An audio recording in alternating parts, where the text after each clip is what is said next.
Good morning and welcome to two really unattractive men talking to you on a video platform. It's the Steel Toe Morning Show. I hope you're doing well. Let me get this out of the way. Goatee, goatee, ha ha ha ha ha, fuzz, fuzz, fuzz, fuzz, fuzz, gay, gay, gay, gay, gay. You've got pudding on your face. Pudding on your face, eating ass. Oh, I was about to get to that one. Chocolate. Well, I find that if you get to it first, other people can't hurt you with it.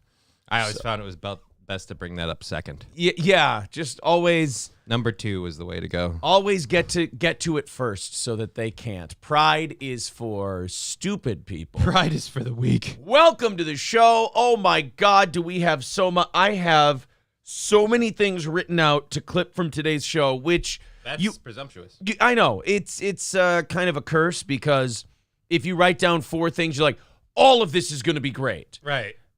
What I'm basically doing, in a weird way, is putting Johnny in a shitty position because now I have to live up to expectations. Yeah, because if I don't feel like clipping these out after the show, it's all my fault. 1,000% your fault. Yeah. I'm not taking because but I get you, dude. It's something I wouldn't stand for if I were you. When I grabbed these items for today's show, I went, well, these are killers. I can't miss on these. So if I do end up missing, it's got to be the cripple's fault. Completely on you. Yeah, I get it. Yeah, so you look under the gun today, folks. Great show coming up, unless somebody fucks it up. We have so much to talk about today. Johnny had himself a busy weekend. God, yeah, I did. Johnny was on with the corn. I was on with corn dip, and I made a complete ass of myself because I did that thing where you think about one person, but you say another person's name. What'd you do? I kept calling Gino Granny. I feel horrible about it. I realized it on Sunday, and I'm like, I am a huge piece of shit. You didn't realize it when you were doing the thing? No. Son of a bitch. Yeah, well, there you go, Johnny. What going on with what we had going on, things slip your mind. Well, I guess Gino got the better of you by getting 4 times the views. So yeah, far. Well, imagine that a guy with a larger audience goes, "Hey, I'm going to be on this show. I'm going to do this thing. More people check it out." So he got you back. Yeah, by you, and deservedly so. I earned it. This is Johnny with the corn. We're gonna be turning 5 soon, and you're gonna be turning 5. No, talk about my daughter. Her personality is coming out more and more. She loves to sing and perform in a lot of ways. I had it's not as exciting. I don't think Corn Diff cares. No, I think Corn Diff's staring off. Like her mom would look at me like, "That's awesome," and she'd look at me like, "You really?" So you literally have the taking the test at Men in Black headquarters chair. Yeah. Oh. And you drag a big ass table across the room with you? No, it's on a platform on wheels, so it rolls really nicely. Oh, okay. Well, there you go. So Johnny was on with the corn. The chair has lights back in it now too, so it's all glowy and shit. You've gated up all the way. Yeah. There you go, YouTube. There's the link to the corn interview. Go throw that a like, and there you go, Rumble. There's the corn interview. Oh, but you guys can see all that. There we go. Lemmy says if this is considered war to you, you are a weak man. Ricky says, I went to war all weekend for the show. No, nobody went to war. You've got 5 people bitching about things. Guys, it's fine. Lemmy and company are on it. We're going to do our show. If they want to keep clout chasing off of us, they can. Like the show, subscribe. Let's get up to 200 likes by the end of the first hour. Oh my God, that was jarring. The name of this Boston Red Sox player. I didn't plan holy to, Jesus. Yeah, I didn't plan to do this story today.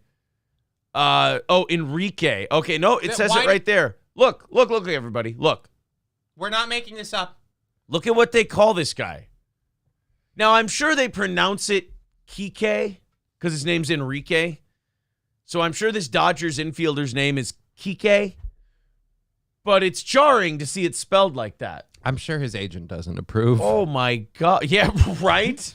The whole company that runs his management doesn't approve. The owners of the baseball team probably don't. Wait, L.A. Dodgers, that's Magic Johnson. The baseball team? I thought he was on the basketball team. Oh, yeah, you're team. right. The Lakers. Bill. Who owns the Dodgers? Who owns the L.A.? Who's getting canceled? Oh, God, Guggenheim Baseball Management. Yeah, how did they approve something like that? Oh, that is Magic Johnson's team. Oh, fuck me, I was wrong. Guggenheim Baseball Management, Mark Walter, Magic Johnson, Sean Caston, Peter Guber, Bobby Patton, Todd Bowley. Wow. Okay. Maybe not then. Maybe they're the ones who thought of it. Who knows? Jesus. Just, it's weird to throw that at people. You are not supposed to spell people's name like that. How excited was the the writer of that article? Like, I get to type this word for once, and I'm not being hateful. Yeah. Don't forget the little thing, the accent on the E. Do I have to? Can't I just write it as it's spelled? Can I do it hard R? Whoa. Do you like working in show business? Oh. Not particularly. Then spell it how you want. That is the most jarring baseball name I've ever seen since, I don't know, Niger Wilson. That one was rough to see as well. Brazil Nuts Thomas. Brazil Nuts Thomas. There's also Spique Hernandez, but that one was spelled kind of strange. Oh. Jim Sheeny was a weird one to deal with.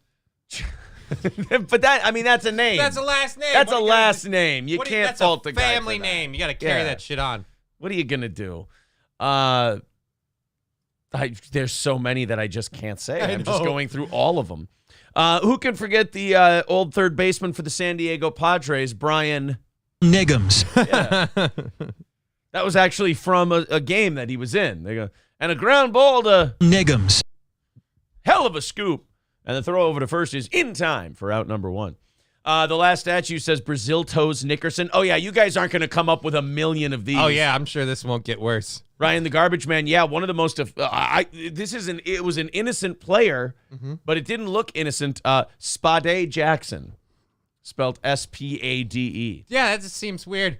So, like, what, the parents named him after a shovel? What are we going on here? Did you watch a lot of Bill Burr this weekend? No, I can't. Like, I was. That's one of the things I was talking about. He's talking that because again, you picked the worst part of that interview to go to because I look like a complete lazy bastard. But you know, he's asking about comedic influence. I was like, oh, Bill Burr's one, but I have to literally avoid him like the plague. Yeah, because I can't not slip into Bill Burr.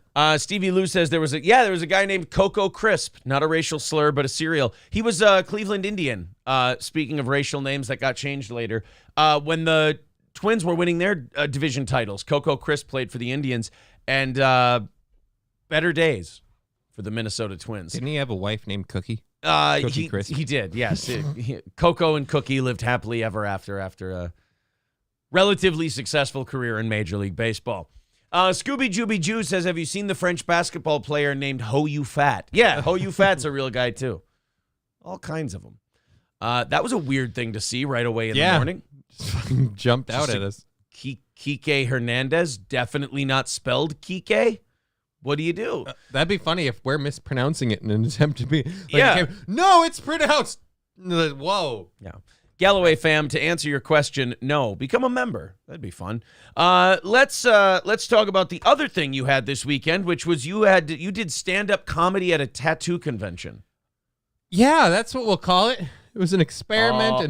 What happened? Look, one of the other comedians worded it very well. He's like, it's a paid gig. Okay. Because here's what it is. There's no fault. The people working the convention, the tattoo artists and everything, they all had a great time. They enjoyed the comedy and stuff. Sure. But the people that are there, they didn't show up for a comedy show. No, okay, so what happens? Do they do they stop everything and then have a comedy show? No, they had an entire expo of booths and stuff, and then on one end of this room, they had a big-ass stage with a few tables and things. Now, because it's a tattoo convention between people who just got work done, people who are waiting to get work, and people who are waiting for the friends who are getting work done, whatever, there are people who need to just, sit down and wait. Yeah. So they built this kind of, stage. The sit-down and wait area. Yeah. Yeah. And they thought, hey, how about, every hour or so, we have someone come out and perform for 20 minutes. We don't have anyone introduce them. So it wasn't even like a comedy show. It No. was oh, no. Why did people do that? I don't know. Everybody, I'm being everybody gets really, really, positive towards me when I get off stage. You were funny, you killed it. And I don't know if it's just because they see how hard it is for me to move or what, or they really mean that. Maybe they think you're funny. Maybe they do. I mean, my comedy is good, but that was the worst example of it because I have no energy coming from the audience. I have a very small audience that's coming or going, and everybody I can see is moving around, not paying attention to me, and I can hear the whole event center. I can hear conversation. Yeah, you were table talk. You were set up like Tommy from Goodfellas. They just brought you into the basement and. Oh yeah, and I had to do it twice. Did anyone do well? A couple people did really, really well. The second day, I was on the first day where the audience was really thin, so that was come or go. Doima went up right after me and tried to do this thing. He's like, it's a wireless mic.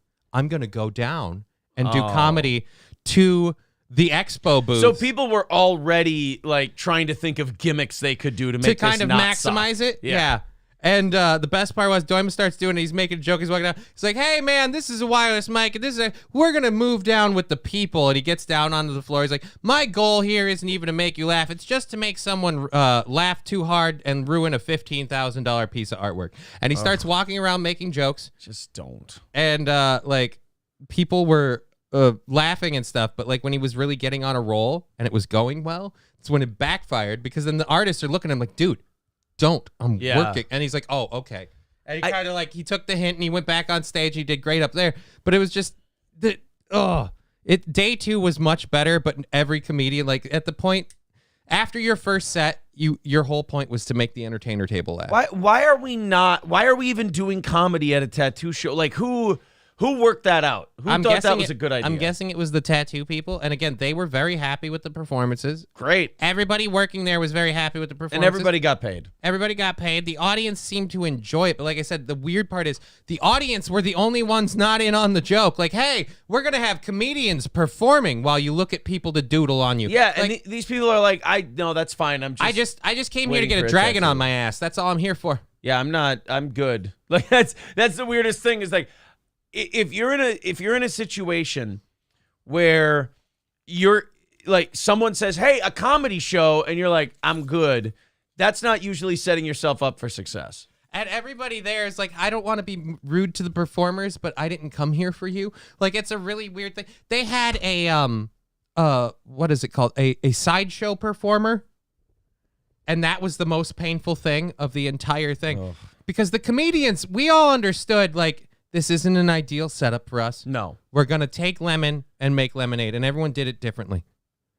One person decided to spend his entire time using the set to explain how tattoos are blasphemy and the pathway to the devil. And was he being serious? No. Oh. He had tattoos on his arm while he was doing it. Oh, okay. It was hilarious. And he's calling out kids and stuff. The audience in the room all loved the bit. It was just completely off the like top of his head, and it was great. But the sideshow performer, he gets up on stage and nobody's excited to see him. And he's one of these people like, if I start really screaming and saying, hey, you guys want to see this? Everyone's going to turn around. And he kept calling good people. That always helps too. Like, hey, good people, you want to see me swallow this pool cue? And then he'll like tease it. But it was ultimately the same gig. And I got to point something out for you guys. This tattoo convention that was in town this weekend cost $20 to get into. So you pay $20 to get in, and then you got some guy I'm actually getting angry listening to you describe it. I'm sorry.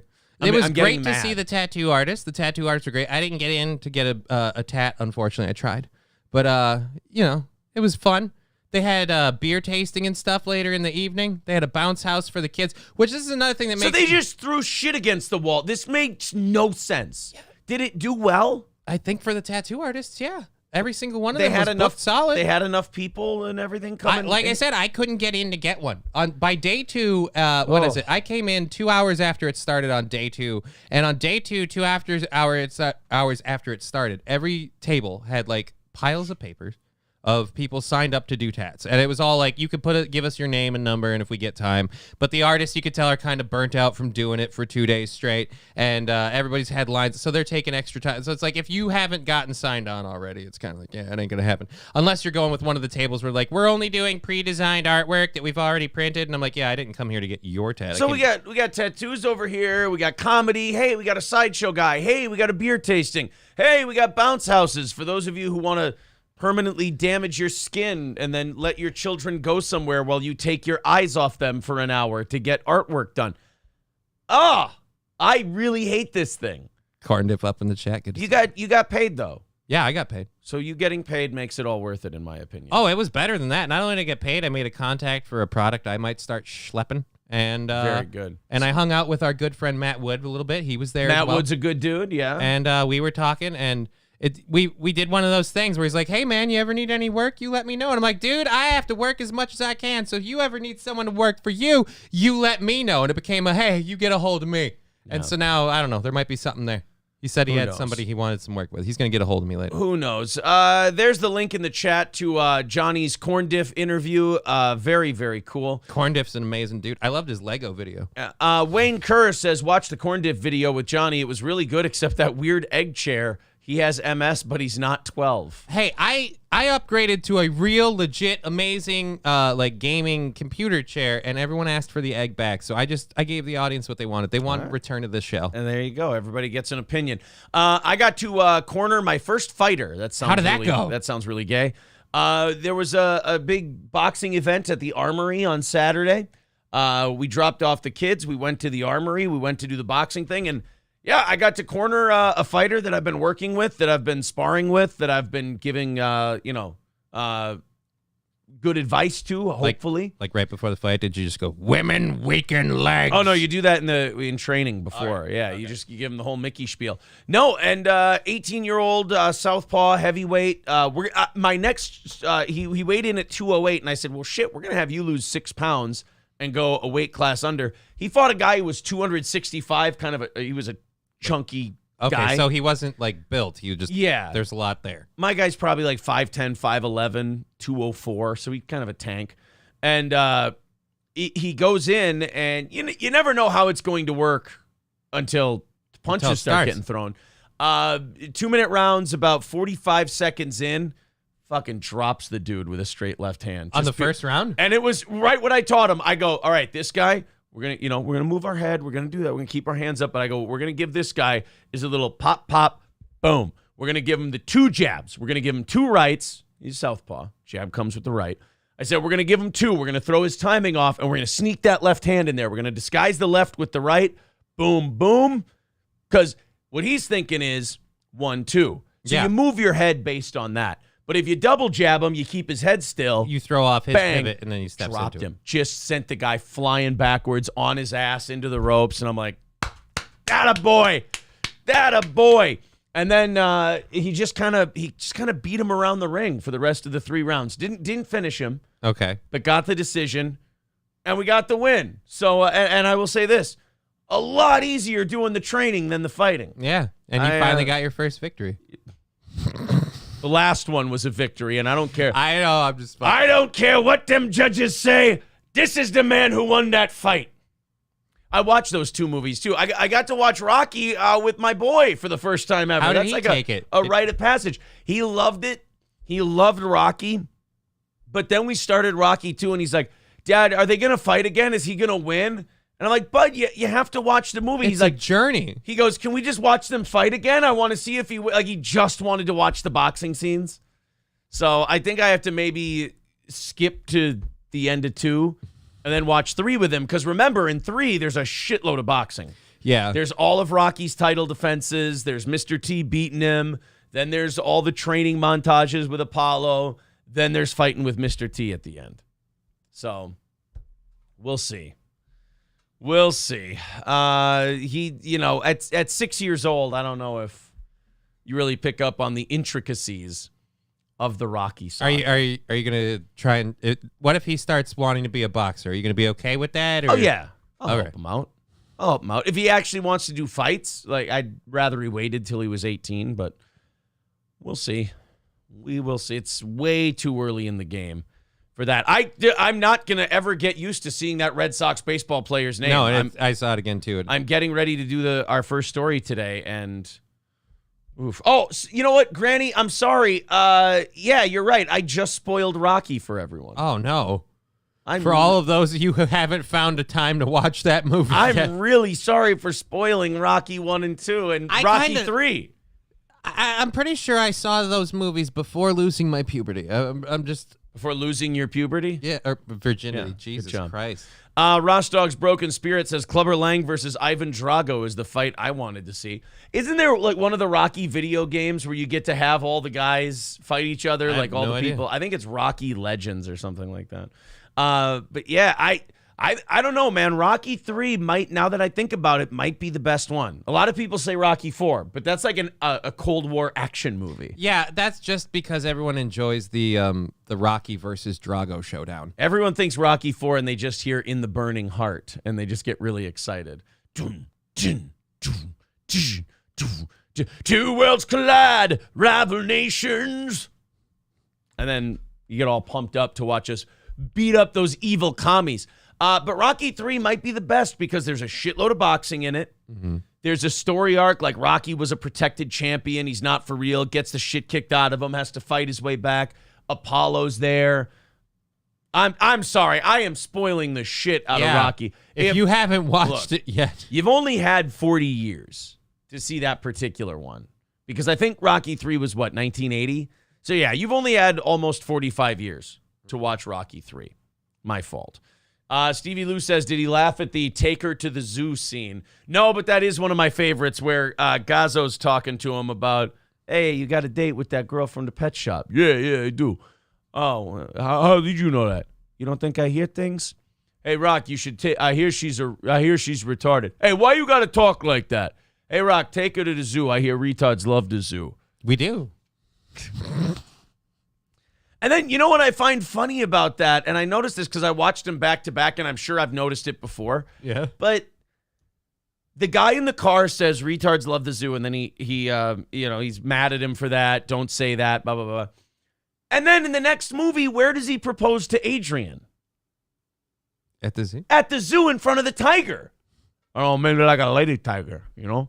But it's like in the first movie, the guy goes, retards love the zoo. And where does he take her the minute he gets out of the hospital? The zoo. Takes her to the zoo and asks her to marry him. What kind of, where's the storyline continuity there? Maybe he's the tard. He's punched into it. Maybe that's what it is. It is. Delco Lou says, why did they let poor Mick die in the locker room in Rocky 3? Take him to the ER.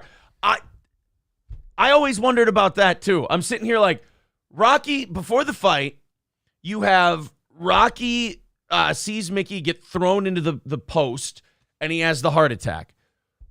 Why don't you just go right to the hospital from there? I mean, there's shitloads of medical staff on hand. It's a world heavyweight title fight. And they just shove him in some locker room. And let him die. Rocky gets the shit kicked out of him. Okay, question. They don't know what's going to happen. What if that fight goes the full 15 rounds? And they got the decision has to come out, then Rocky has to talk to the press, and then the whole thing. Is Mickey just sitting in there until Rocky's done fighting? He'll hang in there. They fucking killed him. They killed Mickey. It was a conspiracy. Excuse me. Oh, my God. They killed Mickey. You bastards. Jesus. I mean, you couldn't take the guy to the hospital? Oh, Eric Nagel says, because then you wouldn't have the scene in the movie. I know. I got it. It was done for a reason. David Chandler says Mickey didn't have insurance. Oh, he was a business owner. He didn't have insurance? Oh, my God. But, hey, Mick, I'm sorry, but I know you wanted a nice bed with, like, IVs and, like, machines and stuff, but the best I can do is warm up bench in a dressing room, okay? Because that's all your HMO would, approve you for, Mick. Sorry.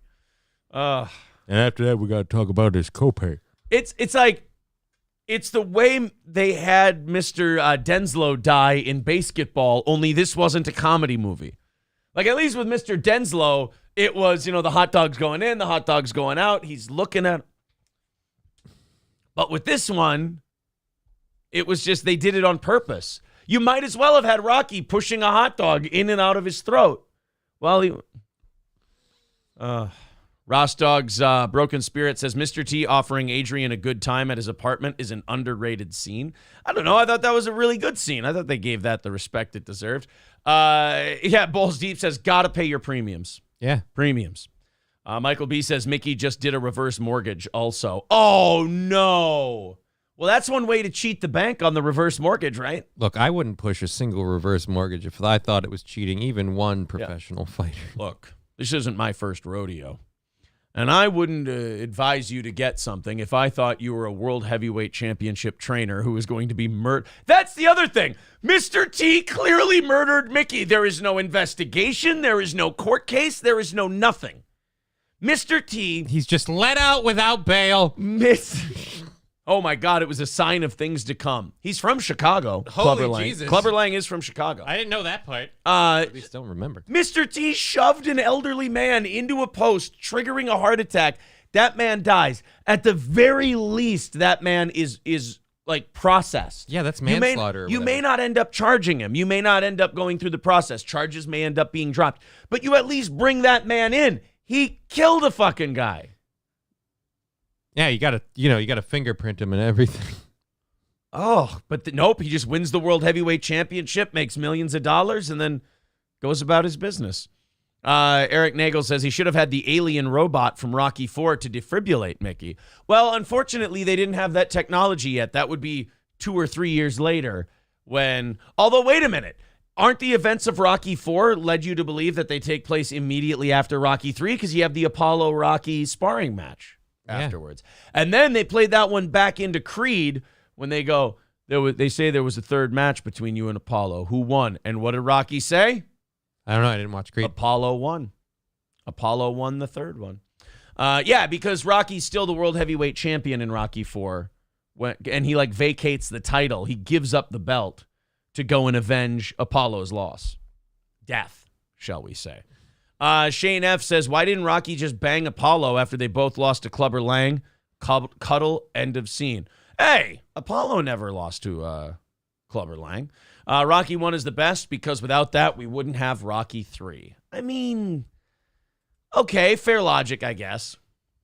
I suppose that works. But at any rate, yeah, got to watch those as well. Very boxing heavy weekend. And then John Jones, with his dad bod, moved up to heavyweight over the weekend at UFC 285 and just effortlessly choked out the number one guy at heavyweight in 2 minutes. So this was his first time stepping up to the class? His first time stepping up to heavyweight. And he took the title. Kicked the shit out of the guy. Jeez. The only other guy to beat the guy John Jones beat was the guy who was champion before him. So it sounds like John Jones might have that for a little while. Yeah, Dana White doesn't want him or doesn't want Francis Ngannou back, so I don't think we're getting that showdown. It sounds like we're getting John Jones versus old man Stipe next. So I don't see John losing that title anytime soon. All right, let's get into our first story today. Sometimes you develop a theory about a person, and you watch them after you've developed this theory. Like, everybody likes to jump the gun and make predictions about people, and very rarely do those predictions come true. People surprise you. You pigeonhole them as this, you stereotype them as that, and they end up doing something differently to make you go, okay, he's not as big a piece of shit as I thought he was. Right. That's not the case with this next guy. Oh. Jackson Mahomes. Oh, no. Patrick Mahomes' little brother, who is, before what we're about to talk about, Jackson Mahomes was just insufferable, douchey, fame-hoary, self-unaware, landed on third in life and thought he hit a triple. Completely ungrateful. Completely ungrateful, just a complete obnoxious piece of shit. No respect for the football team, no respect for none of it. Just a piece of shit. And then the more he's a piece of shit, the more people call him a piece of shit, and he goes out and shows off on his phone yeah, I'm a piece of shit. What are you going to do? Well, now this piece of shit has gone way further in the other direction. You know how we said a lot of times you make a prediction about a guy and then he'll surprise you and you'll realize, okay, we were all generalizing too much. This guy went the other way with it. He doubled down hard. He went further than any of us. I mean, the thing I'm about to tell you, you're going to go, never thought he had it in him. Yeah, we didn't see that coming. No. Patrick Mahomes' brother Jackson is now under investigation for sexual assault in Kansas. Oh, wow. Whoa. Yeah. Apparently, Jackson Mahomes was at a bar, and, he's one of these dipshit guys. And there's footage of it. Yeah, we'll play the video for you. But he's one of these kids who did not earn his fame. Nope. Doesn't appreciate his fame. Doesn't respect the hard work his brother put in to get his brother famous. and also doesn't realize the only reason he's famous is because people hate his guts. You know, he thinks he's earned something. So he thinks he can do a lot of shit that regular people can't do. So I guess he's at this bar, he's at this club, and the bar owner is there. And I don't know the backstory. Jackson thought she was attractive. Jackson wanted her, and I guess Jackson thinks he's Patrick when he drinks, and he can just have whatever woman he wants. And he laid hands on the owner of this bar. Let's watch the video. There he is. Look at that. And she's pushing him off. She's pushing him off of him. He grabbed her by the throat and forcibly kissed her. And just forcibly kissed her. This is and by the way, this is not just some woman, just some rando at the club. This is the owner of the joint. This is the owner of the place. She runs the place. That's disrespectful to do, even if you're like if it's on a nobody. Really, really good terms with the person and you kind of know there's a thing there and it's a nobody. But yeah, if it's and he's not like a performer or an entertainer. He's just someone who's dining off his brother's name. Yeah, he's just a little dickhead on TikTok who has a famous brother. That's it. And he's still not giving up. He's still not giving up, and she is trying to get away from him. And now she's wiping her lips off. You could tell she's not. Yeah, she's wiping her hands off after she wipes her lips. She feels gross. He's going. Oh my! And he goes back in, and she's literally pushing him away because he's gross. And she's looking up at the camera and smiling so she can diffuse the situation. Like, I'm not really upset, but she's looking at the camera like, hey guys, look what happened. Well, and if you get angry at a guy like that, if he's really shit-faced, he might get violent. So, yeah, she's trying to diffuse the situation, and also she's locked in a room with him. Like, there's nowhere else there. That's not like this didn't happen out front where someone could be like, hey, dude, not cool. Like, just grabbing her by the throat and forcing yourself on her like that. Jesus. Oh, and this is at 23. So this is at 11:11 p.m. Yeah, it's not that crazy late at night, but it's still. So now they're just having an awkward talk after that? I think she talked him out and then she's closing the door. All right. Well, that's the clip. Collective. Oh, we'll talk about the Chris Rock thing in a little bit too. He's in the crosshairs of a criminal investigation in Kansas for alleged sexual assault, which appears to have been caught on tape. According to the Kansas City Star, police are looking into claims made by a restaurant owner in the area, as well as one of her waiters, who are alleging Jackson both sexually assaulted and physically assaulted them last weekend at the Aspen's Restaurant and Lounge. The owner, 40-year-old Aspen Vaughn, provided surveillance tape, provided KCS, Kansas City sheriffs and cops, with surveillance footage she says was captured last Saturday when this alleged assault happened. In the clip, you can see a man whom she says is Jackson wrap her up in his arms and forcibly kiss her. It doesn't happen just once. He goes in at least twice. Vaughn says she believes Jackson was intoxicated, but nonetheless, his advances were unwelcome, which she says she made clear to him in the moment. Yeah, I mean, you can see her pushing him away. Yeah. And but by the way, hey, you wanted to be famous, bitch.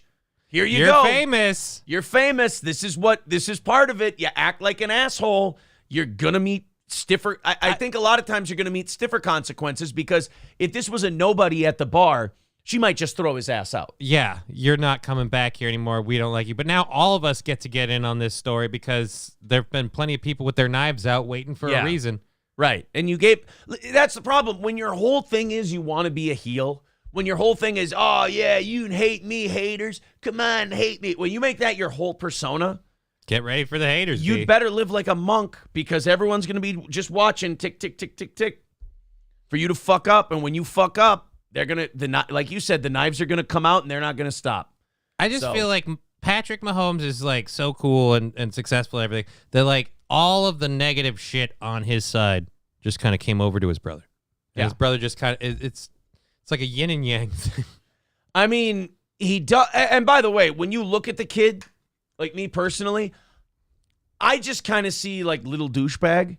I certainly don't see grab women by the throat and force them to make out with them. I mean, the worst part is he probably doesn't even have to, right? I'm sure there's plenty of... Well, I hope not. There's plenty of dumb women around his age are like, oh, you've got Yeah, that's internet true. fame. I'm willing to put up with you for that. He could quote his TikTok followers and who his brother is, and he could find a dumb one. Yeah. Yeah, she might be a little chubby, but still passable. I get it. But, like, I look at this kid, and I'm toying with the idea that he's gay.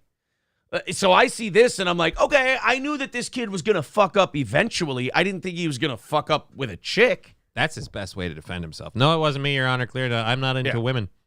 No, I was nowhere near there. That's somebody else. Well, why? What do you mean you were nowhere near there? I was butt fucking a dude, Your Honor. I had nothing to do with this. There was somebody else completely. I was performing an oral examination shaft to tip at the time. The judge goes, well, you know what? In light of this new evidence, which I 1,000% thoroughly believe, charges dropped, case dismissed. Go find me who that was on that tape. But yeah, I mean, I don't know what other way he was supposed to get notoriety because all he has is what his brother does. Yeah. So, like, whatever fame he's got, he's going to have, and everyone's going to think of him what they will. And what they thought of him before this was, this kid's a giant douchebag. So the flip side of that is, if you're beloved, if you do something to become famous and people like you, I'm not saying they'll give you the benefit of the doubt on something like this, but they might not go too hard on you. They might go, oh, that's too bad, or oh, he has a drinking problem. They might be a little more understanding. That's really inappropriate. You should get some help. Right. But if you're Jackson Mahomes, they're like, oh, good, fuck this guy. Like, it's not even, the people who want him buried for this don't even really care about the well-being of the woman. Nope. They don't care if anyone's okay. They don't care about, like, the morality or not of what he did. They're just like, this is the thing we can finally use to bury this little shit. And if you, I mean, I don't know, man, you got to partially blame his brother if he doesn't tone down his bullshit after this, because as the guy who's got the $500 million contract, you got to call him up and you got to go, if Dude, you this don't, is coming fucking back on me now. yeah, this is making me look like shit. You got to back it off. Like, didn't you, like, Patrick Mahomes is quite a bit older than his brother. Yeah. Didn't you beat the shit out of him when you were kids? Well, I think, unfortunately, size has changed how that works now. Like, I think the brother kind of, because that's the same thing with me and my older brother. Like, my older brother used to beat the shit out of me, and then I started getting bigger than him, and it kind of turned around. But but at the same rate, neither one of us were, like, famous. I feel like if you're Patrick Mahomes, you call him up like, motherfucker, you are dining off of my life. Right. How about you fucking tone it down? How about you chill just a little bit?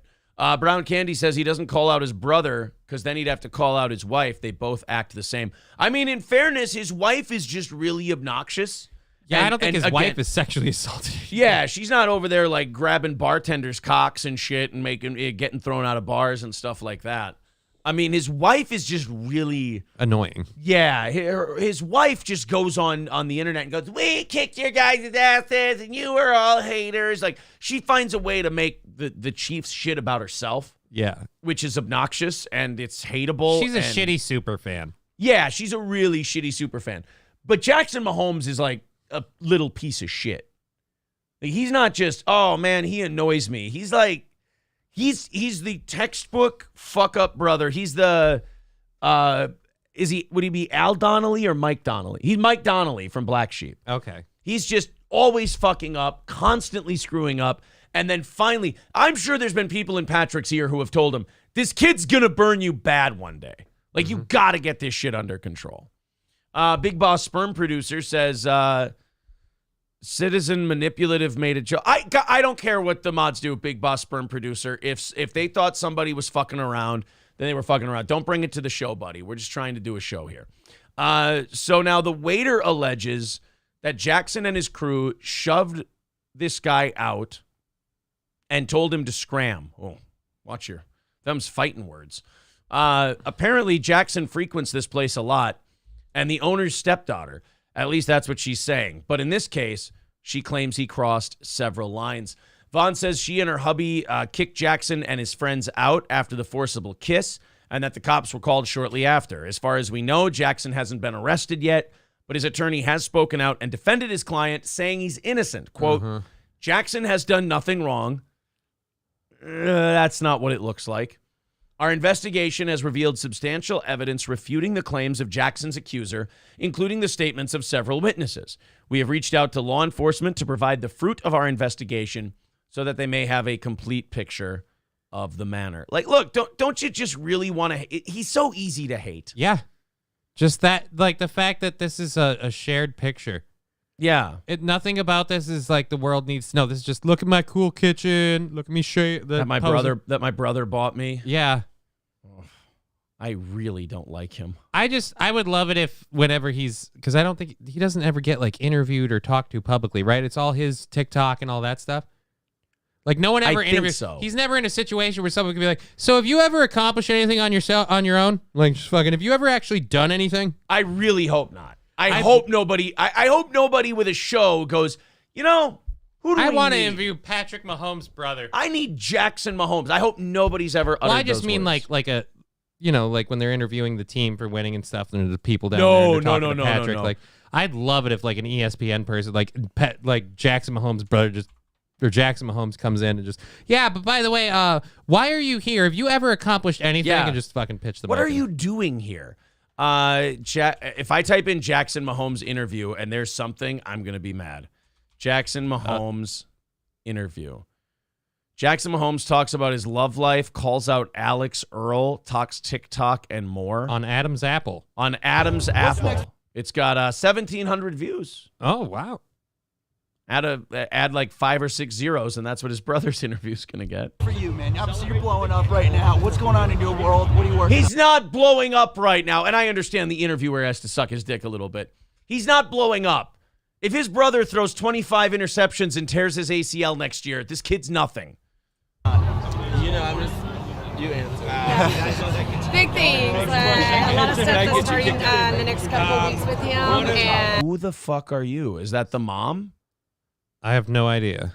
One of my just wait and see. Who is your favorite people to follow on social media as far as TikTok? I'm really into Alex Earl right now. Why do people love this Alex I don't know. Earl? I think she's a really pretty girl. I would love to take her on a date, though. What's going on with dating-wise? I mean, is your So he's a douche.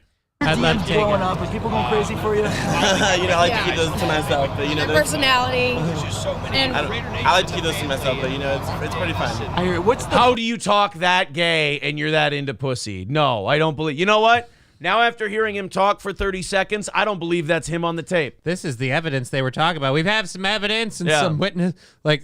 I know he's not into women. He sucked my dick. Yeah. Like just as witness. How do you know? Because when they brought him in for the booking, he had cum on his chin. That's how we know that he wasn't fucking around with that lady. Your Honor, he couldn't have been making out with that woman. At 11:11, he was literally balls deep in my ass. Yes. Miss, how would you describe the defendant's breath? Well, when he kissed me forcibly, it smelled like spearmint gum. Your Honor, I object. I want this case thrown out. My client's breath always smells like the third cock of the night. So I would like this whole thing thrown out, if you will. best TikTok dance that's been done so far? The one that's like... So right now I'm into that one. It's like, you need the cash. I need like that one. Like, that's kind of the trend that I've been doing right now. I hear you. It's He did a over. TikTok dance. Yeah, it's over. Like America. I mean America. It's over. I just in It's general, done. I feel like they didn't really tease it very well. He's got big things coming. There's a sexual assault in the pipeline. Yeah, I mean, I choke an owner of a bar and I kiss her. That one's pretty good. You'll like that. I just do my dances and I point to my watch and I shit. You don't like pussy. There's no way. I'm now, you know what? I'm now in a weird way on his side. I don't think that was him in the video. I think he just needs to come out and embrace who he is. Yes, that would solve a lot of Patrick Mahomes' problems. In fact, maybe that's why he's so obnoxious and he's so hateable. Because he's kind of mad at himself for not letting his truth out. Okay, now I can get Yeah, it. he's upset with himself because he can't just be who he wants to be. It's 2023. People, like, you get more famous for that shit Yeah, now. dude. People like you better when they find out you're gay. Just say you're gay. Yeah, I got some advice for Patrick or for Jackson Mahomes. Just say you're gay. Exactly. You do a great job, and obviously the big game's tomorrow. What's for you? Like, what's the mindset for you guys? Obviously, we know your brother's got I'm what's just going there on. to support my brother. Like, you know what I mean? I want to be there. I want to be there, quiet, be in the stands, just to support him and motivate him. I don't know about quiet. We're gonna be And hopefully he yelling, does we're his gonna be best loud. job. You know what I mean? Are you guys nervous? Are you guys stressed out about this? Or Absolutely. I'm personally nervous. He's not nervous, so I'm not nervous. I love it. You guys do a great job. Oh my god. I'm personally nervous, but he's not nervous, so I'm not nervous. Now, if you'll excuse me, guys, I got to go to my hotel room, figure out what I'm going to wear tomorrow when I'm about to crush some puss. Oh, I do not. Jack, I mean, on one hand, if he gets in trouble for the sexual assault thing, maybe he'll have to tone it down and we won't hear from him so much. But it'll also mean he's heterosexual. So I feel like even if we win, we lose. No matter what way this goes, it feels like justice was cheated somehow. I know. I feel like it's like bringing in a bounty dead. You know, you cheated the hangman. Son of a bitch. I hope he did it. I don't. No, I'll tell you, because the owner is fine. She's okay. I'm pissed that the husband, like, dude, because the owner has a husband. That's the part that surprised me when we read that. Like, her and her husband were like, we're not cool with this. I'm like, dude, if I were the husband and I saw someone did that, how good would it feel to beat the living shit out of Jackson Mahomes? Just how good would it feel? I'm just saying, if you did that to my wife, that's how good would it feel to beat the shit out of you? Like, clearly not cool. And like, I'd be all for it if my wife's beating the shit out of you. But at the same rate, I'll step in. Yeah, Scram says he may have done this aggressively to prove his heterosexuality. Maybe she called him gay, and because that is like the grab by the throat thing that he did. That is like I'm not gay. I'll prove it to you. Okay. And then she goes, well, you do kind of kiss. We like don't a get girl. the audio, Yeah. so I could get. She would like he's sitting there. He's like, you're looking kind of fine. You're kind of sexy. I could take you on a date. Like, yeah, but I'm a woman, and I know you're into dudes. At least that's what it seems like. And then you just went, all right, time to prove it. Yeah. Somebody says, I know gay guys that sound less gay than Jackson Mahomes. Yeah, this could all be a front to try to, run away from something we both know. I Sneeze Profanity says, women get drunk and gay. He gets drunk and straight. Oh, that's it. He drank himself into heterosexuality. Mr. Pot Awful says she was having a good time. She's got a weird way of showing it by pressing charges. Again, just because she's smiling doesn't mean she's having a good time. You know what, though? What's that? She was pushing him away. I get that, and I totally believe her side of the story. But there is a husband, and he was Jackson was in the office. So maybe to cover, you gotta okay. All right. Maybe Mr. Pot Awful is onto something. He may not be wrong. But I still look. I am all for a framing here because I fucking hate him. I am all. Let me say something. I am not a moral man. If an innocent man goes to jail, that's terrible. If an innocent man named Jackson Mahomes goes to jail, I'm willing to bend the rules a little bit. I have to ask, what do you mean by innocent? Exactly. Innocent in this case? Okay, sure. Innocent in the eyes of God? Not by a long shot. Innocent by the rules of just karma and polite society? Lock him up. Why not? Yeah, Mr. Pot Awful says she was hot. Was she? Aspen owner. What's her name? What was it? Aspen Club? Aspen Club. KC owner. This is becoming very, very difficult. Let's just look up the story thing. I closed it because I'm a terrible host. Yeah, but it just well, let's open the damn thing back up again then, shall we? I mean, we could do it that way. All right. Patrick Mahomes, what's her name? Aspen. Something Aspen. Aspen Vaughn. Samsonite. I was way off. Aspen Vaughn. Realtor, too? Oh, okay. Let's take a look. Let's see which. Oh. I hope that's not her. So No, that's his mom. We just saw her. Oh, wait, oh, no, that's Aspen Vaughn. Was she the same woman in that video? Was he out with Aspen Vaughn in that video? There aren't many pictures of Aspen Vaughn. But I gotta say, what we have of her is not. That looks like a glass dildo. Mm-hmm. Okay. I guess that goes up her Aspen. The old Aspen Vaughn, they call it. I gotta say, this does look a lot more like that looks like the woman in that video. It looks like the woman in that video, and it seems kind of like, again, this was aggressively proving his. Hold on a minute. Jackson Mahomes talks about, let's find this woman. What's next for you, man? Obviously, you're blowing up right now. What's going on in your world? What do you work? No, I think that's his mom. Hold Okay. on. Patrick Mahomes' mom. Don't tell me he's got a. Oh, yeah, that's his mom. Okay, so he's got a possible, Oedipus thing. We don't have many pictures of Aspen Vaughn. I will say this, Aspen Vaughn, if you're going to commit like some sort of aggressive thing, like that seems like, really, that's what you're aiming for?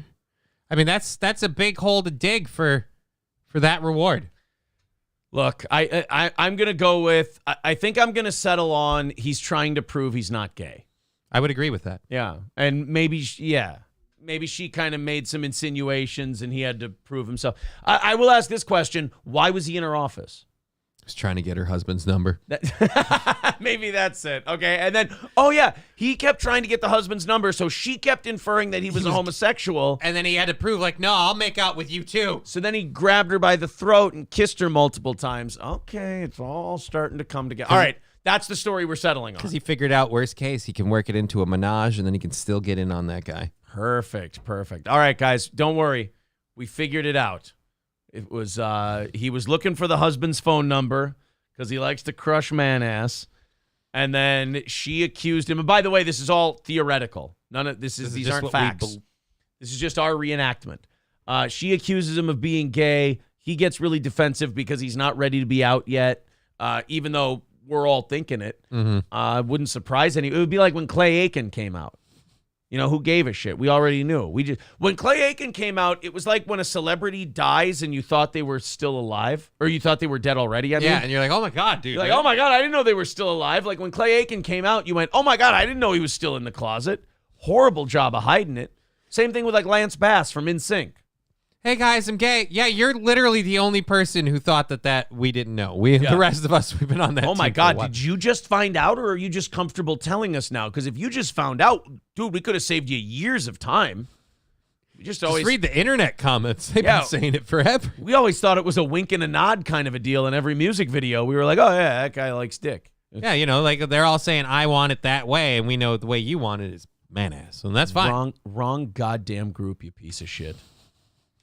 How fucking dare you? I didn't really listen to boy bands. I'm sorry. I was straight. I couldn't help it. How dare you not know? I mean, to confuse an NSYNC song for a Backstreet Boys song, you bag of shit. All right, guys, let's get her up to 200 by 7 o'clock. Where are we at likes wise? Somebody hit the refresh button and throw it up for me. Oh, and Rumble too. Follow us on Rumble. Hit the thumbs up. The little Rumble fisty thing. Yeah, I don't. Is it a thumbs up? People say it's a fist. All right, fist bump. We're halfway to our 200. Go ahead and throw us the thumbs up. Subscribe to the channel as well. Should be a lot of fun to get us up to 200 there by 7 o'clock. We got about 8 minutes. We'll check back in with you. Everyone hit the thumbs up. Magic Marlin says, how's the donations going, gentlemen? Hey, guys, let's find out. Magic Marlin wants to know how the e-begging is going. Where are we at? Let's see. 290 away this morning. Crushing that goal already. Yes, absolutely. The members-only show crew was very generous last night. Very nice. So hit the like button if you feel like throwing in a few bucks. There's the Streamlabs, the PayPal, Super Chats, and memberships count as well.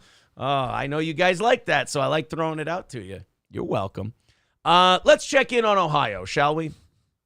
Okay. Let's see what's going on. I feel like it couldn't get worse. Ohio's had a rough go of it the last, month or so? With the train crash? The toxic stuff? The train derailment, and then they thought, well, let's see. We've got vinyl chloride. What should you never do to vinyl chloride? Set it on fire and release it into the air. We probably shouldn't do that. What do you guys want to do? Well, we've already set it on fire and started releasing it into the air. Oh, shit, that's a bad idea. Everybody for a few miles around, go sleep at a hotel somewhere else tonight. And then we start seeing... goodbye to all the animals. Yeah, then we start seeing, like, animals dropping dead. We start seeing, like, the rainbow oily colors in the water miles and miles away. Nobody from the Biden administration shows up for, like, 3 weeks. The whole thing is just an absolute nightmare. Well... let's see how they're doing. Oh, then we found out last week that the company they're hiring to dispose of all the contaminated materials, they have multiple EPA violations. They've paid out $700,000 in fines in the last 10 years. And they've had to change their company name before because of just all the bad press that they've gotten. Oh, great. I'm sure these guys do a bang-up job. That's okay. It's always darkest before the dawn. Let's get an update on what's going on in Ohio, shall we? Here, guys. Let's play this blind. News 2. Hello? Hello? We have an update takes you that train derailment in Springfield we told you about at the top of the hour. This is a live look at that derailment. Uh-oh. Never mind. Looks like we've got another train derailment. And remember, what we found out about the last train derailment is, guys, this happens all the time. It's nothing to worry about. It happens 3 times a day. Don't worry about train derailments. Okay, cool. It happens 3 times a day. Does it happen twice a month in like the same geographical area? Like, how common is that? And is there a better way we could maybe ship some of this stuff? I don't know, like a pipeline or something. Just something maybe that won't. Oh, no. You can't use pipelines. Why not? They're dangerous. Oh, what happens with pipelines? Yeah, you could have all kinds of environmental problems. Oh, good thing we've avoided those. Yeah. So Holy shit. You have to keep transporting these goods by the 1800s method. Because if you were to use something like pipelines underground, then bad stuff might happen. You know, like spilling chemicals and killing animals. Right. And people losing farmland. Right. And who wants that? Nobody. I don't want that. I don't want that. Stick with the trains. Exactly. It hasn't gone wrong yet. Closed. Burke Road is also closed. Officials say the train was not a passenger train, and right now it's unknown if anything was on the train at the time of the derailment. We're continuing to learn more information. We'll keep you updated. So they've got another train derailment in Ohio, this time in Springfield. It doesn't look like it spilled anything like the last one, but there were hazmat crews on the scene. Here's actual video of the train derailing. Going right through a crossing. There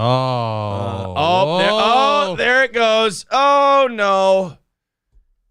God, and those things take forever to stop, too. Yeah. Well, there's so much just weight and inertia behind it. Yeah. Hey, don't worry, dude. Just, don't keep the camera on the part that's derailing. Just make sure to fucking get... What are you doing? What are you, fucking standing on your head? What are you doing? You have a fucking sunroof. Get out of the car. Jesus.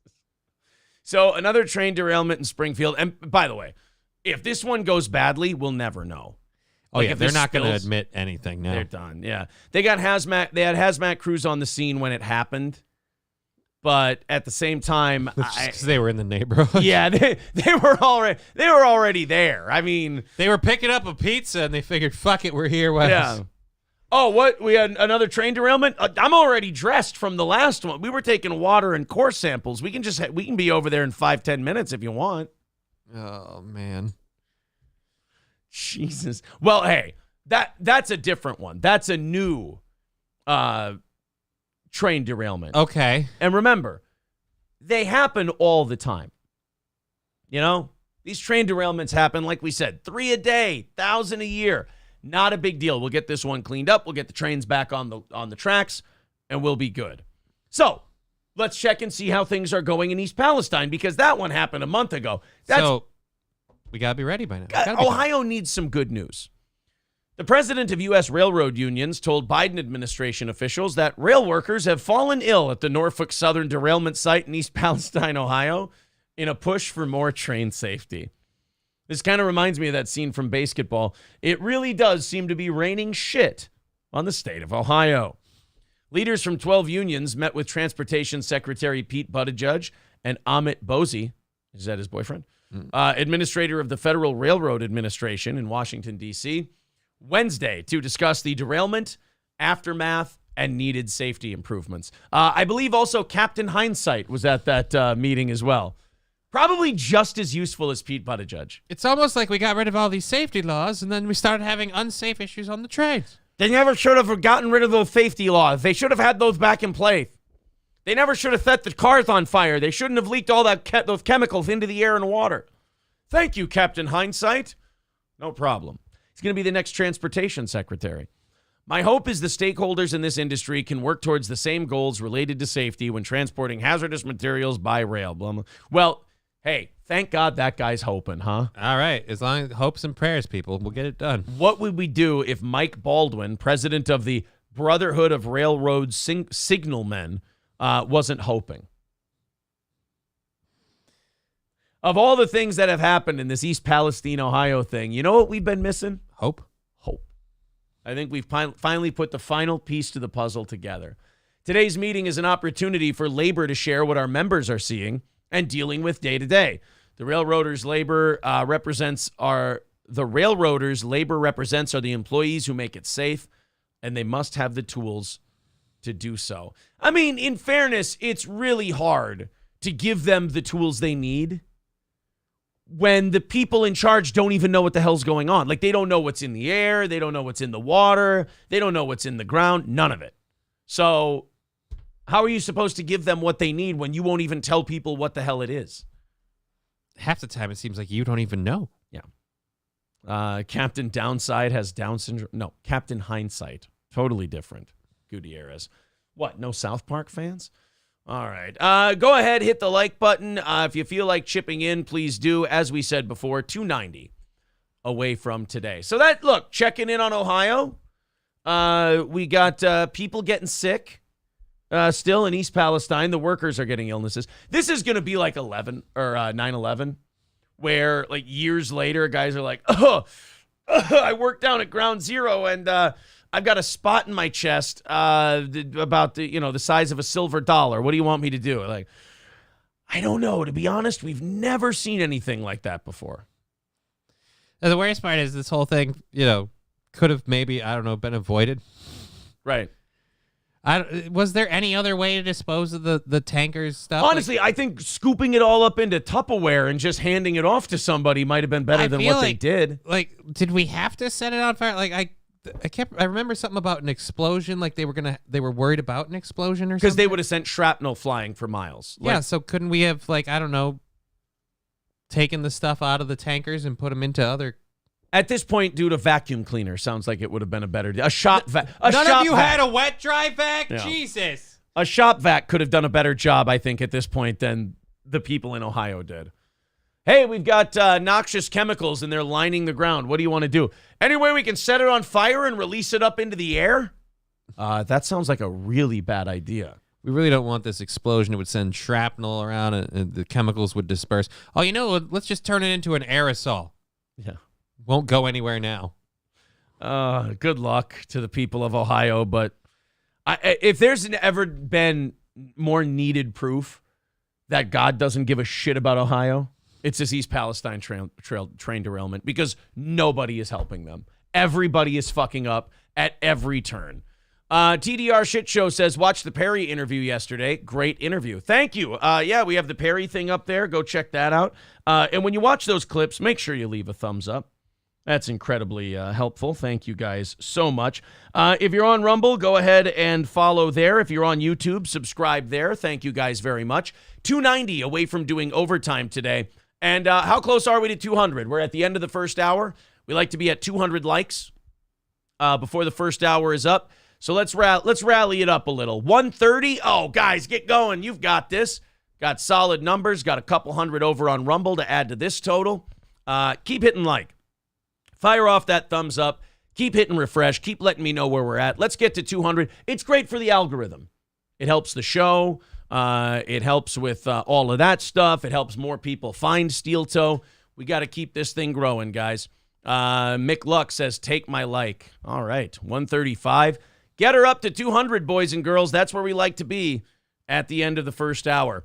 MSO says we are not making the goal today. MSO has officially made his prediction. He says no goal. 290 away. There's Streamlabs and PayPal. That's pretty ballsy to call that now. I mean, it's a little early in the show. Yeah, it's right there. Streamlabs and PayPal. It's linked to the top of the page as well. The Mood renewing his membership. Danger Bear Wolf Turtle, keep hitting refresh, buddy. We're going to hang out here for a minute or so, and we're going to get that close up to 200.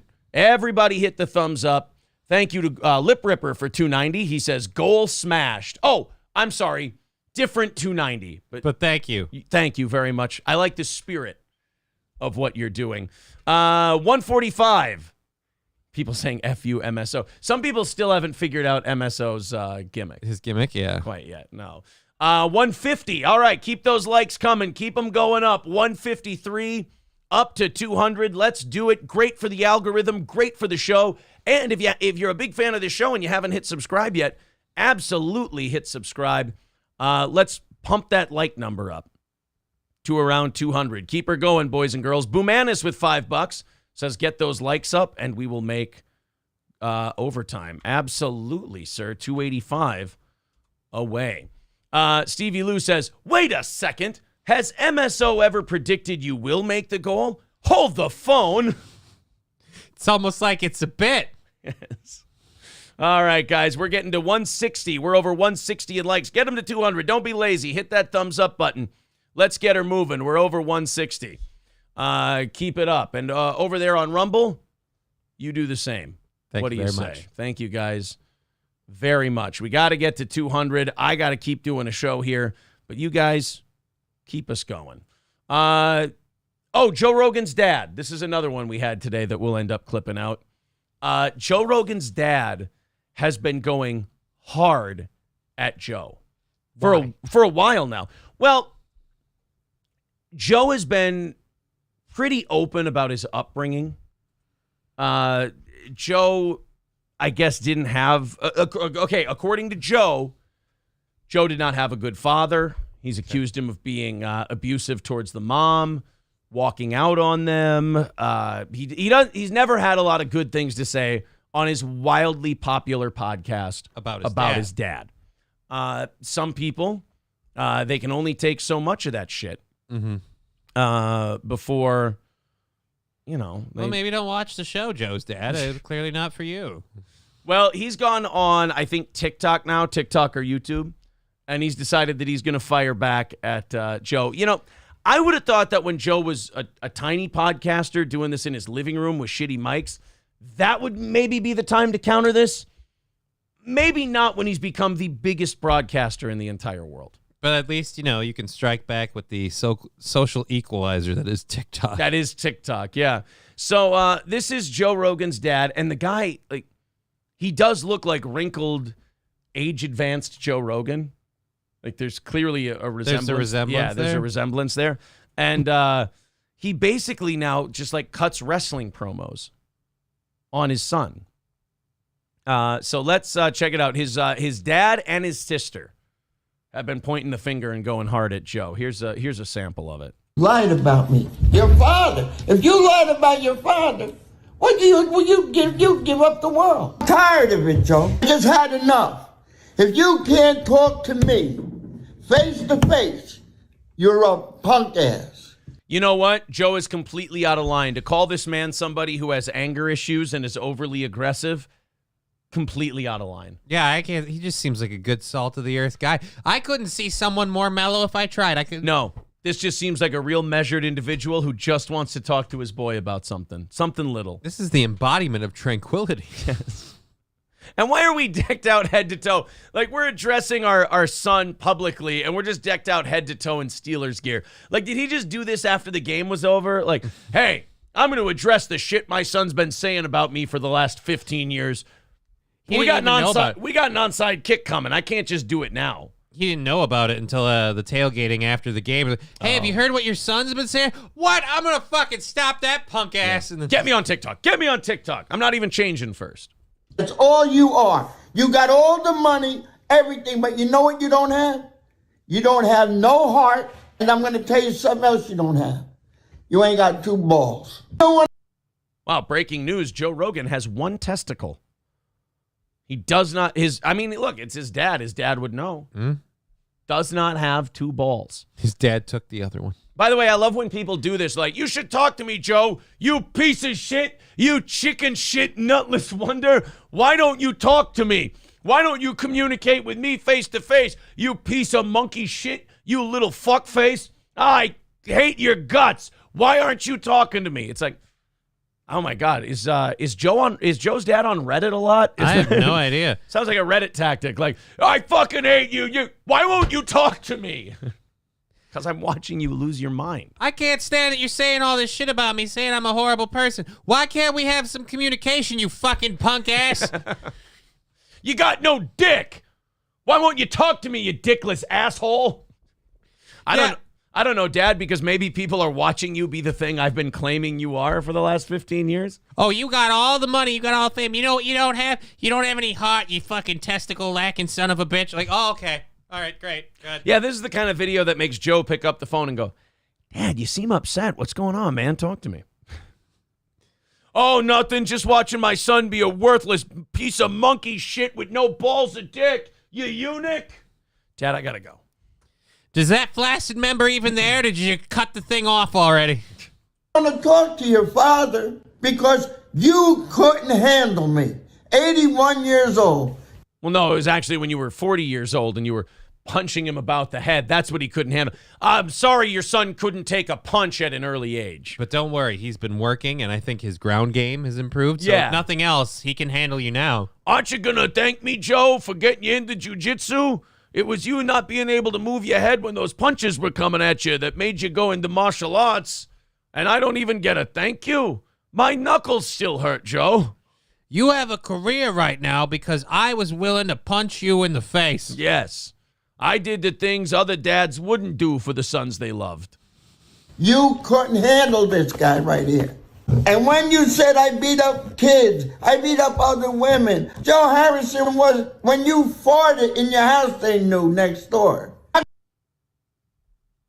So now, We're just oh, he's saying if I really beat these kids and beat these women, wouldn't the people next door know? know. Well, maybe you hit them quieter than Joe farted. And this is also something else to realize. Maybe some people are like, oh, wow, he sounds punchy. I don't want to get involved. Yeah, exactly. I don't want to get hit, too. Yeah, that's a common thing. Like, people hear a ruckus next door, and they just, like, turn up the TV or put some headphones on, and they're like, I'm just going to pretend that's not happening. Not my pig, not my farm. Look, she's got 2 black eyes because she's had to be told multiple times. You know what I don't need? To be told again. I don't. No, I'm good. Clearly, I'm supposed to be minding my own goddamn business. I've heard him shout that multiple times. How could I get away with that? My real father was crazy. He was like a psychotic person. Oh, Joe. See, now that's slander. I just saw that guy talk for the last 45 seconds. He didn't seem crazy. It seemed like a heart surgeon. He was so stable. Just seemed like a guy who's, maybe he didn't wear his hearing aids that day and he was a little shouty. You know what it is? He needs a Snickers. He's just a little hungry. I mean, if your defense of someone saying, hey, you beat kids and beat your wife, he's like, the walls were paper thin next door. They would have heard it. That's not a good defense. The defense is, no, I didn't, and I'm getting a lawyer and suing you for defamation. It's not, no, ask the neighbors next door. It's like, why don't we ask the kid who got hit? Like, the kid who got hit is saying you were hitty. You're saying ask the neighbors who had nothing to do with it. Plus, you know the best place to go when someone starts defaming you publicly? TikTok. TikTok is the best place. That's how you stop it. All right, now me and Jackson Mahomes are going to do a little dance to show what show what a little fruity pants my son Joe is. Why won't you talk to your dad, Joe? Point to my wrist, point to my watch, point to my wallet, point to my crotch. Come on, kid. The fuck out of my mother. Like he would be the type of... You owe me a big apology. Joe, you were taken away at a very young age. Okay. Whoa. Yeah. Joe's, Can we ask that's his, why? by the way, that's his sister. Joe's dad had a taste. Joe's dad liked a certain flavor, let's just say. Chicks that look like dudes? Okay. Unfortunately, you did not get to grow up with the man that we were fortunate enough to grow up with, that my kids are fortunate enough to grow up with. Smacks women. My kids have left hooks like you wouldn't believe, Joe. Joe, you don't realize you were taken away from the home at a young age because he was so abusive that Child Protection Services had to get involved. You didn't get to know the good man behind all the hitting and punching. Men beats the shit out of kids. When he went to college for acting, he had to take up drama. Beats the shit out of them. So I went from living around these Italian, New Jersey psychopaths. You said the Italians in North Jersey were psychotic? How dare you? No one's ever made that assumption before. We'll tie cinder blocks to your feet and throw you in the river, Joe, if you keep saying we're psychotic and unstable. You know what? How about I prove how psychotic I am? I come over there and I punch your fucking face in. And I hit your kids. Wait. Oh, God damn it. Oh, that's... Son of a bitch, you got me. My son's a real chess player. A lot of these times, Joe, I'm 81 years old. I never met a psychotic Italian. Oh, bullshit. Bullshit. Granted, I rarely left the house and I didn't talk to a lot of people. But, I never met a psychotic Italian. I don't even own a mirror. These crazy-ass Italian, psychopath Italians over here, you know what? We know one thing for sure. We know family. We not caught up in the bullshit over there in Hollywood. Why do you keep and all making that, a gun bro. with your hand? We down to real roots, okay? And this man is the real root, brother. You always revert back to your roots, Joe. He's more like a branch, you know? Sometimes he swings back and hits you in the face. He's more of a... This sounds like the same people who defend Catholic religion. Like, look, sometimes the body of Christ makes a mistake, but, you know, the spirit must be maintained. It does look like an old priest who's facing allegations and then people getting his back. Yeah. What you doing, man? Sit on the other side of the table, my man. No cameras, no nothing, bro. And not me. Don't worry, I won't be here. I'm sorry that all this happened to you. From the bottom of my heart, I am sorry. But we want money. Because you will never know what you have missed out on in life. I love when I see... When I think of Joe Rogan, I think of a guy who's missed out on a lot. Yeah, when I see him just smiling, enjoying his life, doing things like weird-ass deprivation chamber shit just because he wants to... I think there's a guy who's really missed out. In fairness, that's gay.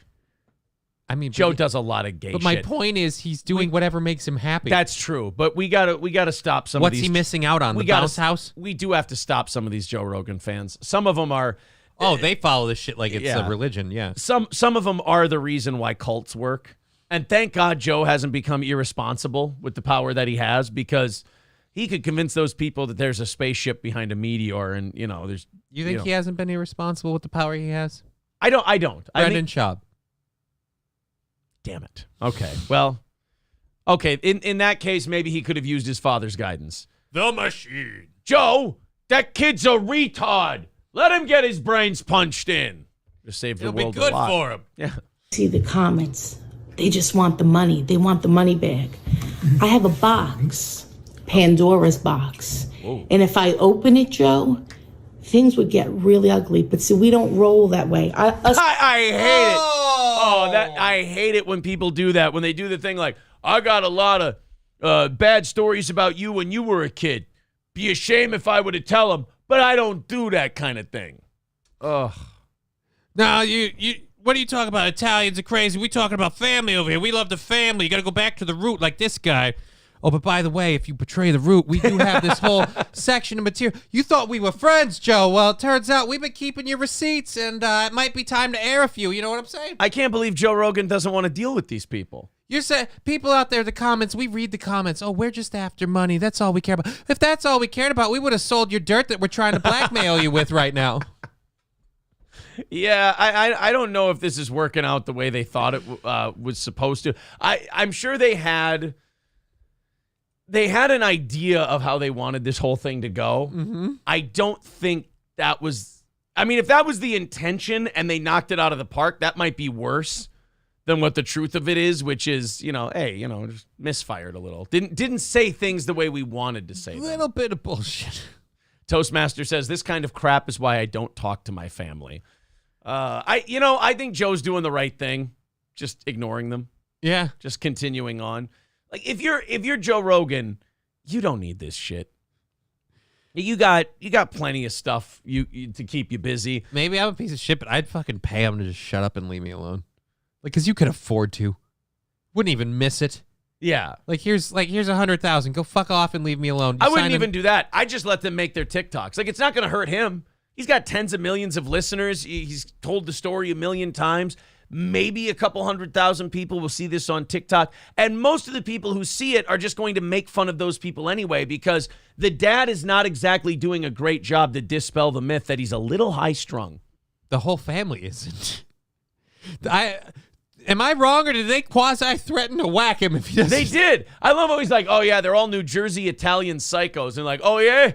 You think we're all Italian New Jersey psychos, Joe? Well, we got Pandora's box, and if we open it up, it might not look too good for you. It's like, thank you for dispelling the room. Like, there's some people you don't need to argue with. We certainly know this in our experience. Mm-hmm. There's certain people you don't need to argue with because you can just go to people and go, look at them. Yeah, you don't even have to go to people and go look at them. You just shut up and let them do it all. Oh, yeah. Right. I see what's going on. Joe's doing what you should do. Just let these people bury themselves. They're Marty McFlying them in Back to the Future Part 3. He's an asshole. Eric Nagel says, this is like the mafia triggering Rambo as he just got home. Now Joe will hunt them. Joe shows up at their house with piano wire, cuts the power. Would have been nothing if it was for my king shit dad. If it wasn't for that king shit dad, all I wanted was a dad who didn't hit me, but he kept punching, sir. They drew first blood. Yeah, Carolina Kid says they're the family in the movie The Fighter. Yeah. That's absolutely. Someone says, why was Mike David there? Oh my God, that guy had a little too much muscle mass and body size left, but I see, you know what? I kind of see it. I get it.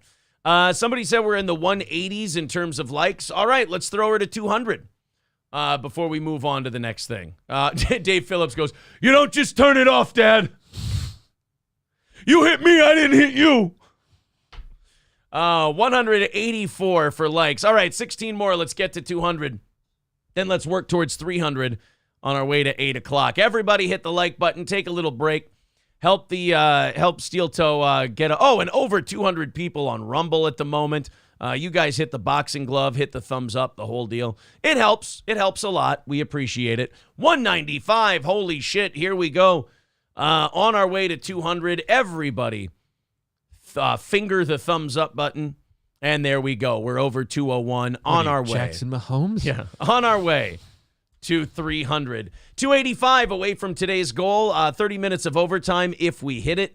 Streamlabs, PayPal, Super Chats, and memberships. Thank you guys very much. MSO has already made his prediction for today. Yep. Not going to hit it. Curly Adam kicking us off. Not kicking us off. He wouldn't be the first one. $20 with a super sticker. Thank you, buddy. 270 away from overtime today. Thank you, buddy. There's the updated in the chat there. All right.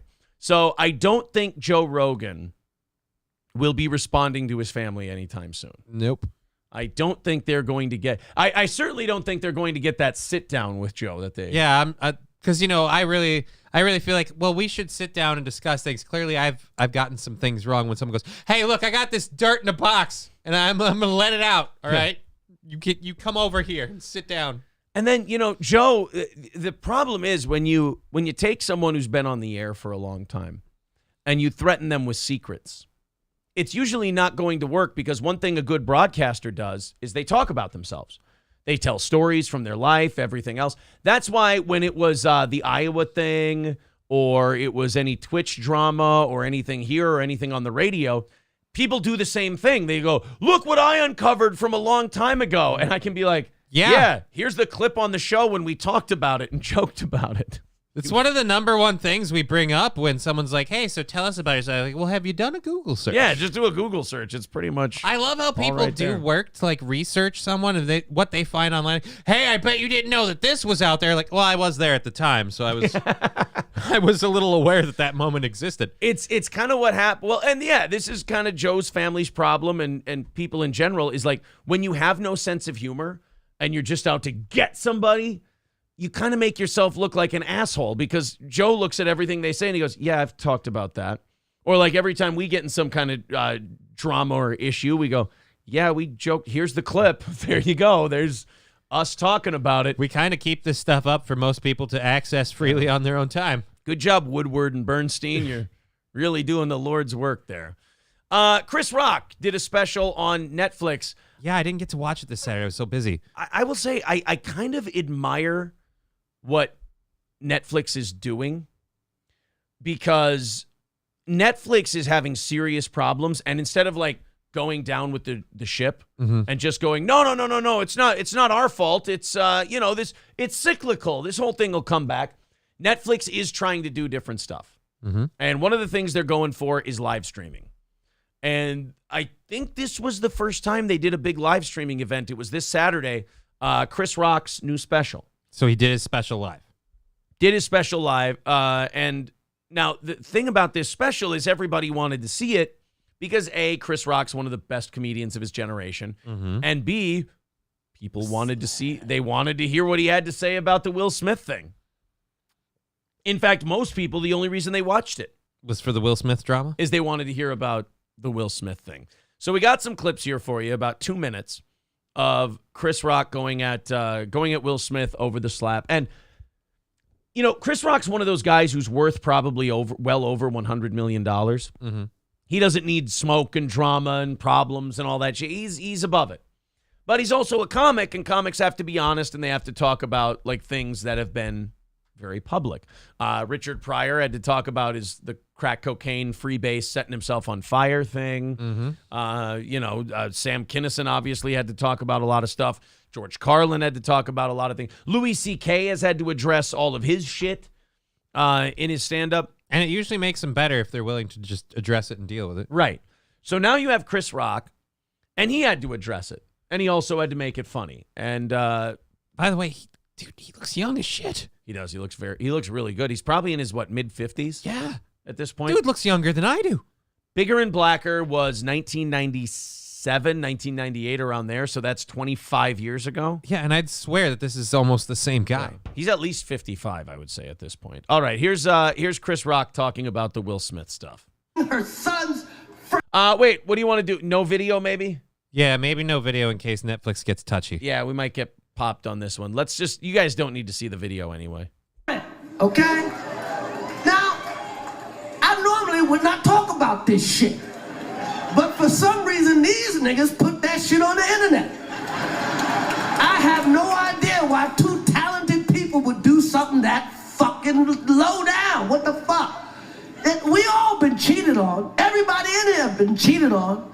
None of us have ever been interviewed by the person that cheated on us on television. So that he's talking about Will Smith and his wife when that red table talk or whatever it was, where she talked to him openly on camera about their fidelity issues. About her fucking a dude. It wasn't even about him. Well, no, she brought it back on him plenty of times where he's like, oh, well, I stepped out too. Or she'd say something. He's like, well, maybe I should have a few conversations or something. But he was like, like they made jokes about how he did too. I mean, but you don't put that online. You don't put that on the internet. You do if you're hungry for fame. If you're willing to give up anything. Are you telling me? But why should she be? She's been a famous actress in the past. I don't know. Maybe some she wants people back in. Maybe some people it's a void and they can't keep it full. Eliza. God damn, man. None of us. It's like, hey, I was sucking somebody else's dick. How did that make you feel?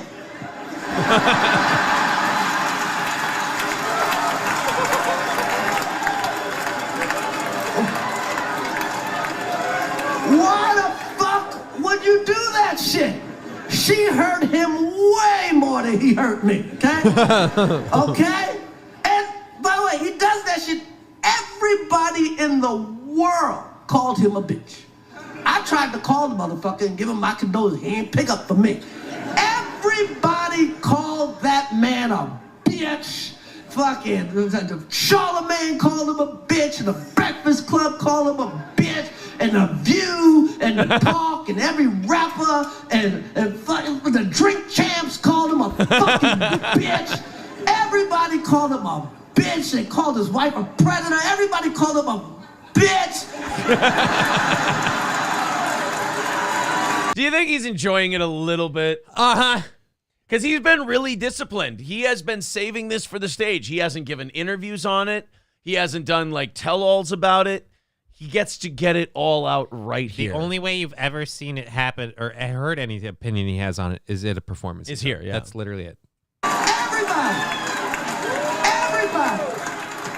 And who's he hit? Me. A nigga he know he could beat. That is some bitch ass shit. So there's that clip. He went for quite a bit longer. I need to go watch this. There was one clip where he said, it was like he watches the movie. What was the slave movie that Will Smith did? Not Redemption. Emancipation. He goes, now I watch Emancipation just to watch Will get beat. He did a very good job with it. By the way, Chris Rock is 58 years old. Jesus, 58. 58 years old. And he looks like that. Chris Rock does. Yeah, I mean, you slap a guy one time, and it's not just that he slapped Chris Rock. It's that he slapped Chris Rock to defend a woman who's done the shit to him that you should slap her for. You should slap her for. And that's kind of what he was getting at in his act.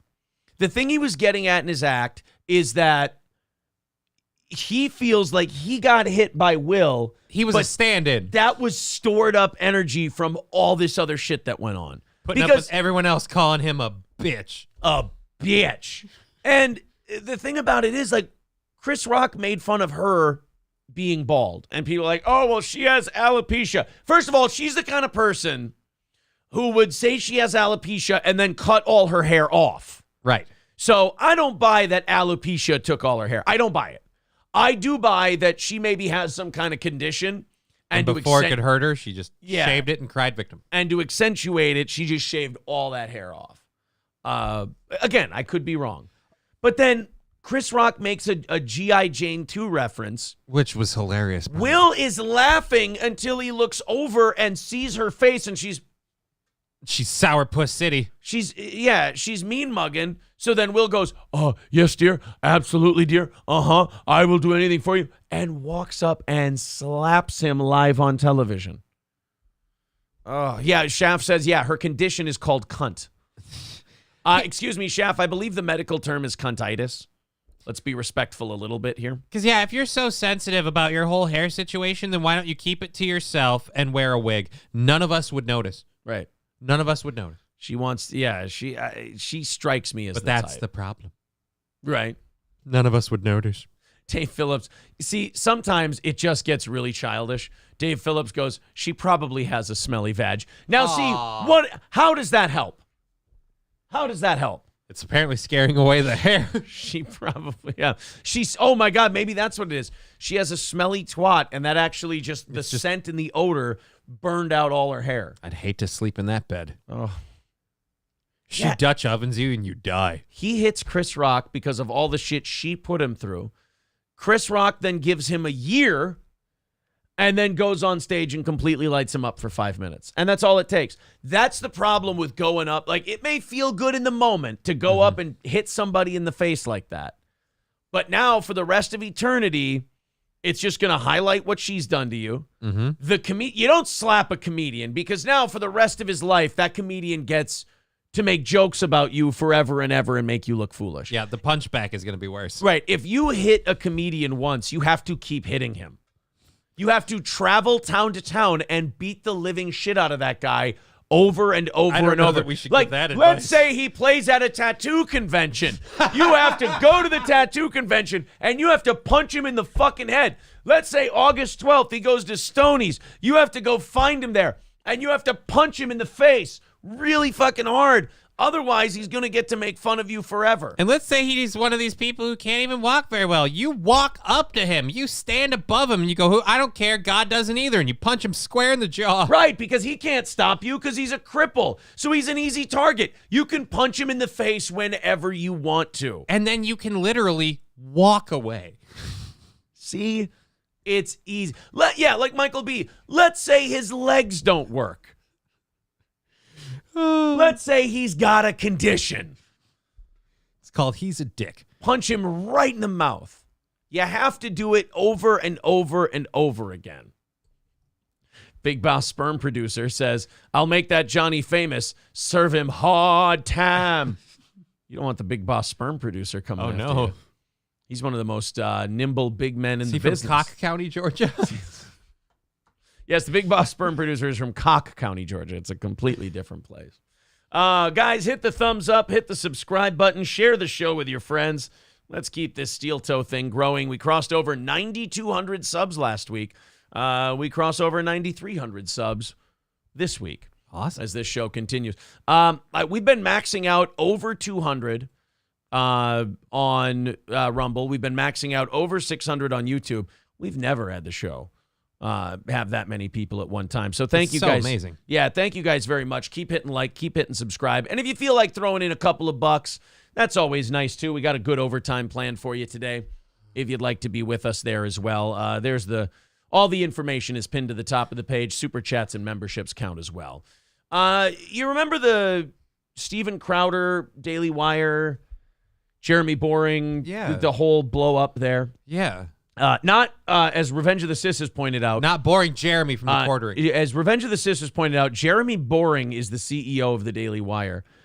Boring Jeremy is the guy who runs the Quartering. By the by, speaking of Boring Jeremy from the Quartering, Boring Jeremy from the Quartering, I guess went nuts on Twitter last night and was outing other conservatives. Somebody was giving Jeremy shit. And they were saying oh, yeah, you'll call out Tim Pool, but then you'll backpedal then you'll, but you won't call down anybody else, or you won't call out anybody else. And he just tweeted, Mike Cernovich loves trans cock. That's the most interesting he's ever been. I know. What the hell happened? Did he start finally drinking his fucking coffee? You know what he realized? He'd been drinking the decaf coffee brand coffee all this time. He finally drank the caffeinated shit, and now he's going mental.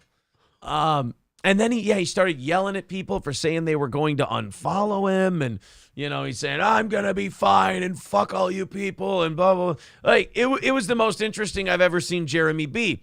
So now I'm really worried that he's gonna delete all of it. I hope he doesn't, because I would root for a quartering. Dude, I would watch him ride this train out the station. I'll jump on board. I'll start following you a lot more for this shit. Right. I don't follow him on Twitter. I got to start doing this, apparently. I'm missing out. 23 minutes ago. Oh, my God. He is fucking getting after it. I want to play you guys this video. Literally, and then I want to play you right what Jeremy from the Quartering wrote about it.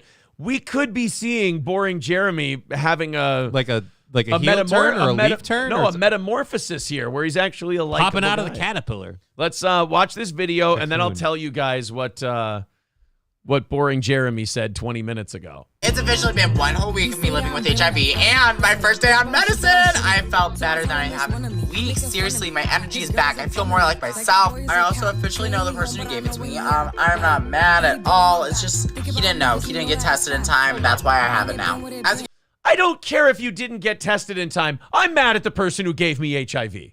I'm mad at you for being so cool about it, wearing a shirt that says Playboy. Right. I feel like, do you not realize how any of your decisions played a factor in what led to where we are now?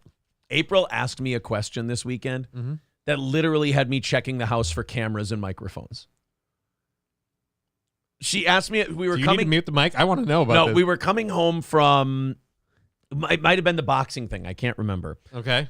We had grabbed some food. We brought it home. She wanted to know who watches The Watchmen. And she said, who do you think has spread more STDs, straight people or gay people? And I'm like, dude, I was under the couch. I'm checking for mics.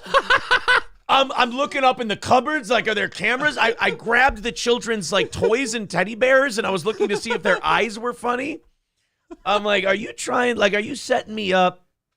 What's the deal? Am I going to see Ashton Kutcher pop out of a houseplant after I answer this question? No, probably RuPaul more likely.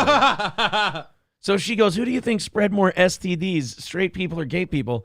And I tried to give her a scientific answer. And I'm like, well, if we're talking per capita, we're probably going to say gay people because there's not as many of them. And look, there's been not one, but now two kind of really big spread ones that have just come exclusively almost from that area. So that's a pretty big one. Straight people don't own chlamydia. Straight people don't own any of those STDs. But we have in the past had. So I start actually breaking this shit down where if I missed a camera or I missed a microphone, you're getting canceled. I'm fucked because I am not giving you guys the complete answer of how I responded to that question. I'm giving the politically correct one. Dude, I was telling her, I think she was surprised how much I answered this question. Dude, I checked her lapels for microphones, for little tracker bugs and shit, in the movie The Recruit. She started checking your phone for messages. He's a little too up on that community. I got to look into this. So I told her, I go, well, if we're going body count, you have to, I start breaking it down to are you talking about just cases of any ticky-tack STDs, or are you talking about body bags and shit? It was not good. You got me. Hand in the cookie jar. All right. Shame on you. Yes. Yeah. It's also really creepy to watch that dude put on the lipstick. What's with the middle of the nose thing? That seemed like a there's a little Buffalo Bill thing going on here, right? Because it's just he put it over there and then he started rubbing it in. And I'm like, All right, so they're talking about their HIV thing. Sorry to interrupt it. We're gonna give you Boring Jeremy's response to it, which is not boring. Look, if it were, if it were an edgy guy, you would go, oh, that's all right. Whatever. There's your take. But it's Jeremy from the Quartering, so you're like, holy shit. The person who gave it to me. I'm not mad at all. It's just he didn't know. He didn't get tested in time, and that's why I have it now. As you guys can see, I went to the doctors again today, and they redid all my blood work. Needles are like one of my biggest fears. I hated it. So you should probably get your Needles sexual partners checked out for AIDS, because needles are going to be a big deal in your life if you end up contracting that one. Okay, so just to be clear, you don't like things that are inserted into you. Oh, I don't like needles. They hurt. What does a dick in the ass feel like? And that was rhetorical, by the way. That was not a question I wanted an answer to. As long as I can get back to myself, I'm not mad. Lastly, before I go off to dinner, one of my big things on my bucket list was to have a blood pact with some of my friends. And I was like, oh, now that I have HIV, I'll never be able to do that. But I asked my doctor, and he was like, even though I really highly don't recommend it because of a number of other reasons, technically HIV is not the problem there. And I was like, yay! Only not the problem when I'm fully undetectable, which will be for a while, but I don't care. Also, he needs more information. But whatever, I love you guys so much. This is a win. No, it's not. It's not a win. It's undetectable, but I don't care. I feel like the I don't care attitude might be part of what landed us Right. here. Guys, I'm not sure the I don't care, laissez-faire, butt-fuck, blood-spreading attitude is really what we need upon the news of hearing we have HIV. I feel like we may be going the wrong way with this one. And it's a little weird that you're like dolling yourself up to go out while you're already talking about how going out and being promiscuous with people has led to a negative consequence for you that you are literally dealing with right now. I feel like this might be the time to maybe analyze if you, sure, go out, but maybe don't dress to the nines. Don't sit here like, you know what, I just got tested, I have HIV, but I am going to make sure that I look like I am ready to fuck. Like, Gay Mudshark Army writes smash. So we watched that video of the person, you know, pretty upbeat attitude about having HIV and not letting HIV hold him down. And showing that the quartering is kind of losing his mind compared to what he is normally. He just tweets that and writes, AIDS is the dopest. Again, edgy show. You wouldn't really, it would just kind of be like, whatever. But for Jeremy, it sounds like he's kind of just leaning into being a shitbag now, which I will like him more for it. Right. We've all been kind of waiting for it. His grift finally broke when he admitted that he can't be associated with Republicans anymore because we're all just too far right. So they're talking about Mike Cernovich, I guess. Tell me you've never watched one of my videos without saying you've never watched one of my videos. Oh, he's talking about quartering. Yeah. He wrote, lots of panic in my DMs. Don't care. Can't wait for tomorrow's live. 9 a.m. Wait a minute. Would that mean that... Is he live right now? Is he on the East Coast? Because that would mean he would be live in 20 minutes. Yeah. Okay, Man on Fire holds up. Okay, that's about a movie. Man on Fire was a good movie, but it's also, I think, based on a true story. Is he still... Is the Cernovich tweet still out there? Of course, he had a coffee brand coffee plug in there somewhere. Can't fucking fail that one. Oh, people were saying they're canceling their subscriptions, this and that. Drunk Jeremy is drunk tweeting again. He is handling the I'm going to cancel my subscription properly. You let those people go. That's burning out Deadwood. If you go with this new AIDS is the dopest Mike Cernovich loves transcock angle, I feel like you're going to gain some different people. Yeah, and if people are willing to bail out on you because you said one thing they don't agree with, you don't really need those people in your camp. You don't want to build an echo chamber. Where is the Cernovich tweet still out there? Elijah, look, oh God, he was tweeting his balls off. He maybe really did finally try. There it is, right there. Jeremy, if you are so sure, then name names. Otherwise, move along. You had no problem putting Tim Pool on blast, and rightly so. So if other so-called conservative voices are fakers, then call them out also. Be consistent, dude. Mike Cernovich loves transcock. I mean, even if it's not true. It's funny. Hilarious. It's great to hear. And here's the problem if you're Mike Cernovich. The problem if you're Mike Cernovich is that, like, we read Jeremy writing that and we go, you know what? I could see it. Like, even if it's not true, we can all imagine in our head. So I guess Jeremy from the quartering lost his fucking mind and decided to start tweeting about Mike Cernovich. loving, quote, trans cock. Am I a horrible person for hoping he stays on this crazy train? Like, I want to watch this more. Like, I literally just started following him on Twitter, hoping that these tweets will continue. Is there anyone not hoping that this isn't permanently Jeremy? It would be way more. I'd love to see him take on Tim Pool again if this is Jeremy. Yeah. Oh, boy. So, yeah, I mean, just keep him drunk. And Irish coffee the shit out of that guy. Yeah. Yeah, Irish coffee brand coffee. There you go. They're saying live in about an hour. Okay. All right. 265 away from overtime today. Check it out. There's Streamlabs. There's PayPal. If you feel like chipping in, Super Chats work as well. PayPal and Streamlabs takes about 5%. YouTube takes about 30%. Your call. Either of them work for us. So anyway, this brings us to Jeremy Boring, the co-founder of the Daily Wire. So anytime you mention Jeremy Boring, you always got to check, because of those ROTC bastards, you got to check out what the quartering is up to, because they're kind of married now forever. Yep. Because of this. This is the kind of thing where I can tell if you're locked into Team Red or locked into Team Blue, or if you're someone who just appreciates funny or cringe or douchey or whatever. Like, you don't grade things based on what side the person's on or the person who made it. You're just like, okay, this is either good or this sucks. Did you happen to see the Hershey's? Yes. The she, her. Yeah, he, the Hershey thing. They had a trans woman talk about International Women's Day and the her-she bar. I mean, on one hand, it's insulting. On the other hand, it's almost like women are getting what they deserve for, like, allowing the fox into the hen house. You know, you're like, look, we don't want to be hateful. We don't want to get called a name. We don't want anybody to say anything bad about feminism.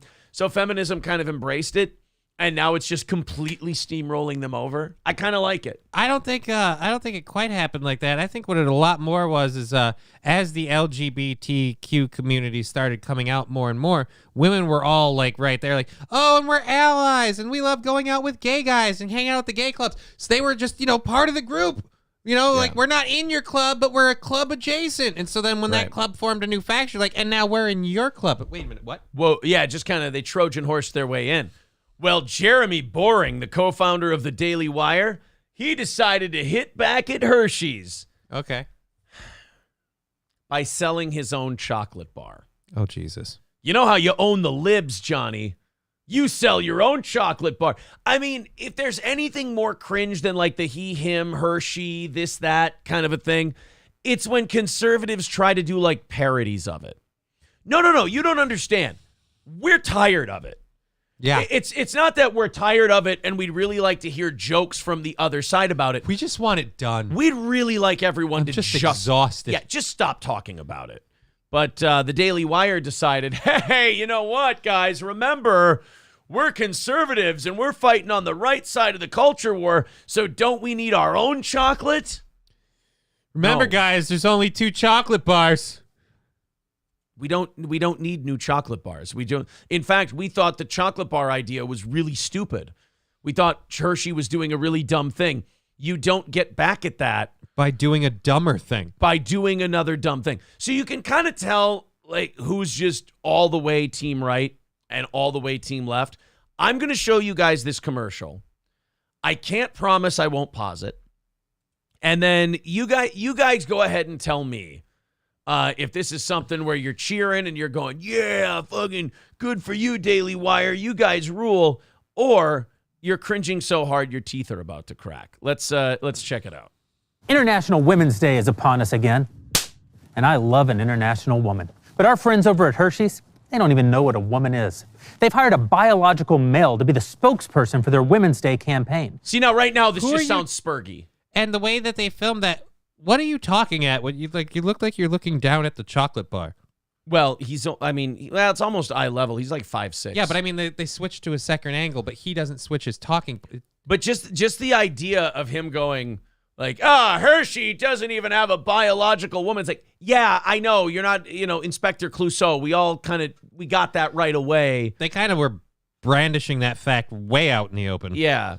So like, instead of going, let's make fun of Hershey and let's, obviously point out the obvious and everything else. We here at the Daily Wire have decided that the only way to have a culture war in this country is for the right to be just as cringe as the left. That's how we're going to get this thing done. Dude, this makes me believe that the Daily Wire is just like, again, I was a tinfoil hat rejecter for a long time. These last 3 years have made me go, you know what? Let's do the tinfoil hat first until they show me that it doesn't belong there. It keeps being right. Right. The Daily Wire might be a CIA psyop. Because, like, this kind of shit doesn't fix anything. It doesn't solve anything. All it does is keeps people spinning in their... It keeps the bullshit fight going. Over, yeah, chocolate bars shouldn't be called her and she. Chocolate bars should be called he, him. Chocolate... No, they should be called chocolate, guys. We don't really need to get this deep with our chocolate bars. It was like when people started fighting over the M&M thing before the Super Bowl. Yeah. And you're like, guys, this isn't a cultural flashpoint. You know, we're not going to look back in 100 years in the history books and go, thank God we won the battle of big chocolate.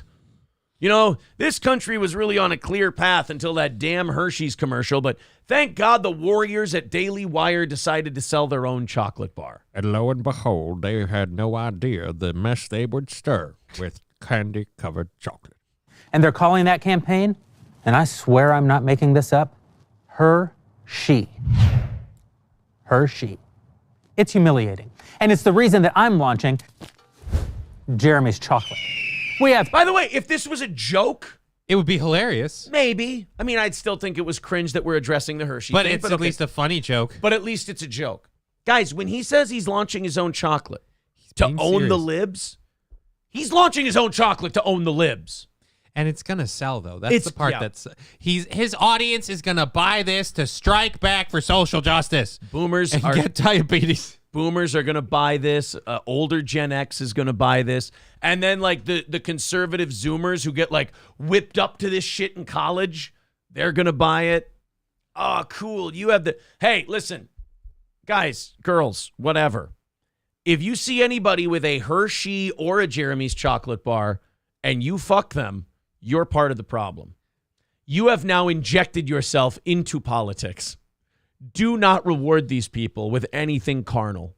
I'm telling you this right now as a cultural warning. Two kinds. She, her, and he, him. One of... Hey, Johnny. Yeah? What's the difference between she, her, and he, him in Jeremy's chocolates? I'm going to guess one of them has nuts. I'm right, aren't I? Yeah. Fucking goddamn. One of them's got nuts. We're owning the libs, baby. This has been a fucking Almond Joy Mounds joke forever. You just repurposed it for yourself without the coconut, which, by the way, that is the key ingredient. You have fought the libs by ripping off Mars candy. Congratulations. But again, do I blame Jeremy? I don't think I do. No, dude, he's making money off of this. People are going to buy this shit. I want to see the boomer that, like, carries a he, him, like, candy bar in his jacket, waiting for the moment where he can pull it out on somebody. And somebody, do you know what my pronouns are? Well, let me tell you, there's only 2 chocolate bars. And he pulls out a he, him bar, but it's melted now, so it's just... If I find out that ever happens, I'm never voting again because it doesn't matter. Because if the people who buy this chocolate bar and the people who buy the other chocolate bar together make up the majority, then none of our opinions matter. Because you're not going to save a country that's being decided by these types of people. And why won't the diabetes just hurry up and finish them all off? And this is like a no-win in my opinion, like for my view of Jeremy's character, because either he thinks this is funny and he's got a terrible sense of humor, or he's just schlepping the chocolate because he knows that dumb boomers will buy it and he can make a quick buck. I mean, could it be both? That one I would respect more, by the way. Well, yeah. I respect the quick buck. Tricking boomers, I am totally fine with. Look, if you know you have an audience that will buy a product, why wouldn't you sell it to them? Right. If you need me to tell you which one it is, keep giving your money to Hershey's. But if you're tired of giving your money to woke corporations that hate you, and you're looking for a delicious chocolate bar from a company that actually wants your business... Why did you not yell cut after that and have a little bit of shame? It was, yeah, at this point now you're just tugging your own ego and it's getting cringier. If you don't like woke corporations, see, he said woke, and there's a lot of people, they don't like woke. Oh, So I wonder if any of those people over at the Daily Mail don't like woke ideology, culture, and corporations. they're not going to like. If you don't like woke people, then you've got to buy my chocolate. Look, if you See, don't guys, this is the difference between e-begging, which is harmless and honest, what we do, and grifting. People overuse the word grift too much. Here's a e-begging. Ready? Guys, 265 away from our goal, 30 minutes of overtime. It's what keeps this show on the air. If you feel like contributing, all the links are up, pinned to the top of the chat. Now, a grift is, hey, do you want to fight against the wokies and own the libs and fight for our culture? Then buy my chocolate bar. You're not fighting the libs. You're not owning anybody. You're putting a bunch of money in Jeremy's pocket, and you're humiliating yourself and getting diabetes at the same time. Chocolate bar from a company that actually wants your business? Head over to IHateHershey's.com and order Jeremy's chocolate today. Again, if it was a comedy sketch, I'd give him a break. It would still not be very good. How funny it would be if we look into it and Hershey's is making these chocolate bars. Yeah, they're buying them from Hershey's. And they're just because that's the thing that a lot of companies do. Like, oh, we make this amazing product. Someone wants their own knockoff. We'll just make your own packaging for it. You give us 30, 50, 40%, whatever. Oh, man. Daniel Joseph says, Aaron is just jealous he didn't think of it. Wait, what? No. Absolutely not. Oh, my God, a 4-pack of their chocolate is $25. Oh, they're leaning all the way in. Ooh. Jesus. They're getting some money off of this. The Mood says, seen the 2 Ferrari jump into a fence during a race. Okie dokie. Thank you very much for the $11, buddy. Appreciate that. I'm going to Google that later. Oh, God. What is it? IHateHershey's.com? Yeah, IHateHershey's.com. Is this the first time that Jeremy from the Quartering has been less cringe than Jeremy from the Daily Wire? It kind of would be, yeah. I mean, oh my God, there it is. Jeremy's chocolate. Unwoke it. Unwoke your inbox. Oh, Jeremy's chocolate binary, nut and nutless. Oh, guys, hey, $24.99, but you saved $2.97 because they cut it was down $3. $27.90. Wait a minute. How can I save $2.97? This thing's been out for less than a week. You just list, this is like... And that's on the 4-pack size. That's the smallest size. Dude, are they doing a cold sale on their chocolate where, hey, it's 60% off? No, it's not. You never listed it at that price. Hey, it's now $45. It used to be $45, but now it's $45. 10-pack, you get it for $45.99, so $4.50 for a chocolate bar. 24-pack for $100. People are buying the shit out of this, I guarantee it. I don't want to know the numbers. I guarantee you there is a boomer somewhere who's like, I'm going to buy 100 of these candy bars and I'm going to give them to every gay person I know. Like, just from handing them out.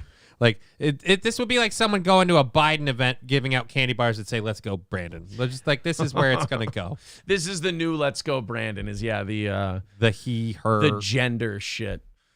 You can't say that Hershey's gendering chocolate is stupid and gay and cringe. And then do the same thing. And then gender chocolate. Eric Nagel says, check eBay, see what people think they're going to flip them for. No, I don't want to. No, don't tell me people think they can flip this shit. You could still go buy them. Right. What was his be? Jeremy's chocolate? Jeremy's chocolate. Jeremy's chocolate. Green black chocolate recipes. Okay, There's I don't nothing see on any. eBay. Daily Wire chocolate. All right, I only see hair extensions. That's a good sign. So people aren't Can eat those. We needed some kind of W out of this thing, right? And we'll take that one in lieu of anything We will else. take that one. I mean, look. Yeah, Sombek Hunt says, owning the libs with teeth cavities. But people were watching this like, yeah, it's good to see Jeremy fighting back. It's good to see the Daily Wire taking a stand. It's like, you're not taking a stand. You're just repackaging the argument you've already been making. Like, you're just repackaging the two genders argument. You're putting it into chocolate and you're making a bunch of money. Which, again, good for you. Congratulations on, look, if these people are going to pay for it, if they're going to buy it, why wouldn't you sell it to them? Yeah. But I mean, the pitch of You know, hey, fight the culture war and help us with the wokies but again, by buying some chocolate. You're coming out saying, how dare this company take this gender stance with chocolate? You know what we're going to do? We're going to make our own chocolate and take a gender stance with it because we're different over here, goddammit. This is why we always say on the show, we say, what you do is you don't take sides on this whole shit. You don't go team righty, you don't go team lefty, and then make your whole personality that. Because at the end of the day, these people are the same. They're all for cancel culture. They all want to talk about gender incessantly. They all want to talk about gays incessantly. They all want to distract everyone with bullshit topics that shouldn't be at the top of the list when people's eggs are like $8 a carton.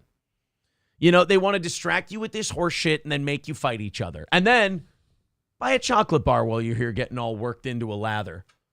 RGZ Mag is saying, dude, it isn't okay if they want to buy a chocolate bar from a transvestite company. I think that's okay. I don't want any homo chocolate. But again, like I'm just saying, you didn't need to make your own chocolate bar to make that stance. I feel like you could talk about the issue, point it out that it's and your fan base that believes that will go, you know what? I don't want any Hershey's chocolate bars. How about a Mr. Goodnut or Mr. Good Bar or whatever? Mr. Good Bar. Yeah, you just fucking a Zagnut, whatever the fuck you're getting. RGZ Max says it's making millions of dollars, Aaron. Wake the fucker. You would do it too. Give me $1 million. Look. What's the one thing we said? We go, it's a lot easier to digest this if they're just doing it for the money. Yeah, if you're saying, hey, I'm selling them a product they'll buy. We're like, we get that. We understand that. I get him. What I don't get are the boomers who are like, yeah, I'm really helping fight if I buy this chocolate bar. All right, 8 o'clock. Wow, we're halfway through today's show, 260 away. If you feel like chipping in to support the show, Streamlabs and PayPal right there. Where are we at? Likewise, we're trying to get to 300 by 8:30. Where are we at? Very good for the show, by the way. Hitting the like button, helping us out in the algorithm and whatnot. 246. Holy shit, we're not that far off. Everybody hit the like button. Let's pump that number up. Get it to 300 by 8:30. 400 by the end of the show.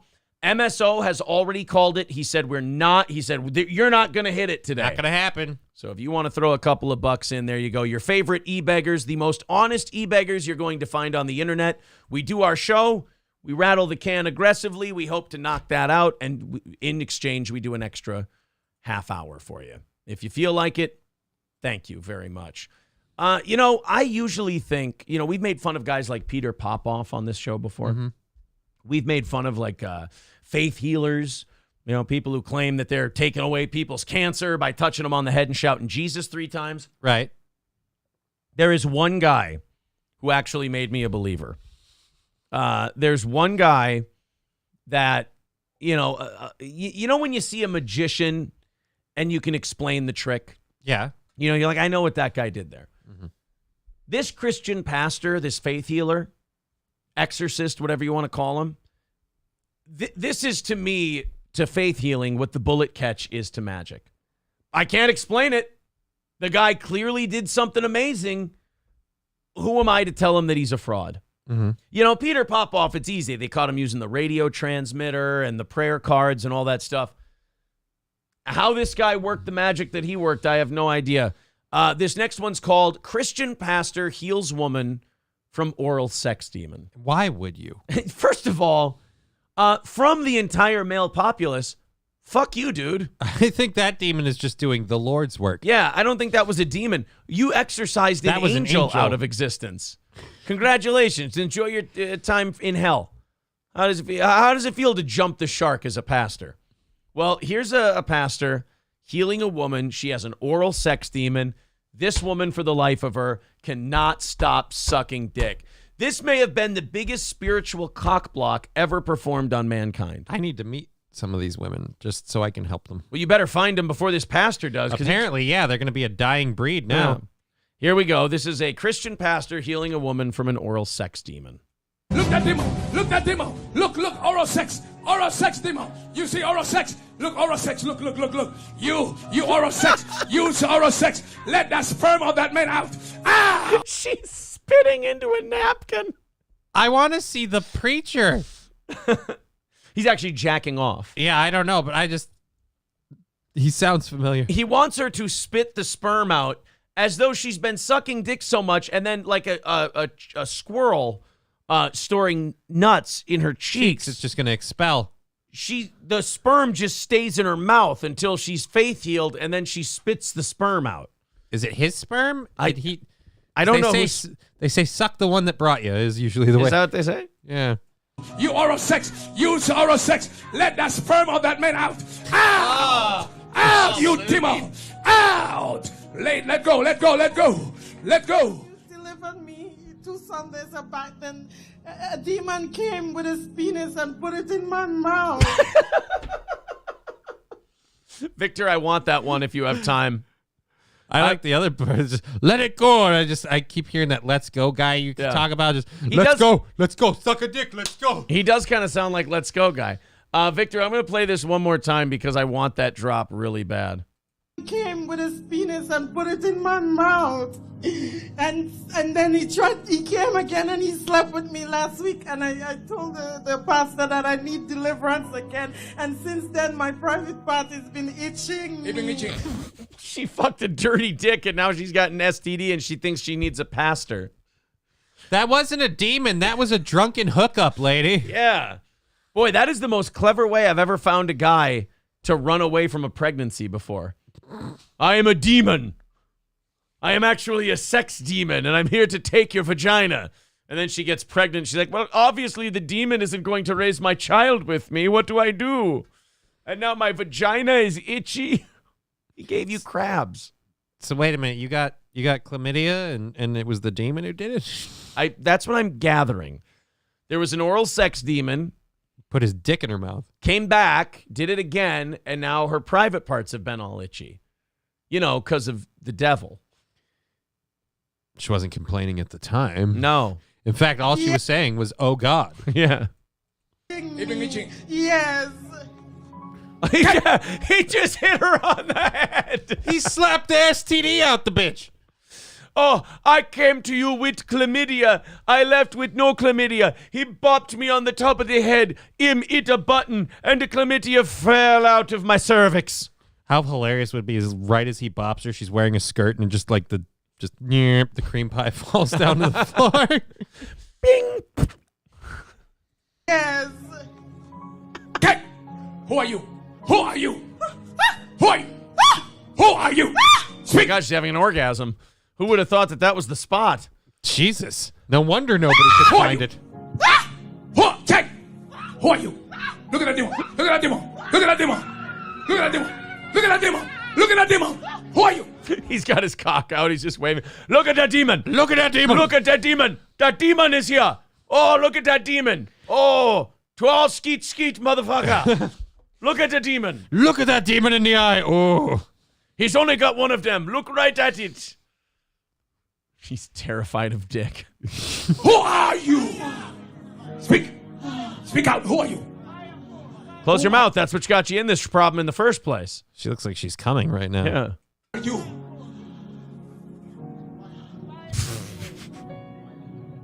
Jesus' name. You demon can help you. Huh? Did he just kick her? Did he kick her or did she hit herself? Huh? Oh, he fucking leg kicked her. All right. Looked like it. All right. I think he leg kicked her. By the way, voice did not match the visual at all. Yeah.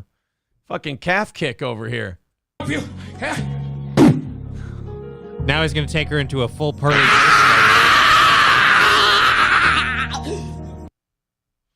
Must have been a hell of a dick. Is she maybe just crazy? Like, I don't know. I don't know. If How dare you? Take it back. I apologize. Thank you. I see someone behaving like this, and I wonder about their stability. You know what the sign that she's crazy is? She goes to this church. You didn't need the dick-sucking demon to tell you that this woman is insane. But I got to say, she's got some stamina, some staying power. Yeah, she's getting bopped in the head. She's getting kicked in the calf. And she's still up here taking the Holy Lord wherever he's putting it. Come up from the private part. Ah! Ah! You in her private part. Demon in the private part. Oh, no. Don't. No. Holy water. Oh, he's spraying holy water on her cunt.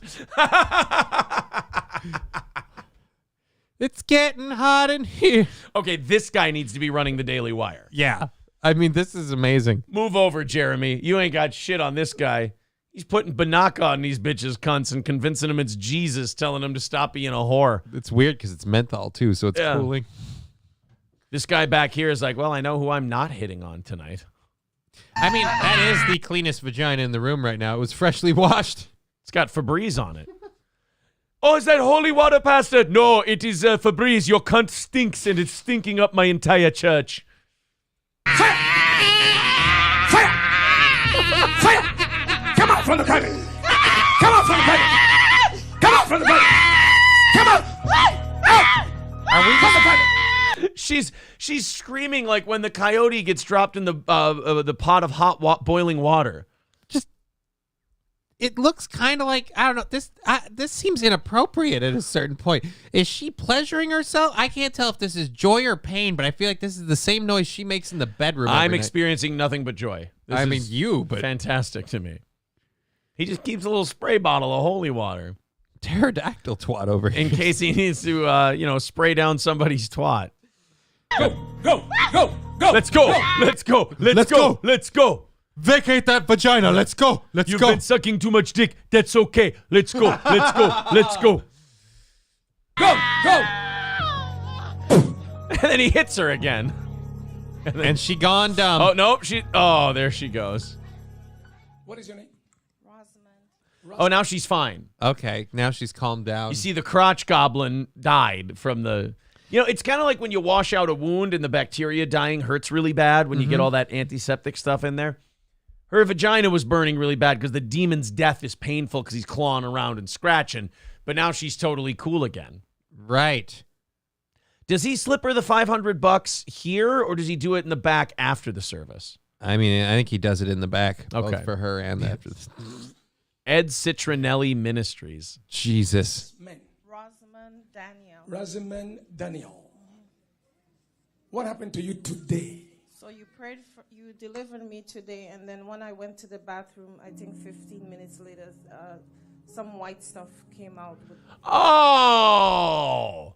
So either you've got an STD or somebody's load was stuck up in there, and then you squoze it out. What the fuck? Is this a porn set or a church? I don't know. Where did you get this clip from? Frickin' Pornhub? Our cringe. Blood after you sprayed. Oh, come on, somebody. After I spray with the water. Yeah. After I spray, something came out white. Put your hands together. Yes, congratulations. It wasn't holy water, it was douche. Congratulations. I gave you a cunt enema and all the jizz came out. The demon is gone. Hallelujah. I gave you May the your morning healing after and deliverance blessing. be permanent in Jesus' name. Come on and give the glory to Jesus. All right.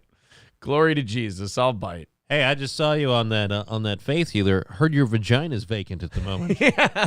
I heard you're all scrubbed out from jizz. What are you doing this Saturday? Oh, my God. Well, I mean... That'd be hilarious if he, doubled down on it when she's like, it's some white stuff. That's one hell of a whore. Just fucking...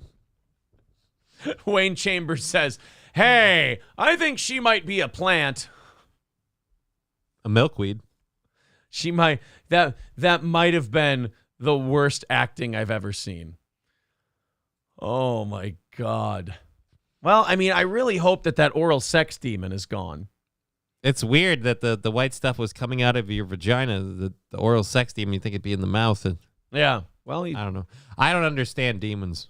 Well, just in case there was a spread, he just got it everywhere, Just kind of got her in general all over the place. She just needs 2 weeks to flatten the curve. Yes. Toastmasters, yeah, it was a holy water douche. Matthew's right after this. He goes, and don't forget to buy our chocolate bars. Ed Citronelli Ministry. Make the demon oral sex ghost upset with our chocolates. Jesus Christ. Hey, looks like our goal is at 260 and we're at 260 likes. That's ironic. Let's knock the goal number down. Let's pump that like number up. Let's get her to 300 by 8:30. Keep hitting the like button. If you haven't yet, hit it. Let's go ahead and fire that up to 300. let me know. We'll check it out in about another 15 minutes or so. Amanda Hug and Kiss says $20 says she is back next week. Yes, I'm sorry, but the oral sex demon came back. No, I'm sorry, ma'am. I think you might just be a hoe. I got rid of the oral sex demon, but now I'm plagued by the anal sex demon. Yes. They went out the front, they came in the back. Him say to me, you have to take it up to balloon knot, or we is going to condemn your soul to eternal hellfire. Oh, no. Yeah, she's a hoe for demons. Apparently. Oh, I've got the butt sex demon, Pastor. What do I do now? You go into my office and you wait for me there. Not butt demons. Oh, sprays her ass with the holy water. Yipe, yipe, yipe, yipe. 15 minutes later, what happened? I just went to the bathroom and I diarrhea shit all over the walls. I sprayed all over the place. Thank you for getting rid of the anal sex It'd be crazier if that's what happens when he starts spraying her butt is the diarrhea. That's the demon coming out. No. No, I actually visited a taco truck before I came to church today. You smell the brimstone and the hellfire. No, actually, that's just really bad onions. Yeah. I mean, I'm sorry to get your hopes up. Wow. That's on me. Guys, if you're enjoying the show, subscribe to our channel. We appreciate that. 267 now. Looking to get to 300 likes. Thank you guys very, very much. Vice does an advice column. Oh, God. And I got to tell you guys, based on advice column. Yeah, based on this article, I would say don't write to Vice if you're looking for dude advice. Because not a lot of dude things going on. Why? What over at Vice.com. Some guy asked a question where he asked, is it possible to be straight and want to have sex with a guy? No. There. We've given you an advice column. There you go. Perfect. The definition of straight means you don't want to have sex with men. You don't have a problem with men having sex with men. You just don't want to be one of them. Here, now 2 signs that you're gay. Ready? You want to have sex with guys. And number 2, you're writing to an advice column. You're looking for another man to talk to you about it. Well, would you like to hear Vice's answer? Sure. To this letter? I'm sure it'll be right along the line of mine, probably a little more wordy. This is going to be some guy advice. Like, why write to Barstool or Men's Health and Fitness or whatever the hell you'd write to when you've got something like Vice who can give you straight up. Now, your article was not very long. No, it wasn't. Your response. It was, what was it again? No. No, you can't be one straight word. and want to have sex with your friend. Doesn't work that way. Well, they had a little bit longer response. I'll show you. I'll bring it up here on the page for you. Again, I assume they would be more wordy. This is their response. Several paragraphs. I mean, I feel like how many ways do you have to say no? I mean, well, let's check it out. I'm a little worried maybe we have different viewpoints. Heterosexuality is a label, just like any other. Oh, God damn it. No. You can't have a closet case ask another closet case a question.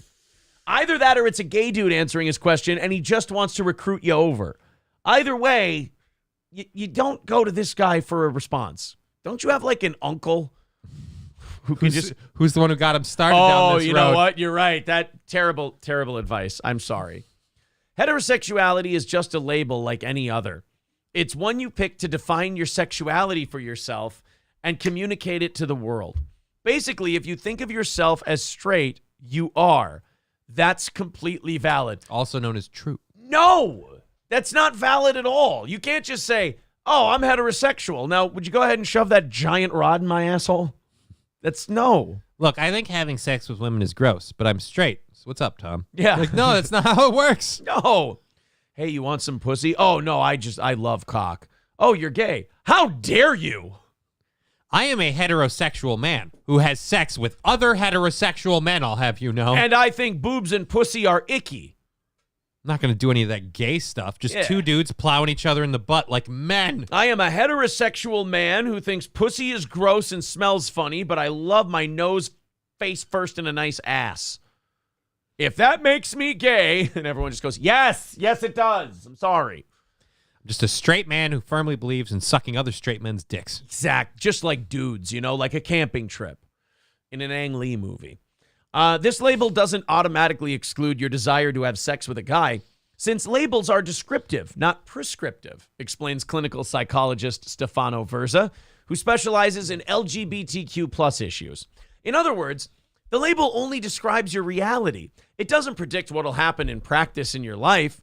Our self-description helps us introduce ourselves to the world, but is not a fortress. We can go inside and out of its limits.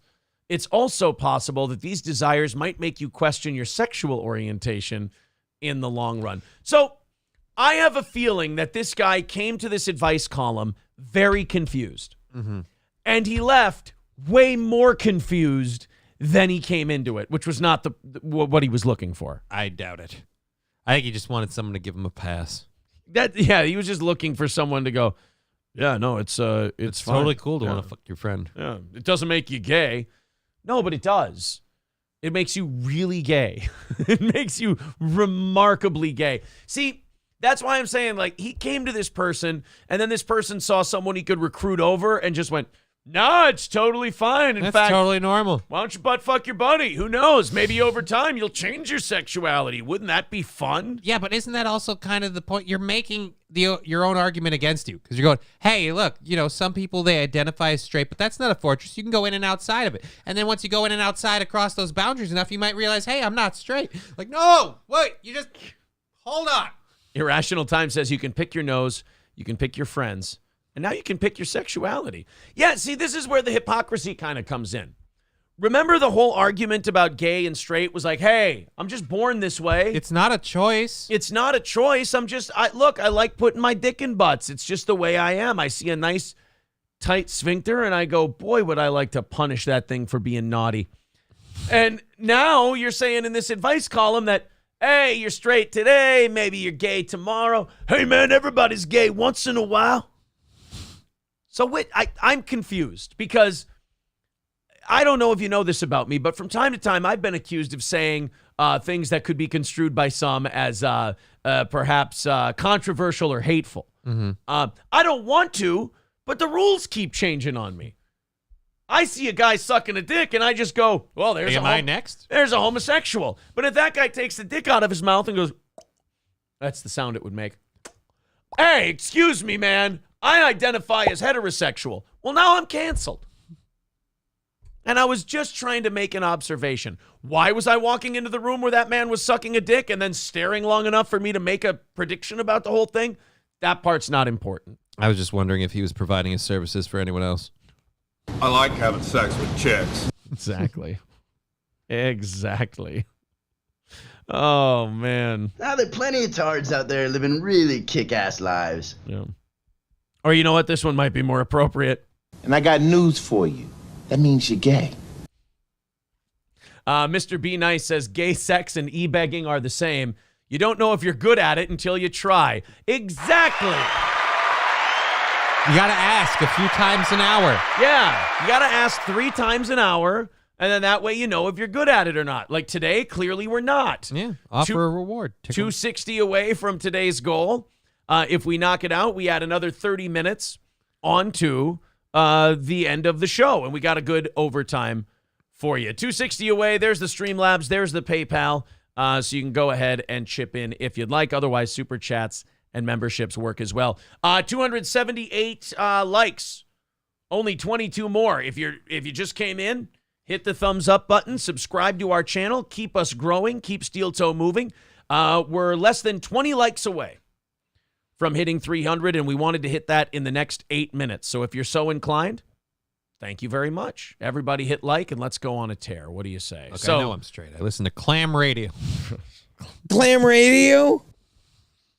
Man, first of all, if you're writing to an advice column to ask if you're gay, I feel like you've answered your own question. Yeah. And I got news for you. That means you're gay. Exactly. Let's open up the 7 o'clock hour stories. Nice. We've had a bunch of shit going on today. Yeah. We've already got 3 things that I'm going to be clipping out for later. I want to play this right now. I don't want to wait till the end of this segment of stories. So we found something on Friday, which I just think is really, really cool. It's some guy started archiving Ron and Fez show clips. And so he's just putting them out there? And he's just putting them out there on his Twitter. So it's just like their greatest hits are coming back. Yeah, and the one we played on Friday was a live read for Ashley Madison. Oh, God, that one? Yeah. Oh. Really, really funny. Now we've got one. If I go to the 7-11 mark, here is where it starts. This is Ron and Fez having a conversation. And again, this was, if you don't know who Ron and Fez were, they were a show that followed Opie and Anthony in New York, followed Opie and Anthony in Sirius XM. And just a really funny show, probably remarkably underrated. But I mean, you're following O&A. So. But here's the guy, and his name on Twitter is Ron and Fez Archivist, @PatrickGild. And he clipped out this segment of Ron and Fez talking about how many children they could beat up. Here you go. I was thinking white 9-year-olds.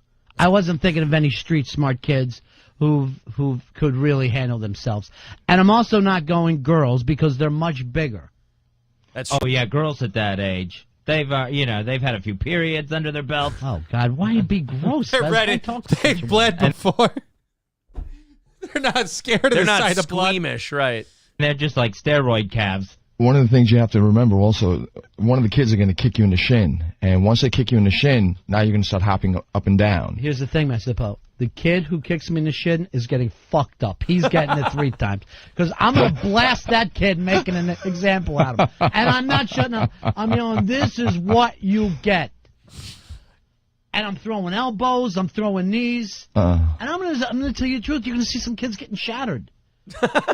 You're going to see some kids getting shattered out there. And I don't think the rest of them are going to want any part of this. I would love to do this TV show. Just Bill, me versus 20. One of the lines in there, it's a 45-minute clip. Go to Ron and Fez Archivist and check them out. One of the conversations they had in this was Ron Bennington said to Fez, how many 9-year-olds? And Fez says, average American 9-year-old, 3. I think 3. He could beat up 3.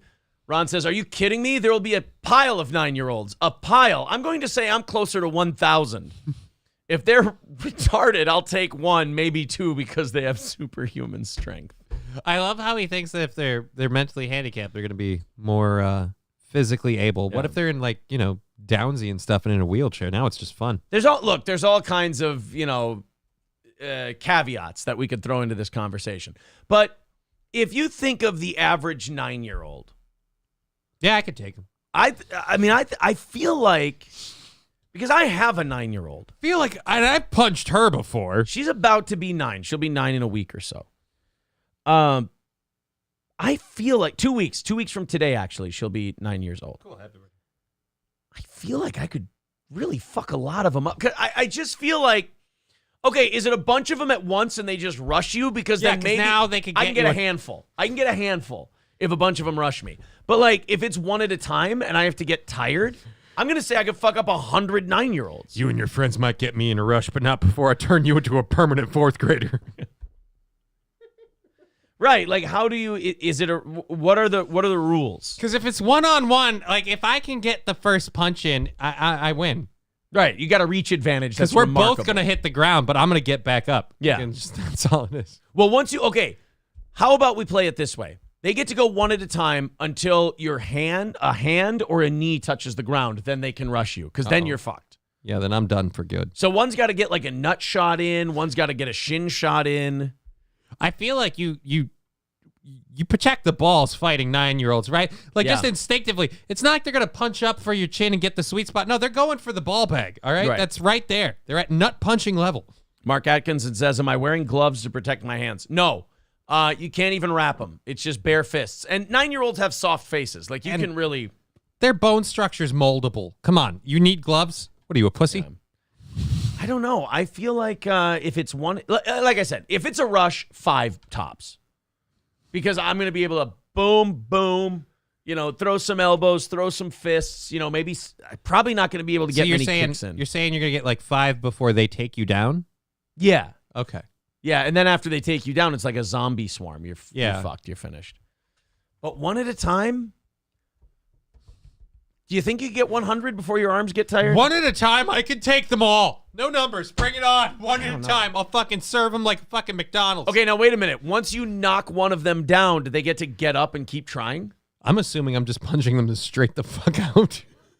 I have a lot of pent-up rage that I'll just let out on the kids. Yeah, I don't know. That's a difficult question. You know what? That's not as easy of a question as you think it is because there's like we said, there's definitely some blank spots in there that aren't filled in. JC says Tim Pool bought $2,000 worth of the Daily Wire chocolate. That doesn't surprise me at all. That doesn't surprise me that Tim Pool bought $2,000. That is a kind of fence walking thing where you're like, yeah, that's how we win the culture war. We're getting back at Hershey's. No, you don't get back at Hershey's by buying Daily Wire's Virtue Signal chocolate. You win a culture war. First of all, that's gay to say, but you win your little war you're having by just not buying the Hershey's one. Just calling it stupid, calling it a virtue signal. Right. And moving on. Yes, exactly. And history has proven that when companies pull shit like this, it doesn't work. Yeah, Disney dropped like 40% stock price year over year because they kept going woke. They kept making really dog shit movies that because they tried to do like a message in them. But the difference is now with Jeremy Boring, he's just going to sell this chocolate till it's not making the fig, and then he cuts it loose. Right, and then he's gonna take his money. He's got a nice chunk of wad money, and he just takes it home. Yeah, and then he gets to hold on to it because Crowder didn't take his deal. So now he just gets to keep all. You know, you'd absolutely be having to sell this chocolate just to pay Crowder's deal if you had signed that contract. Now you get to pocket all the chocolate money. Speaking of which, have we heard anything on him? No. So we've heard nothing. He tweeted something over the weekend where he showed like some vague like stage construction work. Oh, so he's gonna build his own like internet thing, like Compound Media or whatever. Maybe start his own paywall site. He's never been on his own though. Yeah, like he's always had the backing of some millionaire or billionaire. Yeah, but I feel like he's made up enough of a nest egg where he feels like he can run it. And I personally think that's been his goal from the get-go. The whole Daily Wire thing was to chum the waters for we've got to make our own thing. Yeah. What is it? Right. Instead, you're right. He was probably always going to do his own thing, but he needed to create a villain. Yeah, and so now it's what did he call it? What is it? Conservative, or no, the right wing.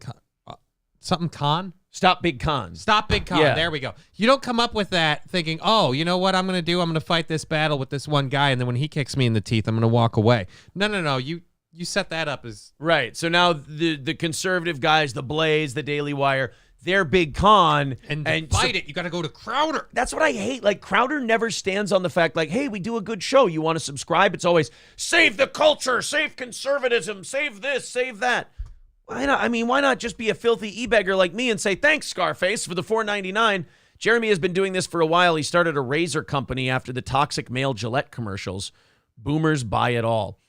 That's true, but I thought that the razor thing was a joke. That was real? He sold razors? Fucking brilliant, man. Is he still selling these razors?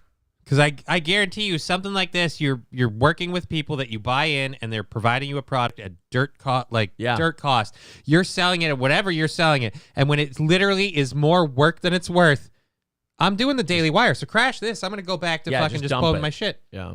Well, thank you, Scarface. That's going to put us 255 away from overtime today. If you feel like chipping in, there's all your links. Streamlabs, PayPal, Super Chats, and memberships. Let's see if we can get inside of 200 by the top of the hour. That would work out.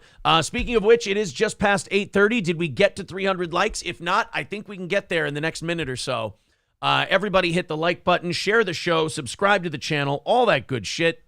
And thank you guys very much for being a part of the program. Lots still to come. Curly Adams says, I respect you being an e-beggar, but I suspect Steven Crowder doesn't go that route because he enjoys being a millionaire. That's true. I had somebody ask me last week, they're like, well, when you go over, why don't you just pocket the rest? I find it to be dishonest. We're asking you to support the show. You supported the show. Job done. Yeah, I think if the audience, I believe it should all go back into the show. That's just what I believe. If you have to harangue your audience for money to keep your show on the air, I think if they go over, you should put it towards the next ask. And pocketing it is not fair. And like, that's people need to, I don't know. I personally think like if the show continues growing to the point where we don't have goals, then when people think we're doing a great show and they throw in some money to support it, we just go, oh, okay, a little extra something. Thank you. Sure. Danger Bear Wolfter. Oh, we made it to 300. Great job, everybody.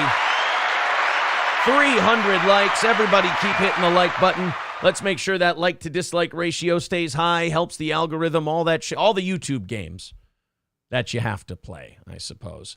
All right, let's continue on. Let's knock out. Let's go to overtime. Next story up, the NBA. To me, the NBA is the most pussy of all the sports organizations. They apologize to China all the time. They haven't seen a social justice cause that they won't jump all over. Okay. Their coaches are giant virtue signaling pussies. The Raptors, to prove that no good deed goes unpunished, the Raptors tried to do a Women's History Month promo. Okay. And it proved two things. One, now someone's going to get pissed about everything. And number two, college basketball players definitely did not do their own homework in college. Why do you say that? Look, I'm bitter about this because my Minnesota Golden Gophers got punished back in 1997. And in 1997, we went to the Final Four and the whole deal. We had a great year. Right. But it was found out that some tutor lady was doing all the players' homework, taking all their tests, getting them good grades so they could stay on the team. That got discovered. The Gophers got punished big time. Our program still hasn't recovered from it, almost 30 years later. Every team does this. I don't know why we got caught. I don't know what the deal was. Maybe it's because we sucked for years and then all of a sudden we're good. And it's, oh, shit, look what happened. But you cannot tell me that every college team in the country doesn't have this going on, every good one, I should say, when I show you this Toronto Raptors Women's History Month promo that they did. Again, I don't know. Do people not realize how hard it is at college-level athletes? That's almost like a full-time job. You've got to be doing practices. You've got dry side. Well, not hockey. But, you've got your on and off the court or whatever you want to call it, workouts. Yeah. You've got different things you have to do for the team in general, just discussing like when you do strategy meetings and stuff. Off-season workouts. Yeah, it's a full-time job. Chef Nation says, 97, the year my Wildcats won the national championship in basketball. You remember, Aaron? I sure do. I believe we lost to, was it Kentucky or UCLA in the Final Four? Because none of our players could compete. Miami and Ohio State are known for that shit, says Scarface. Yeah, and like, every successful school does it. Because like Johnny said, when they recruit these kids out of high school, they're not A and B honor roll students to begin with. And these people are not working towards, well, I just really want to be, a therapist. No, these guys are like, I want to be a professional ball player. So that's what they're focused on. So here we go. This is what the Toronto Raptors did that they ended up apologizing for afterward. And I'll let you guess why they apologized. Beyonce said girls run the world. Why do you think that's true? I don't. Right, exactly. I don't like that they're making me assume that that's true, but okay, you pay me millions of dollars. I'll float some bullshit for you. Girls run the world because they're the only one that can procreate. They birth everybody. All women are great because they're all queens. First of all, those are answers I would expect from a third grade classroom. That sounded like a bunch of third graders asking the fucking question or answering the fucking question. So please tell me more about how they were such wonderful student athletes while they were in college.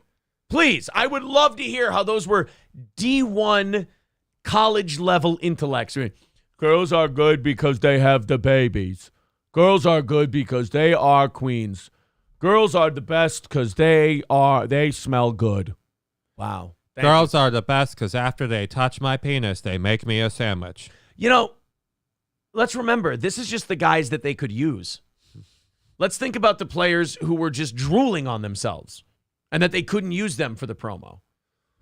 Or the ones who had way too opinion. Why do you think women run the world? What? Who the fuck? Fucking based European player who's like, well, you see, women do not run the world. Clearly, the world is run by men. Everything that is built around you was built by men. There's this idea that women run the world is completely ludicrous, and I will not take part in this charade. Why do I think women run the world? The answer is simple. It is burning. Eggs are $8 a carton because the woman does not understand how dollars work. Thank you. Can I go now? Girls, So, okay, what part of this was the part they apologized for? girls run the world because they're the only one that can procreate. Was it? You think it was that one? Because, All you right. know, not all women are, not all birthing persons are women. Okay, let's see. We're an organization that prides itself on doing the right thing when it comes to inclusion and representation. And we made a mistake, the team said in a statement. Our sincerest apologies to our players, our staff, and our fans. We'll work to do better today and every day after. That sounds like I was right. Sounds like a bunch of people with, what do you mean women procreate? You know what I will give them, though? At least they didn't specifically say it. Like, we all know what they apologize for, because they're not apologizing for all women being queens. They're not apologizing for answering why they think women rule the world. Right. Which, by the way, sorry, ladies. You haven't even had a president yet. I mean, let's got a lot of catching up to do. And the last lady that almost got one, I'm sorry, I'm not entirely convinced. Right, exactly. That's not the best representative. Triple N says that the apology seems as genuine as the original message. Yeah. Girls are the best because they... How many times do you think they had to cut because the guys went, girls are the best because... Cut. God damn it. Would you get this one right? We want to go home. Girls are the best because the WNBA is all about techniques. Would you just read the card? You know what? Just repeat after me. Don't try to read the cards. We're going to be here longer. Just say they're the best because they're queens. Girls are the best because even though they can't dunk, they still try to play basketball. I would never have that level of stick-to-itiveness. If I couldn't dunk, I would leave the basketball court in shame. Like I was a junior varsity white kid on a suburban basketball team. Girls are the best because they know God hates them, but they get up every day. When I get up in the morning, I splash it on, and it makes me smell mainly. Smell mainly? I don't know. I'm sorry. I ain't punchy. I got like what you call a relaxed brain, But do you think this stuff smells like a man? Because like I sure don't. Yeah. They apologize because the women have the babies thing, and it's just. I can't get worked up about it. I can't get upset about it. I can't go, oh, my big shocked face, because of course I could have watched that and I would have went, oh, they're going to pay for that one. And by the way, why you would give a shit about a 15-second NBA team promo for Women's History Month, why you would give a shit enough to complain in the first place and go after the Raptors shows me you have absolutely nothing worth living for. I mean, because that's really changing the social zeitgeist. Like, I didn't realize that all this stuff was cool to not include people. But now that the Raptors got called out, I'm like, all right, we can't do that. Matthew Jenkins says the NBA deserves this. I would agree with you, man. I would agree. Hey, how are the Timberwolves doing anyway? I said I wouldn't start watching basketball again until the Timberwolves were contenders, and I haven't watched basketball in 20 years. We're the 6th seed. We're 2 games over 500. Oh, look out. 2.5 games away from hosting a playoff series. Look out. You might have to start watching again. If the Timberwolves get in the top 4 in the Western Conference, I'll consider watching. But here's the problem with basketball. So you look and you have this log jam at like 6 games over 500 or more. Mm-hmm. And then at the top, here's a team that's 45-19. Like, why even play the rest of the season? They're going to fuck us all up. Or you go to the Eastern Conference. Hey, look, the Bucks are 46-18. The Celtics, the 76ers. The Eastern Conference has 3 teams that are 20 games over 500. What are we doing? We're going to show them that, goddammit, Minnesota's got what it takes to just get our asses kicked again. Hey, we might make it to the second round of the playoffs this year. That's a Minnesota sports fan battle cry, by the way. Hey, guys, don't look now, but we might make it to the second round before we get swept. I just really love the Minnesota fans. They're like, no, this is the year. Like, yeah. You keep telling yourself that, buddy. Yep, we've been hearing that since Kevin Love. We've been hearing that since the guy we traded Garnett for, the guy we got from Boston. Everyone thought, we're going to be good. We'll be fine. We got a younger guy now. Oh, shit, what was his name? Is anyone going to remember it? He wore like number 40 or something like that. Oh, God damn it. I can't remember his name. Oh, the young guy he's going to be the next KG, but nobody actually believed it. They just said it because they had to. Because you couldn't believe that we just traded away our franchise player and we were about to just take a giant shit for about 20 years. No, we're going to turn it around. I swear to Christ. No, Kyle, not George Floyd. No, not Christian Laettner. He was before Kevin Garnett. Al Jefferson. Thank you, Nate Doggy. Holy shit. So wait a minute. We traded our star player for the Jeffersons. Are we moving on up? We thought we were moving on up. Exactly. Guys, we are 2:55 away from knocking it out today, and an hour and 10 minutes away from rattling the cans and playing, as they call it, the super chat music. So if you got a couple of bucks and you want to throw it into Streamlabs or PayPal, please do, and let's knock that out. Let's start let's start the week ahead right now. 2:55. Away. If you want to pick up some merch, how about steeltoeentertainment.com/shop? Our friends, our merch shop there got all the t-shirts, the hoodie, the 5.5-inch vinyl stickers. If you want to become a Steel Toe VIP, $250 in 1 week gets you all 3 of those t-shirts, the hoodie, the 5.5-inch vinyl sticker, the VIP drawing at the end of every month. You also get a free piece of merch. When a new piece of merch comes out once a year, you get to claim a free one for yourself. We send it right to your door, and you get 2 free tickets to every live event we do a few times a year. That's the Steel Toe VIP program. $250 in 1 week gets you that package. Otherwise, the merch, that goes towards the goal as well. Curly Adam with $20 says, come on, you pores. $240 away from knocking it out today. Thank you, Curly. They also want to hit 500 likes today. All right, we got to get to 400 first. Everybody hit the like button. Stephen Taylor says, I would donate, but I spent all my money on Jeremy's chocolates. Sorry. It's all right. You're going to need some of that for the medical bills because, oof. Yeah, you got to make sure, you got your grifters and your e-beggars, leave a little something for the e-beggars. Spread the jam on the whole sandwich. Nicole says, you will regret shitting on the Kings. Kings, the Sacramento? Was I shitting on the Sacramento Kings? I don't think so. I believe you were just talking about the teams that have performed well so far, saying why did we bother? I believe I said I don't know shit about basketball because I'm not following it because the Timberwolves still aren't contenders. I believe is what I said. Scudmus says spent all my refunds on liquor and crack. Oh no. Sounds like a good way to spend your money, I think. Yeah, well, I mean, look, we'll play by school rules. If you had fun, you have won. There you go. All right, let's move on to the next thing. By the way, speaking of the gender stuff, a new report came out saying that resumes using they, them pronouns, this might shock the hell out of you, are more likely to be overlooked by employers. What? It's odd. I can't figure it out. It's my theory is just maybe these employers, they see the they them pronouns like this person doesn't understand grammar. I'm not going to bother. I think with the they them pronouns, they might correct me if I'm wrong here. Perhaps the employer looks at it and they go, I feel like, and check me if I'm wrong on this.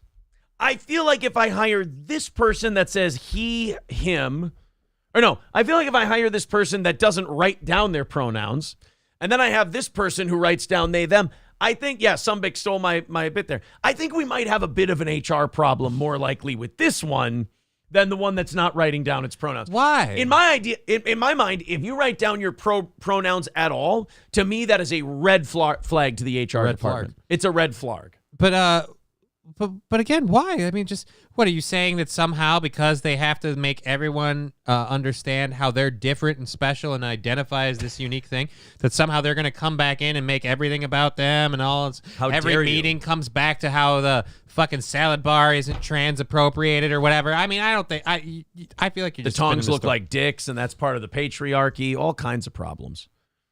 All kinds of problems. Yeah, it's this is one of those. They're saying, "Damn flargets." I'm not going to escape that one. What did I say? I don't even remember. I can't remember. Flargen? Yeah, Flargen or something. I don't know. But yeah, it's one of those deals where we all know the reason. They were going to be a red flarg. They're going to be a red flarg. Yeah. I'm not escaping red flarg. Nobody escapes the red flag. Dude, that's a great movie, Red Flag. I love that. It was really good. The problem here is it's one of those deals where everybody knows what the correct answer is, but everyone's waiting for someone else to say it because they don't want to be the one who gets piled on. You're like, why? Because someone asks the question, even though they know the answer, they want to make someone else say it. They're like, why does someone who writes down they, them pronouns not get picked for a job? And meanwhile, the rest of us go, duh. Yeah, we all look at them and go, you piece of shit. You just didn't want to be the one to answer it. You answer it. And they're like, no, you answer. All right, fine, because I'm sure if we did a study and we looked at the numbers, I'm sure people who identify as they, them report a higher percentage per capita of incidents to HR and have more complaints in the workplace, and it probably slows down productivity. Wow, so you're saying gender non-binary people are going to cause problems in the workplace? Yes. If that's the way we have to word it, okay. Hey, this guy's a bigot. Like that's the problem we have now is we always are waiting for someone else to say the thing that we all know. Like we're all looking at each other and we're going, yeah, that makes sense. We all understand reality and it's on the tip of our tongue, but someone's got to be the guy to say Santa Claus isn't real and we're all going to punch him. Right, but the second that you look at each other and you go, yeah, we understand. And the other one goes, well, why don't you say it? You're like, fuck that, you say it. I don't want to say it. I mean, it's kind of obvious, and all of a sudden a ref comes out and throws a red flag on the field. Yeah. I can't get rid of it. I'm sorry. Here come the red flags. The red flag. I think that might have been a fumble. Oh, and the coach has thrown out the red flag for the challenge. The Fire Ginger with $2 says the hunt for the red flag. Thank you, buddy. Red flag was awesome in Sanford and Son. That was Red Fox. Now we're reaching by a lot. Now we're really just trying to humiliate me. This is what we call piling on, if you will. So what this was supposed to be was me retorting to this story. What it's now turned into is the red flag. Both featured a gender-ambiguous name, Taylor Williams. The only difference between the test and control resumes was the presence of gender pronouns on the test version. The test resume included they, them pronouns under the name in the header. She, her, and he, him pronouns were not tested. Well, I got news for you. You would have found out some more numbers about hiring practices if you would have put those pronouns in there too. The phantom resume, including pronouns, received 8% less interest. Dude, that's pretty goddamn close to equal. Yeah, I'm actually disappointed that there wasn't a starker fucking difference between this. Like, I was hoping for a 20%. This kind of gets back to what I say about, like, the non-binary and the trans thing in general. What the fuck do you want that you're not getting? You are saying they, them, which a business knows is going to probably lead to more complaints and more issues and having to retrain staff and shit like that. And you only get looked at 8% less than the, than the guy who's the normal people. Wow, you transphobe. I mean, I didn't realize I was sitting next to a bigot. Dude, 8%. You didn't? No. How long have you been here? I'm not very observant. 8% and you're upset about that? That's a great number. I'm disappointed in that number. I am too. I was hoping for more exclusion from the workplace. I was really hoping to go, ha, you serves you right, you fucks. Yeah. It's like, aha, well, if you're mentally ill and you start fucking around, that's what's going to happen. And they're like, 8%. Holy shit, you guys are going gangbusters. Congratulations. I'm willing to bet that if you went he, him, or she, her, or her, she, if you went that route, I bet you men would get looked at less than women by more than 8%. Because these companies, they want to be okay with the EEOC and the equal opportunity stuff and all that. You cannot, if you're a non-binary person, you cannot be upset at 8% less. That's a pretty solid number. I mean, how the fuck are you going to notice? That's barely a thing. Right. They had to do this whole big experiment just to get to the 8% and look at it with a microscope. And all of us are surprised at this point going, wait a minute, only 8%? I mean, why are you even bothering to discriminate at that point? Either commit or quit. Should be fine. Some Big Hunt says Commanders is a shitty name for an NFL team. Make it the Washington Red Flags. Red Flag is not going away, is it? 2:40 away from overtime, guys. We are pushing the last hour of the show. If you'd like to help out, please do. CNBC, of course, frames this as a bad thing, saying inclusivity shouldn't just be present in the workplace. It should be practiced during the hiring process as well. But unfortunately, non-binary job seekers are facing clear biases during their job search. No, they're not.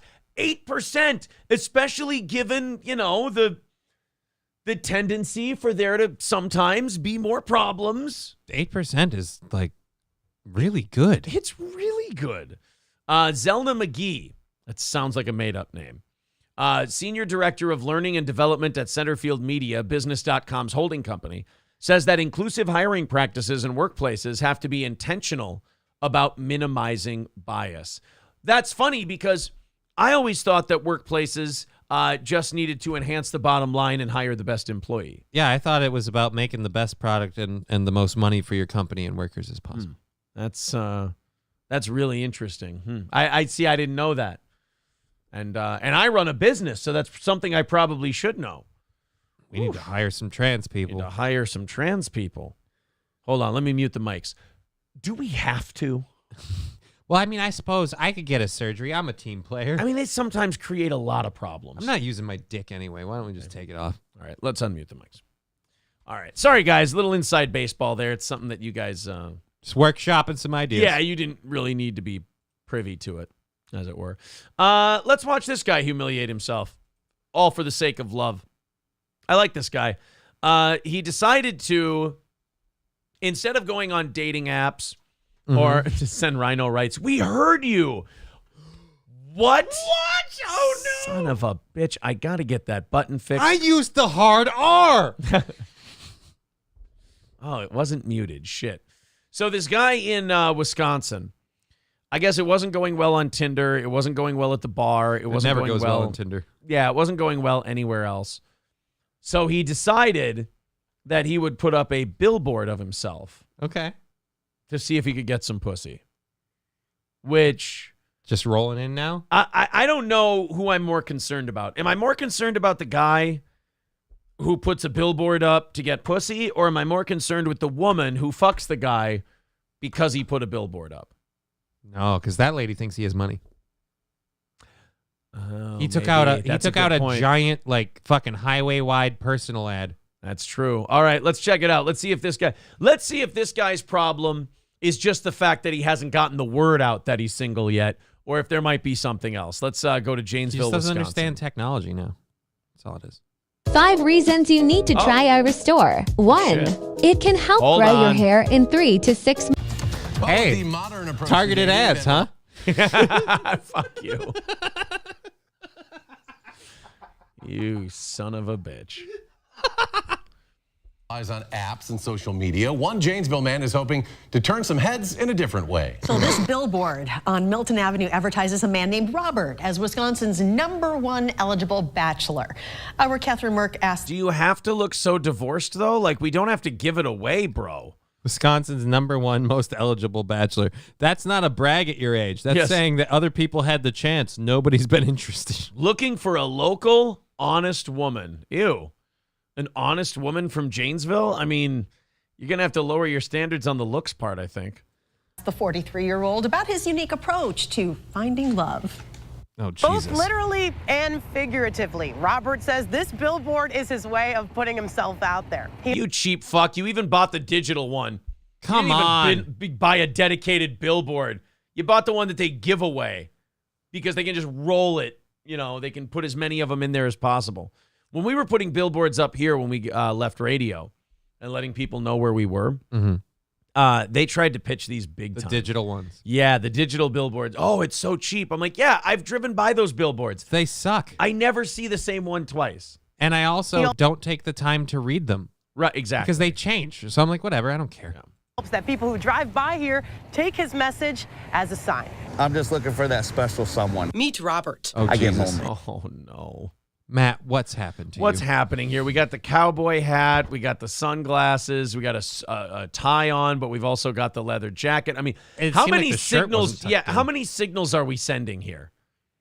I mean, you're fun, but you're professional. You're laid back, but you're gay. Why don't you just say you're having a midlife crisis? Yeah, I mean, do you need to put a Camaro in there too? You know, we could put a motorcycle in there for you if you want that. I got a new sick dragon tattoo on my arm. Sure. Yeah, everybody does. I'd like to walk down the sidewalk on a nice summer day and just hold someone's hand. Oh, so you are gay. And by the way, nice hunk of chaw, I believe that was in his mouth. That guy, hey, look, he's just looking for romance. Look, I'm just an old-fashioned guy that believes in romance. I want to find someone who loves me as much as I love them. I got a suit and tie on. I got my best belt buckle from my best gal. If you date me, I promise I won't wear these sunglasses no more. Look, I'm saying I'm looking for a girl to put her hand up on my hip, all right? So when I dip, you dip, we dip. Look, all I'm looking for is a woman to hold my spitter when I hit the shitter. That's all I'm looking for is a good old American romance. That's right. She's got to love Trump, chewing tobacco, and old granddad. If she loves all those things and despises colored people, then that's my gal. I just want a lady who shares my values and believes that chaw is the law. Himself Wisconsin's #1 eligible bachelor. Well, who says I'm not? To which some 24-year-old with a giant cock was like, bro, no. I've heard open micers make the same claim. His dating life has taken a different turn after many failed attempts. Dating sites just weren't working for me. Match and Tinder and. I'm a giant loser and women haven't wanted to fuck me so far, but I think I've found my calling with the billboard. I put it right outside the trailer park, so I think I'm going to get some hits. I'm up there on all the, I'm on the Tinder, I'm on the Match, I'm on the Grinder. I'm not getting hit with nothing, and I figure it's about time I get myself out there. Yeah, I see most people would take that and say, well, maybe I should be taking a hint. Maybe those that have looked are not interested, and I should reevaluate. I got to tell you, I went to the bar 6 times looking for a woman this month. I got pepper sprayed 5 of them. No shit, is his face so wide his sunglasses have to have extenders on the side? Uh-oh. Holy Jesus. I want to like this guy. I want to too. Just none of them were working. He's turned to this electronic billboard to find the love of his life. And if this doesn't work, I'm going to turn to the electric chair. It is, I mean, this is a 2-minute warning for me, folks. I've turned to the billboard to find love, so if a woman doesn't find me, I'm going to fuck it.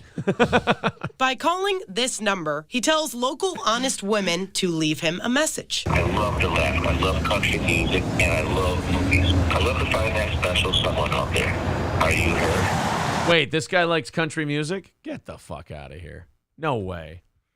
I would This never new believe method that. hasn't had the best results so far. You'd be surprised on how many pictures I'm getting. It's crazy. It's just like, oh man, next. Wait, no, you sack of shit. You're looking for love, you piece of shit. You want interest, you got it. You're the desperate one. You don't get to scroll by all the photos of all the fat chicks you're getting. You put your single life on a billboard. You're getting fat chicks. That's all you're getting. Fat chicks and women who have overstayed their visa and need to get married. Those are the hits you're getting. Maybe that's his problem. He's like, I was waiting for some Filipino tart to send me a nice picture of her tight Asian ass, and then that way I could marry her and keep her in the country. I was hoping to hold on to a real, hourglass Ukrainian refugee. Apparently we only imported the fat ones and left all the skinny ones there. You could fit more of them on a plane in one go. I was hoping for a Colombian drug mule that's under the threat from the cartel and I could rescue her, but hey, I guess sometimes dreams don't come true. I don't like that you get to put a billboard up, talk about how all the apps have failed you, and then go, oh yeah, the sex I want I ain't getting, and the sex I'm getting I don't want. So, has this guy never heard the term beggars can't be choosy? I'm just hoping that some of those dreamers that keep jumping over the board, I'm hoping to glue a few of their eyes shut. That's all I'm looking for. Next. The approach is there. It's very good. Those who've seen the billboard on Milton Avenue say this way of... Please meet Wisconsin's #2 eligible bachelor. I like what he's doing. Trying something new might just work. Definitely better than Tinder and all the other dating apps, but that's just my opinion. Janesville has a lot of populace, so I'm sure you'll see a couple hellos, highs. Like 5? Yeah, could we get one more guy who clearly isn't getting matched on Tinder? Because you can always tell people's opinions on Tinder based on, or their results they got on Tinder based on their opinions of it. The guys were like, you're definitely going to get more hits from the billboard than Tinder, am I right? And the guy walking by goes, oh, dude, I'm crushing on Tinder right now. I'm actually going to fuck some girl right now. Look, man, I don't want to... Anything you got to do to make it work. Clearly nothing's working for you. Robert is still looking for the right person. Unless you want to go on a date, you can be my first date. What do you think? That's. I don't know about that. While this might be one of the more unique ways to find somebody special, Just go big or go home. I mean, you don't get any bigger than this. Go home. You know what Just you go want to home. do? You definitely want to date a guy who says things unironically like "go big or go home." number one bachelor hopes this sign brings him closer to the one. Well, I hope people take it serious. I want someone to take it serious. Don't be shy. Call me. Reporting in Why would they be shy? It's not like you said on TV. I'm getting lots of replies. Nope, nope, nope. I mean, nope. I'm going to judge you harshly when you send me a picture, and I might even talk about you on the news about what a pig you are, but don't be shy. Get in touch with me. Jesus, you got a mouth gap so big I could pick it with my dick like a toothpick. You know, I can't figure out if I dislike this guy or if I admire his stick-to-itiveness. I just want one guy to be like, this is pathetic. Like, just one dude be like, hey, I don't know, my dick's getting wet so much that it's wrinkling. This guy's pathetic. Yeah. He's going to make a lot of other people feel really good. You know, a lot of guys going, well, I'm not this desperate yet, so, you know, my Neither am Monday just I. picked up. 2 more weeks. That's what I got left. That's some Big Hunt says, soon he'll be hitting threes like Reggie Miller. Honor roll dude with $4.99. Thank you, buddy. He says when a single mom responds, by God, that woman's got a family. He does. He's got a real Jim Ross look to him. Oh, he's fucking her. As God is my witness, you are broken in half. Donald D. Nice from Twitch says, you still on Twitch? Just wondering. No, sir. We are on YouTube and Rumble. Be sure to subscribe. Hit the thumbs up button. And that's Twitch's fault. Yes, that is... Yeah, Twitch did that to us. What are you going to do? 2:35 away from today's goal, and we are 50 minutes, 5-0 away from rattling the cans and seeing if we can knock this thing out. 2:35 away from today's goal. There's the Streamlabs and the PayPal in the chat if you'd like to take a second and throw a couple of bucks our way. Otherwise, Super Chats and memberships count as well. If we knock that number down to 0, we do a half hour of overtime. We tack on a little bit more. Shaft says Twitch is gay. Look, man, I mean... Everyone has opinions. YouTube got really bitchy with its creators for a while there the last couple of weeks. So, I mean, they're not nearly as bad as Twitch, don't get me wrong. But point is, we always have Rumble. Yes, exactly. Rex Start parody account says, guess it's better than a page stapled to the phone pole with number pull tabs. Yeah, those don't work. I have been waiting. Like, not even prank callers. Just fucking torture me for fuck's sake. I can't even get anyone to insult me. What the hell? No, look, I wish the guy the best of luck. I hope it goes very well for him. I hope he finds a date. But at the same time, I don't think it's the formats you've been using to promote yourself. At least not alone. Yeah, I think it might be something else. I was on this guy's side 100% until I hear he's getting responses and he has the audacity to just be like, nope. Like, no, you got to give him a chance, man. Right. Then I was not on his side anymore. You're right. Get to know me. Give me a call. Well, you didn't get to know any of them. Right. Tits are too small. You're darker than I want. Like, no, hey, how about you be nice? Guys can be really fucked up like that. They'll be like really like begging for, a date or something like that. And then they have no ability to see themselves as the world sees them. They're like, oh, why am I only getting fat bitches? Obviously, because that's what you're worth. It's like when you're selling something and, you want $100, but people are only offering 20. Well, then it's worth 20. If you're putting yourself up on a billboard and saying, date me, date me, date me, and all you're getting is a bunch of 270-pound women, then that's what you're worth in the dating sphere. I don't get it. It's like I wheel in with my walker and all the supermodels go, I'm not interested. What? I come in with all of my clothing looking like it's not speaking with each other, and women don't want to fuck me. I walk in with my 3rd trimester gut just out for everyone to enjoy, and all of a sudden the lady's like, maybe not. Exactly. All right, well, thank you guys very much. Let's see if we can knock all that out. Where are we at for likes? We want to get to 400 by the end of the show. Somebody did say they wanted to get to 500 today. That's a big goal. If we do that, that's pretty big, but it's great for the algorithm, great for the show. If you guys... hit the like button. All right, 3:33. Everybody hit the thumbs up. Take a minute. We'll get to 400 by the end of the hour. What do you say? Everybody hit that thumbs up, whether you're on YouTube or Rumble, and we'll get all the way up to 400 by the end of the program. And let's knock out that goal. And Curly Adam, I'll have super chats on my stream as soon as Twitch allows me to. I'm not monetized. So You mean YouTube? Or YouTube. There Yes. you go. Jesus All Christ. Right. All right, 340 likes. We're getting there. There we go. Next story, Florida. Literally, that's just the story. Yeah. Florida. One word. Done. A wedding went bad. It happened in Florida. Let's just say there may have been a misunderstanding on the terms of service for the venue they rented out. What do you mean? And the person who owned the venue and rented it out to them was not happy about the tenants he had, and the tenants were not happy about how they were being treated. I mean, the whole thing just went crooked from the beginning. Let's you know what? Let's play it for you. Let's check it out. They served seafood. Someone's allergic? A wedding reception nightmare when the venue's owner shuts the party down. By the way, you're seeing that right. The venue owner came into the wedding with a gun. If someone has an objection to this wedding, shoot now or forever hold your peace. They never put their down payment on the venue down. Son of a bitch. I run a business. I do? By the way, of course, the DJ took the video. DJ Rich Homie John. Come on. Well, he's fake done. it till you make it, homie. He's not making any more money from the wedding reception, so he's like, time to get some viral clicks. Yeah. Get it on YouTube, right? So apparently Gabriel Iglesias was not happy with the way his venue was being used and decided to pull a gun on his customers, which usually doesn't speak well for repeat business. You talk about shotgun wedding. Yeah, at least have a little bit of funny bone to you. Yeah. Bring a 12 gauge next time. Get it? Waka waka. While waving a gun. It happened Thursday at the Cielo Farms wedding venue. He said, I'm not fat, I'm fluffy. Wait a minute, Thursday? Who gets married on a Thursday? People who can't afford to get married on Saturdays and buy a cheap venue where the owner comes and pistol whips you if you don't pay him on time. That's who gets. If you're asking, it looks like a decent thing. I mean, the decor is interesting, and not the weird candle thing. Johnny, if you're asking, that's who gets married on a Thursday. I mean, it's cheaper, and the guy gets to pull a gun on you if he's not having a good day.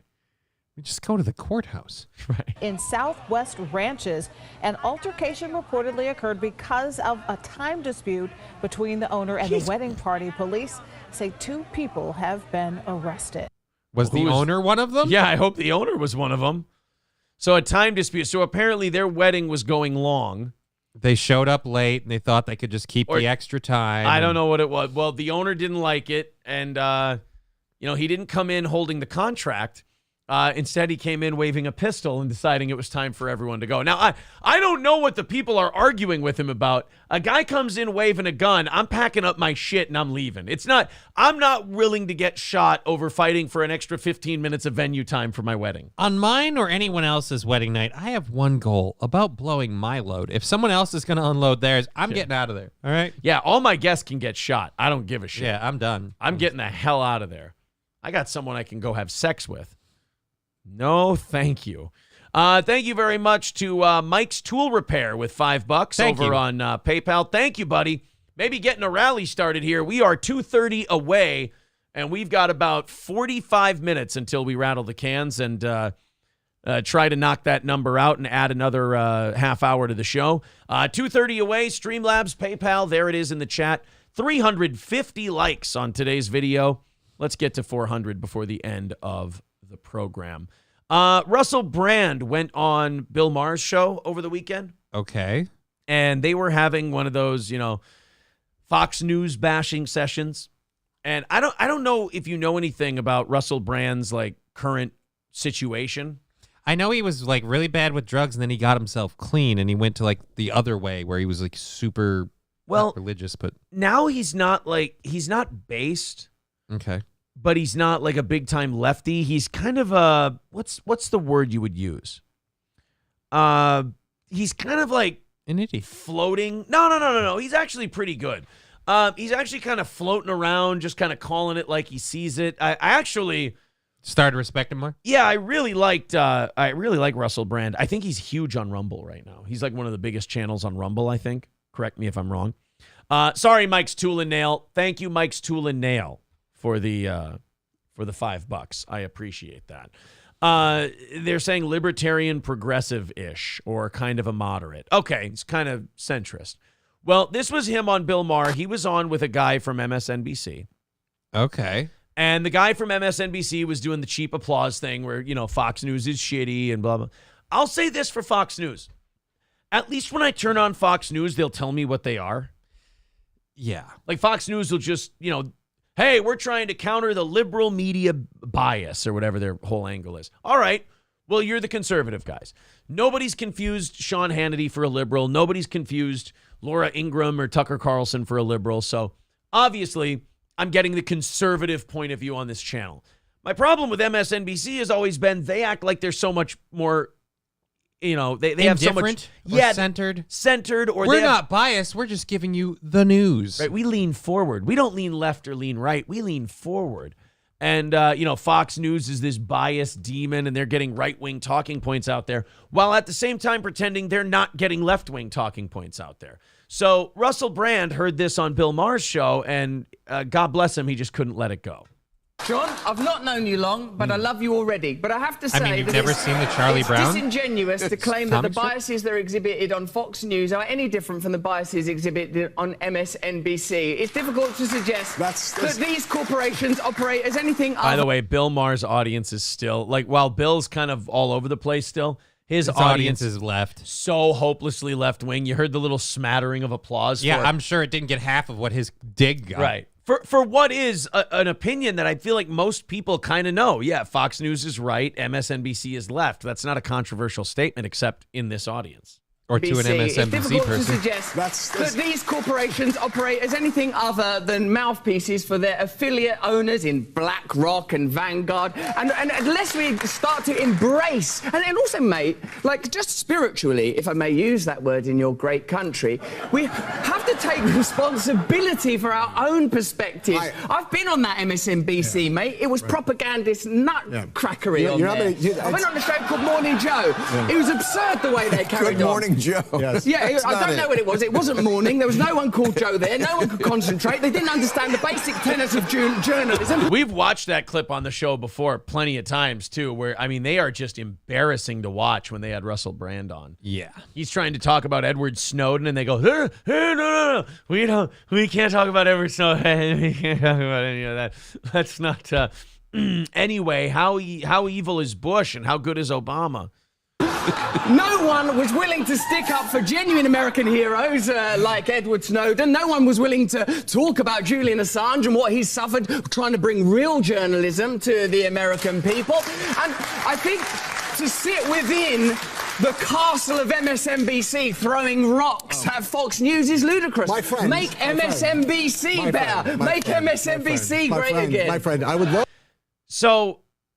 again, only in the political bubble is that a controversial statement. Yeah, and notice how this guy's clearly in the bubble because he can't take any of what he just heard. He works for MSNBC. Oh, yeah, I know. So you state that. It's like, how much better off would this guy be? How much better off would MSNBC be if they just went, well, yeah, naturally, yeah, we're liberal just propaganda. Own your fucking game. Yeah. Own your bias. Like, hey, if Fox can be right-wing, why can't we be left-wing? All right, fair, cool. Because if you don't do that and you try to play it down the middle, like you're the down the middle people when clearly you aren't, then people like Russell Brand are going to come along and they're going to tell a lot more uncomfortable truth, which is you're in the pocket of BlackRock and Vanguard and Pfizer and all these multinational corporations that forget left and right. They just want you to cover their ass. Yeah, you're haves and have-nots. You're oligarchy versus the people. So you can go ahead and just painlessly admit, yeah, we have a left-wing bias. Or someone like Russell Brand can come out and go, actually, no, you're just a slave and a shill to these massive corporations that run the world. And the stuff you're saying is kind of, I don't know, what would you call it? A grift. Yes. I would... The moment... Fight them on a territory you can win on, Joe. Russell, darling, the moment that you give me a specific example... An actual example. Okay, I'll give you one. First of all, he just did. The time he was on MSNBC, he just gave you an example. And he also listed out people that he feels like MSNBC, and not just MSNBC, but Fox News as well, ditched on in terms of Snowden and Assange. Right. So he gave you examples, but all right. Okay. Just wait. just let him go. I thought you needed a specific example. How about let me tell you what the specific I'd like to hear of. I'd like to hear a specific example, a provable specific example of an MSNBC correspondent or anchor being on television saying something they knew was false, and we're saying behind the scenes to people, I'm about to go out. Wow, what a fun standard he just set. You have to find something someone on MSNBC said that they knew wasn't true and then bragged about it behind the scenes. Well, obviously he's not going to be able to do that. He's not there. And you know that because you brought this up knowing there were no examples, because we've been going through the Fox News stuff with the Trump stuff. So if anything was happening on your side, it would be getting brought up. So you know there's no dirt to throw at you. So, Yeah. Oh, I want an example of this thing that doesn't exist. Yeah, I need an example from you. Otherwise, I've got you, and I win the argument. And the standards I'm going to set for the proof I need are going to be impossible for you to counter. Wow. Way to disprove Russell Brand's point that you guys are all propagandist, shill, dishonest hunks of shit by being a propagandist, shill, dishonest hunk of shit. And not just owning your game. Yeah. We know that the election wasn't stolen or something equivalent. Example. But I will go out on television and say the opposite. I will lie. When's my answer? Just give me the specific example. I understand the basic point. Give me a specific example. All right. I'm with you. I think it's a false equivalency, Russell. It's not. It is not a false it's a equivalency. bullshit fucking example. The entire media leans a particular way. We've seen it the last 3 years. And then you have Fox on the other side going, well, we're going to give a conservative point of view. And when the people get to choose, and look, you know me, no conservative, no liberal over here. I'm all over the place. But like when the people get to choose, they choose by and large Fox News. They choose the conservative tilt coverage. Because the conservative tilt is kind of like the George Carlin bit about Bill Clinton. When he was talking about, like, how could people vote for this? How could people vote for this piece of shit? Because he went up and he posed like, hey, I'm a piece of shit. But hey, how do you think about that? Well, at least he's honest. Like, people go there because they know what they're getting. It's not about bias. It's a false equivalency because you don't actually know anything about any of these organizations you're talking about. Even on MSNBC once, big fucking deal. My darling, it was more. Oh, he is heated. Yeah. Again, why do you get so defensive about this when you could just admit, yeah, we give it to you from this side, they give it to you from that side. Good. I'd love to be at this table right now because the only thing I'd want to say for like the whole night would just be, or you could just say, Russell, you're right. And then just sit back and watch him lose his shit. And then how about the fact that this is insulting to any MSNBC viewer? Or anyone. You're insulting the intelligence of the people who watch your network by pretending you're not to the left. Well, that's the thing. They don't believe they're to the left. They just believe they're right. That's true. You can't come up with such a carry. You have a single actual fact. Do you want an example? Do you want an example? Yes. The ludicrous, outrageous criticisms of Joe Rogan around ivermectin, deliberately referring to it as a horse medicine when they know it's an effective medicine. Yeah, that's true. They did keep calling it horse paste when Joe Rogan said I got prescribed the the ivermectin by the doctor. What the antifungal? I think whatever it is. Antibacterial medication, ivermectin. And he's right. They did call it horse paste to make fun of him when they knew they were lying to people. So this guy asked for one example. And he gave it to him. Knocks it out of the park. But and now then he's dismissing it. Yeah, that doesn't count. That doesn't count. Rachel Maddow turning up on the TV saying if you take this vaccine, you're not going to get it when it hadn't been clinically trialed for transmission. Non-responsive. You have to listen. Wait. Do you think you can improve America by we could all determinedly be and better. avowedly condemning Fox News without acknowledging that you're participating in the same game? Did you not just listen to Bernie Sanders, someone who plainly, legitimately believes in this country and believes it's possible to change, but is bound by corruption, is bound by the... Yeah, they bought Bernie off a long time ago. They bought him houses and everything else. Cars. Yeah, to drop out of that race with Hillary, for sure. This guy just can't admit. I mean, what? This is what happens when you believe your own bullshit for too long and you're like, I'm a respected journalist. If I admit that about MSNBC, then, my professionalism's gone. Dude, you work for MSNBC. None of us see you as anything but a shill. I mean, no offense, but if you work for a, like, professional big, like, CNN, MSNBC, Fox News organization, I don't feel like you have journalistic integrity. No. You have to sell that out so you can take the big job. Yeah, so you can get the check. That's what the money is for. lobbying system.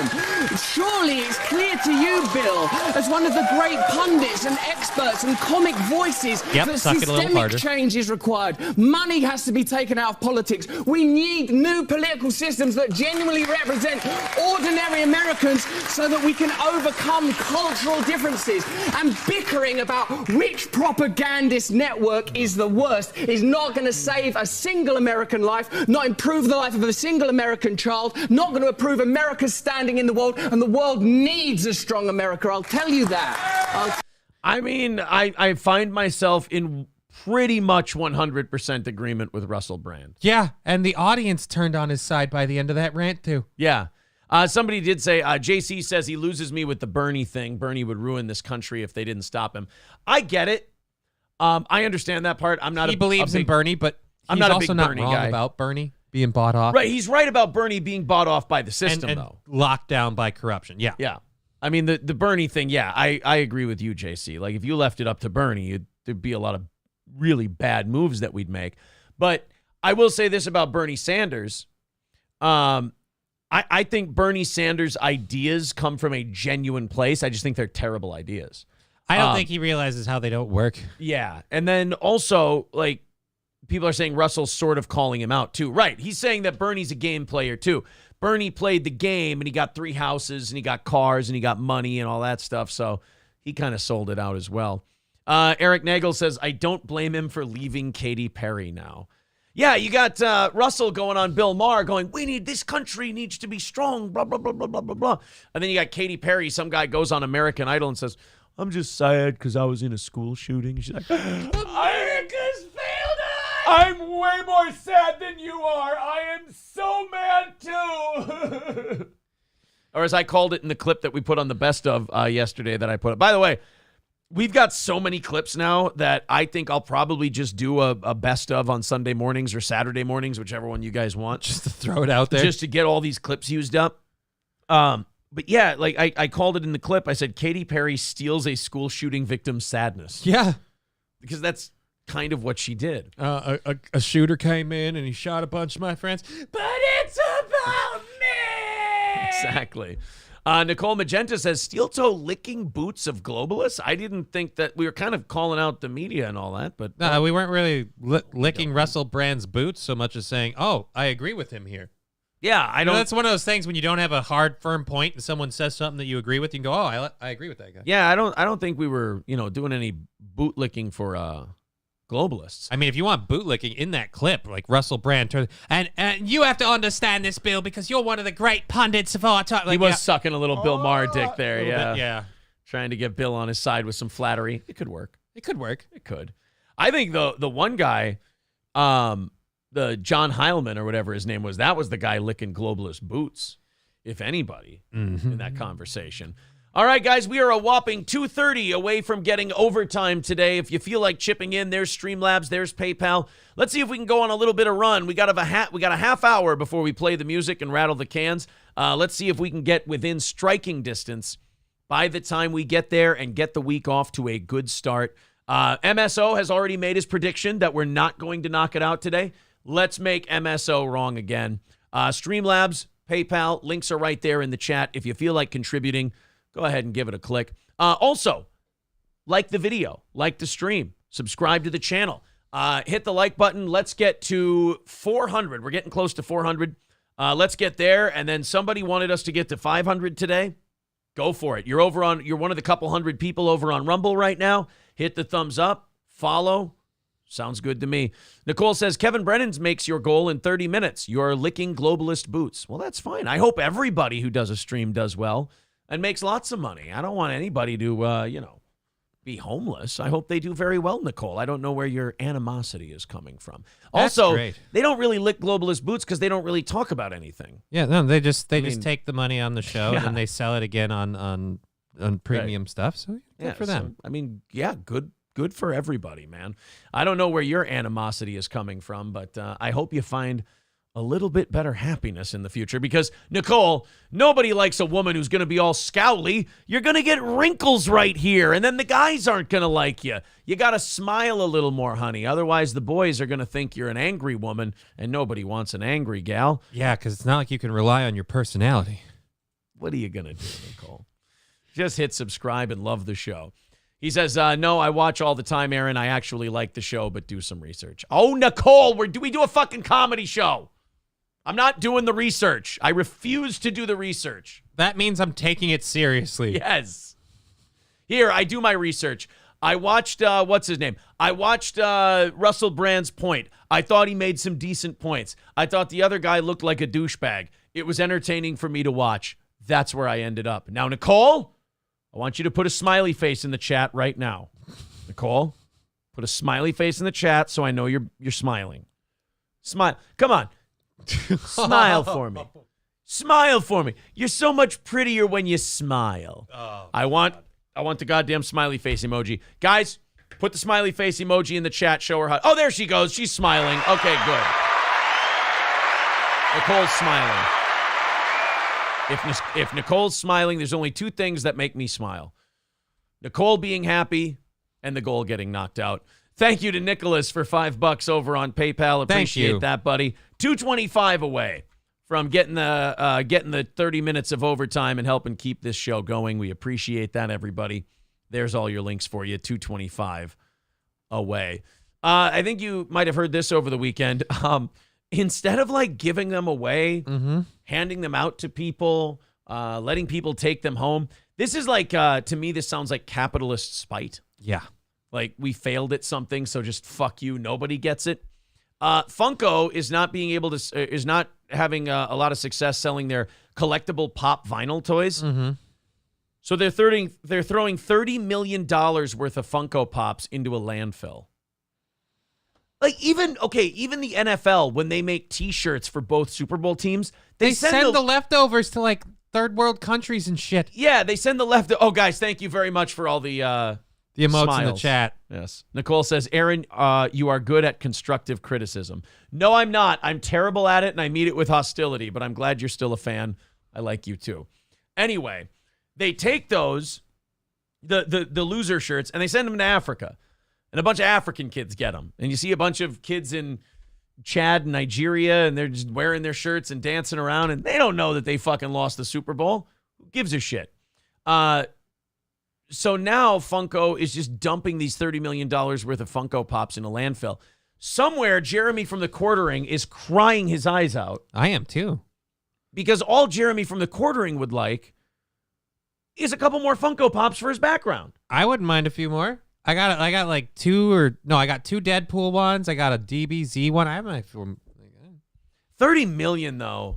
There's got to be a few good ones in there. Well, but $30 million worth, that, like I'm saying, though, that is just spite, isn't it? Can't you just Can't you melt them down and make new ones? Aren't they recyclable?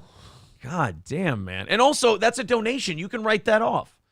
Eric Nagel says, I still have connections with Funko. Some of the things I've heard, they couldn't write off enough if they donated them, so they had to go the Warner Brothers route and claim a complete and total loss. Oh, okay. So if they donated them, they couldn't write them off against the business. If they put them in a landfill, they could write all of it off. It's a total loss, and they can write it all off. Wow, I'm gonna tell you right now, shrewd. There are probably, and I wouldn't be surprised if it's a lot of people, like people that are like, I'm gonna figure out where these landfills are, and I'm gonna dig up some Funko Pops. Oh, isn't that what people did with, what was that video game? The video game that they dumped in a landfill, E.T. Oh, yeah. The E.T. Atari game? Yeah, people went and dug up the E.T. Atari game if they could find it in like decent boxes and stuff and maybe sell it. Yeah. And now there's people, yeah, they did a whole like documentary on that. Yeah.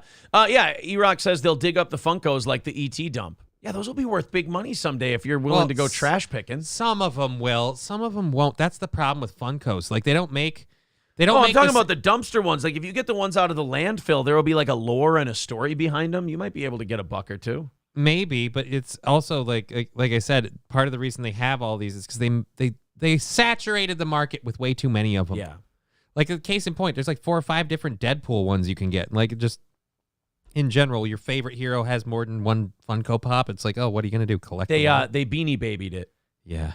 That's what they did. But they didn't deal with McDonald's to help schlep them out to people who get hooked. Dude, when I was a kid and like you would look up like the prices of Beanie Babies, like even my friends and I were buying Beanie Babies. We're like, look, I got the St. Bernard. It's worth $20. Like, yeah, $20 my dick. Yeah, dude, my mom worked at a fast food place, and we actually would get excited when the rare ones were coming in. We're like, we can get a couple of these Beanie Babies and make some money. Yeah. Or like your cards when you collected sports cards when you were a kid. I had a Steve Young action-packed 24-karat gold, and it was worth $50. It was listed in the thing at $50.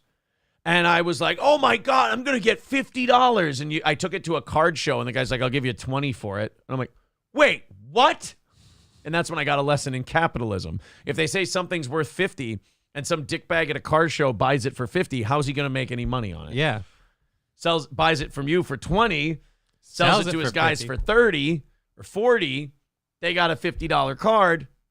There you go. So instead, I just saved all my cards. I still have them. And I think about a month or two ago, I passed them down. I got to pass down my card collection. Because do you get worried that they're not being treated properly? No. They're being treated well. My son bought his first pack of football cards and baseball cards the last couple of months. So he did that. And then I said, well, now's the time for me to just, blow the dust off of these bad boys and hand them hand them over to him. So that's what I did. And I said, hopefully, because in that era of cards, they printed off so many that I don't think what I have is worth a lot right now. The mid 90s to early 2000s. Time for them all to like fade down, now all of a sudden value goes up. I told my son, I said, you get old enough, they'll maybe be worth $1. Someday you're gonna make a mistake and have a kid, and this is gonna bail you out. There you go. Joseph with $2 says, C. Zumock gave you a 10-7 last week. Have a fun show. Hey, I don't think it can be a 10-7. If I wake up and I still get to be me, and he wakes up and he still has to be him, I feel like a winner. But thank you for the $2. I appreciate it. Maybe he meant you got the 10. I hope so. Because, if you're having a meltdown and I'm just here doing my show, I don't think you can be a winner. My God with $5. Thank you very much. And Mark with $25. Thank you, buddy. That's very nice of you. $195 away from knocking it out today. All right, guys, we got under the 200 mark. That's pretty good. 20 minutes until we rattle the cans. Let's see if we can all chip in and make this thing work. $195 away from overtime today. There's the PayPal. There's the Streamlabs links in the chat. Super chats and memberships work as well. All right, continuing on. Funko dumping $30 million. Like I said, it hurts me because there are Funko Pops I want, but at the same rate, I feel like, can we even recycle them? It just feels like.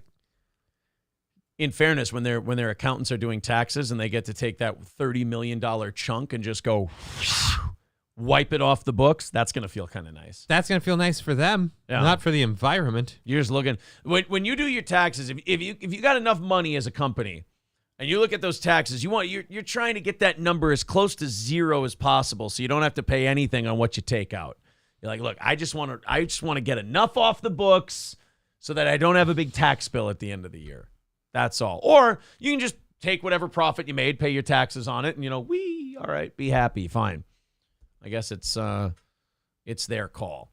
2 Honduran nationals were caught in Nebraska killing a bald eagle with the intention of eating it. Now, I saw this story and I read comments on it, and people were just pissed, man. They were so upset. How dare you kill a bald eagle? How dare you try to eat it? But then I thought to myself, okay, fine, you can be upset if you're an American, but if you're a Honduran national, you don't give a fuck about a bald eagle. That's just a big-ass bird. Yeah, that's just a big-ass bird with some meat on it, and you can have a nice dinner. You're hunting. That's all it is. Like, if you come from Honduras, you don't give a shit about a bald eagle. Who cares? The Stanton County Sheriff's Department announced that they had caught 2 Honduran nationals who were here illegally with a dead bald eagle in their possession. The sheriff's, think about it. If you're illegal and you come here from Honduras and you can bag yourself a bald eagle and you can take it somewhere else, yeah, you could probably sell it for a decent amount, right? Yeah. Bald eagles don't realize, they don't get hunted or anything, so they don't realize how, easy they are to pick off. They love to coast high up in the air, so if you got a good aim, you just wait till he hits his little pause stretch and pop. Make a little money whacking a bald eagle. Go ahead and do it if you're Honduran and you don't give a shit about this country. To me, them murdering that bald eagle is a pretty honest move on their part. I'd love it if while they did it, they were singing, America, fuck yeah. Now, really rub it in. Sing the British national anthem. Gino says, great weekend with corn diff, Johnny. Oh, thank you, Gino. Gino was, of course, you might know Gino Bisconte from such hits as Glam Radio. Exactly. The sheriff's office was responding to the report of a suspicious vehicle northwest of the Maine Wood Duck Recreation Area near Stanton, Nebraska. That's got to be a hopping joint. Why the heck was there an eagle near a wood duck area? They were watching all the guys who probably pull over and blow each other in that. Jesus. I mean, you think about it, Nebraska, that's still a state where you got to go hide your dick sucking activities, right? So, like, going to the Wood Duck Recreation Area, that's definitely where you get your cornholing in, right? Hunting for waterfowl is just code. Right. Hey, man, you want to go duck hunt? Yeah.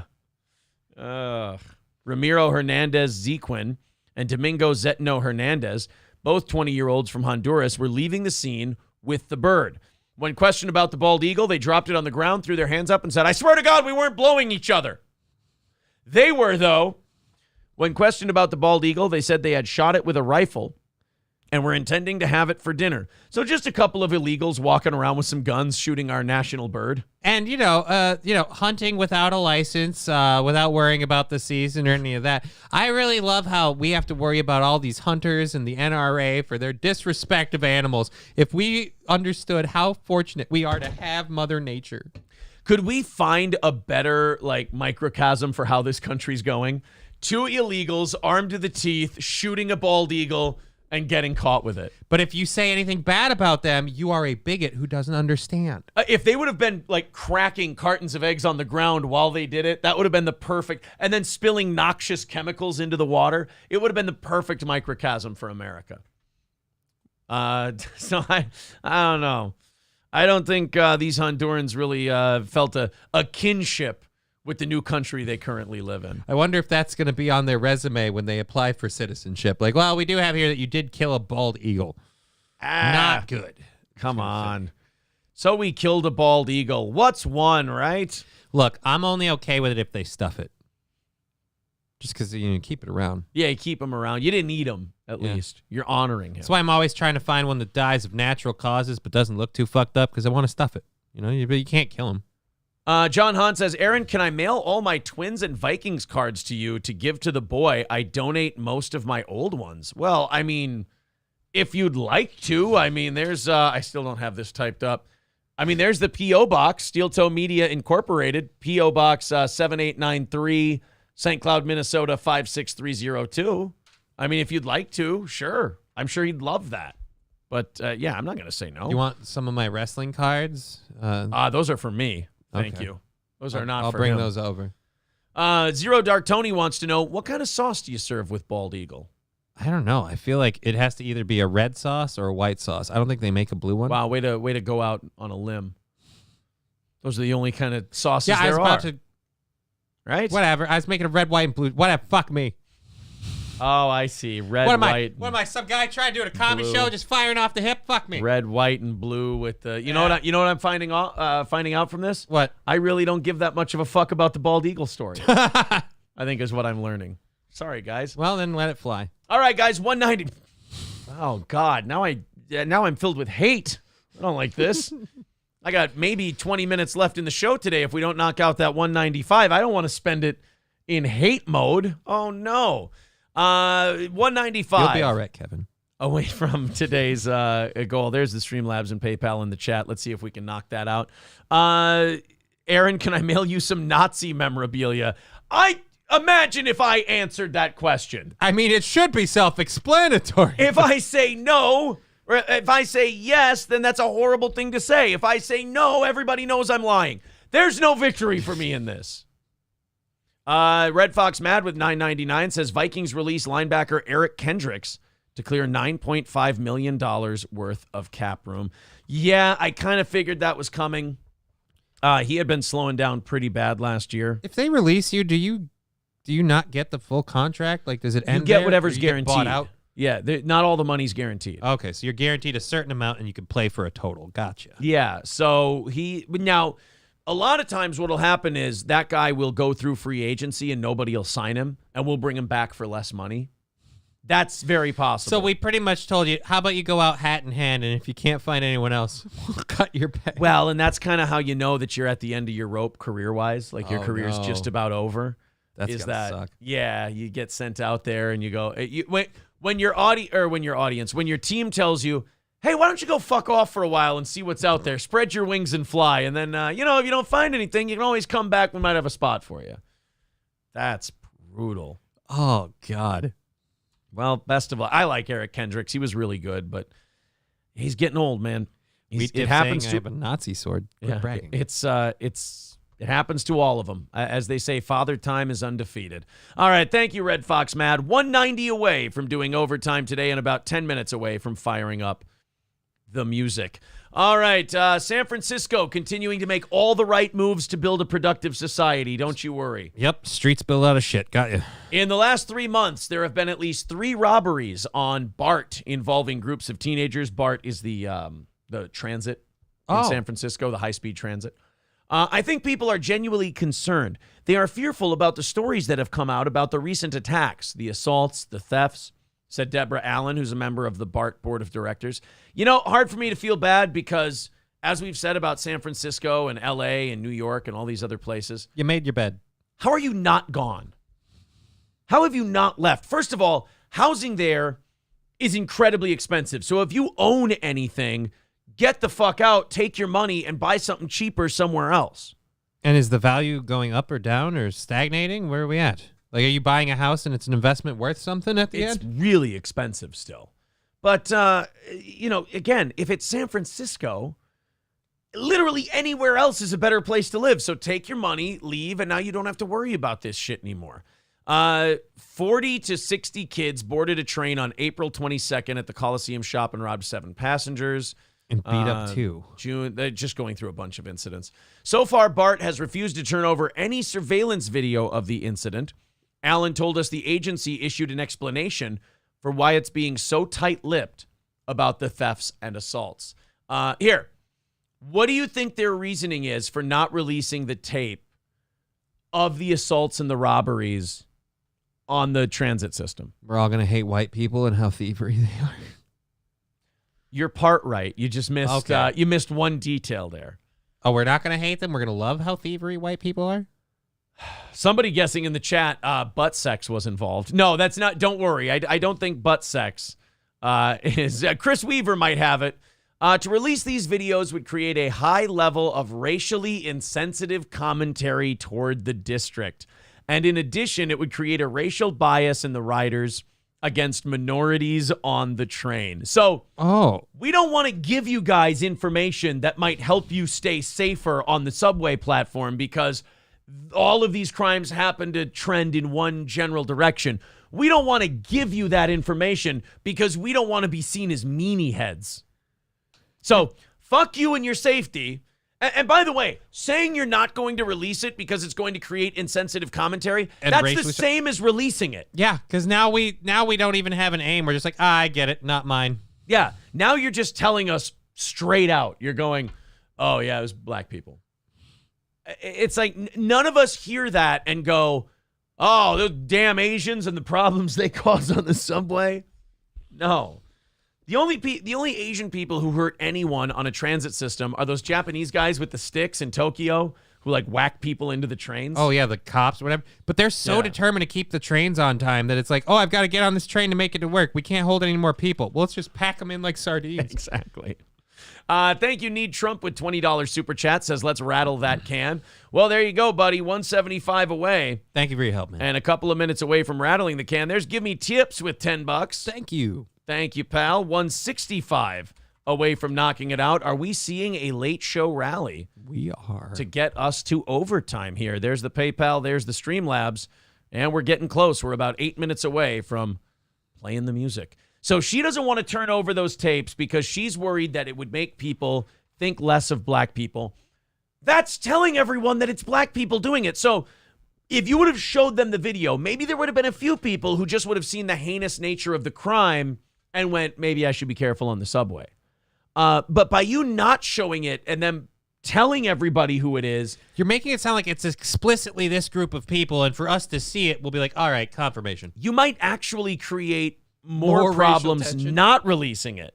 Because now people are going to be looking at your statement and they're going to be going, oh, not only was it this, but also you're protecting them more than you're protecting me. So now I'm resentful at the same time. So you're creating a resentment amongst people while also not telling them because you don't trust them to be responsible with the information. And if you get what you want out of this, where you want people to be aware, you want them to be alert, but you don't want them to be racist, you've now made someone who gets on that train and is suspect of every other fucker in there. Like, yes. Who's coming for my money? You're creating crazy people. Not only that, we're forgetting a big part of this, which is now what you're doing is you're taking like the people who did the terrible thing and they're getting off scot-free because you didn't arrest them all. So now all the people that people could see and maybe notify you of if they see them out in public, now they're getting off scot-free because you don't want to look like a meanie racist head. Wow. I love how the people doing this are no way responsible for creating an image that maybe they shouldn't. Not at all.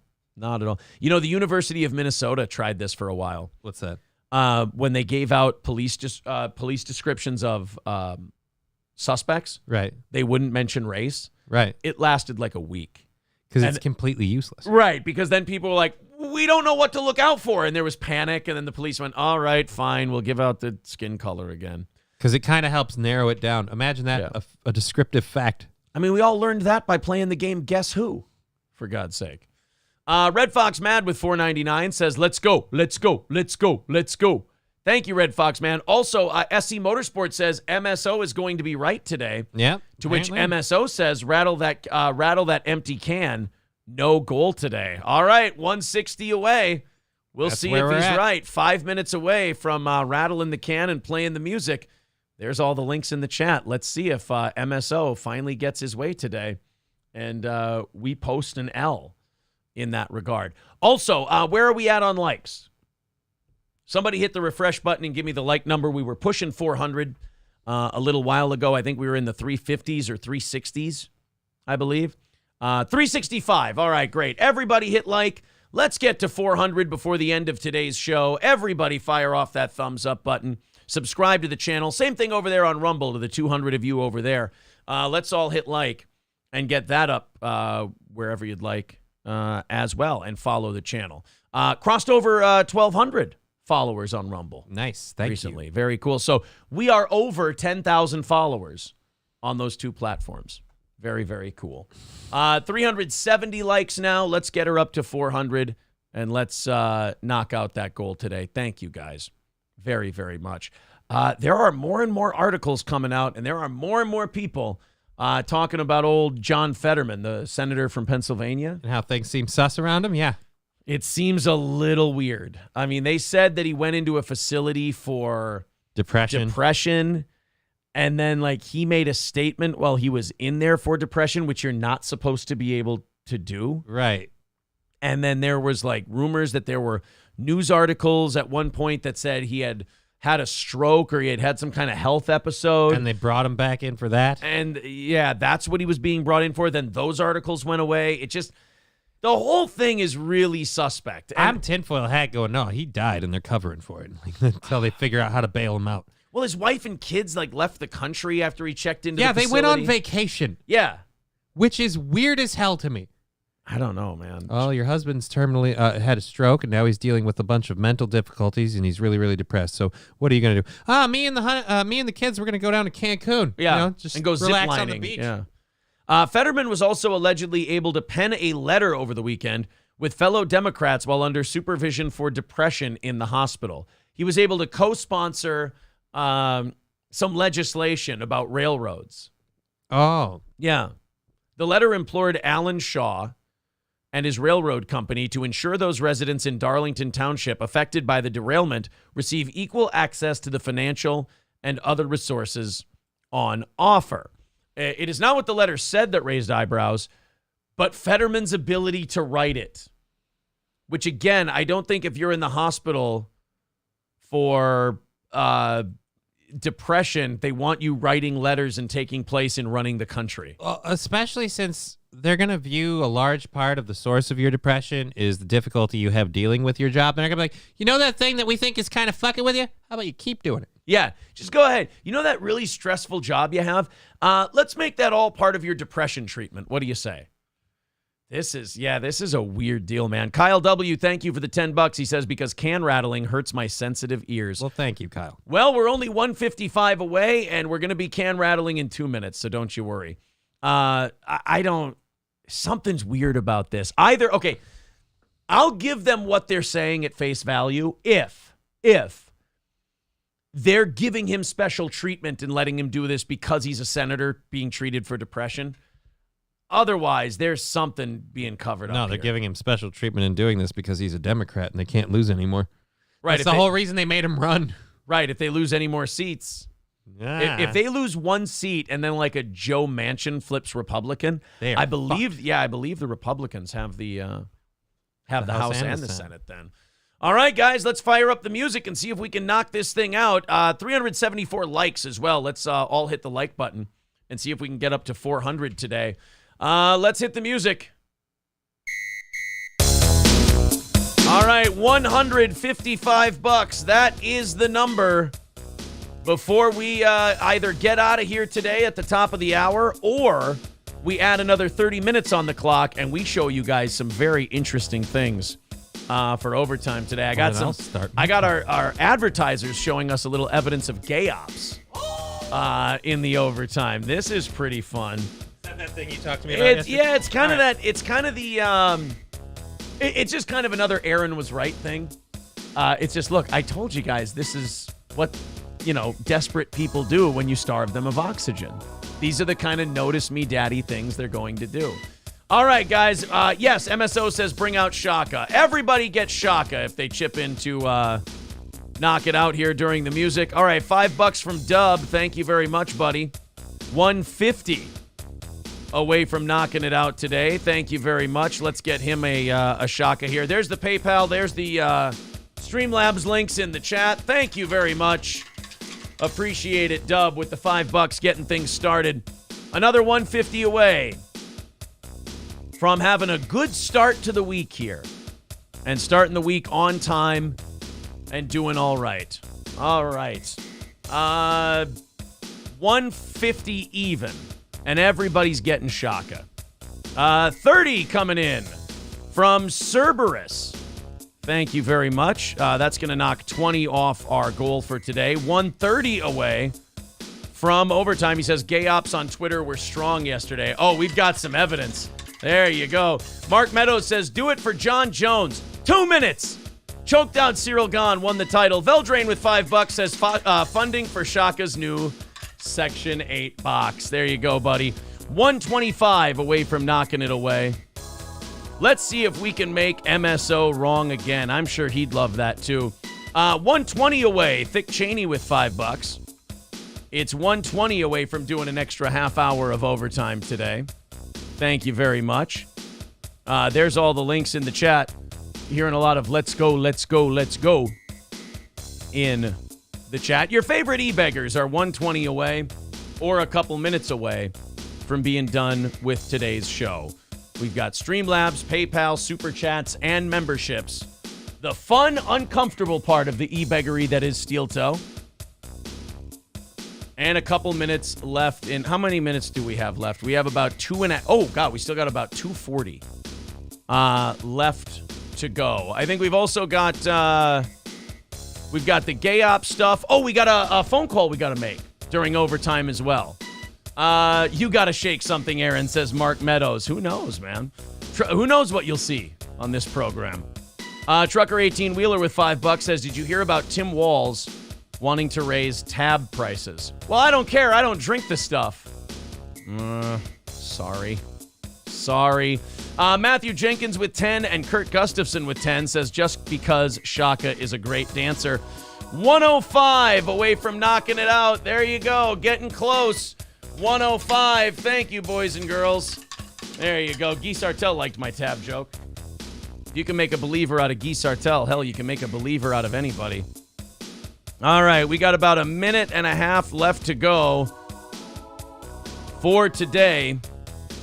105 away. Let's hit the refresh button over here. Holy shit, Brian with 60 for Shaka. Jesus, Brian, thank you. Thank you, Brian M. Brian M with 60, and I believe that's going to put us 45 away. Yes, right. 45. That is in toddler punching distance. Let's go. Yes, that is within punching toddlers. MSO says you got to add Shaka's voice. We can later. Right now, we're in a little bit of a hectic state here, as it were. We got about a minute left.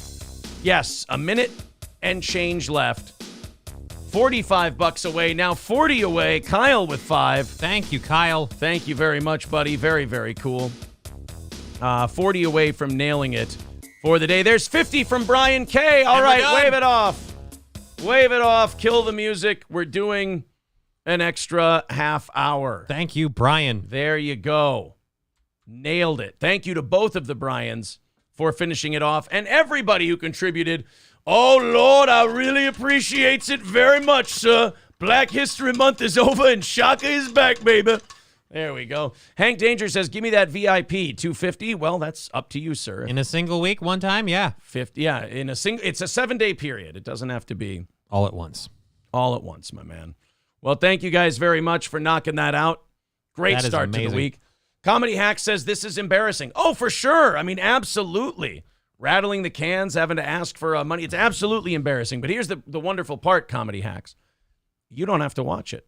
Unless you hate watching it, in which case you're probably a bigger fan than anybody else here. So I appreciate you doing that, buddy. I think it's a little more embarrassing when you trust a grown man to solve your problems for you and all he gave you was a cup.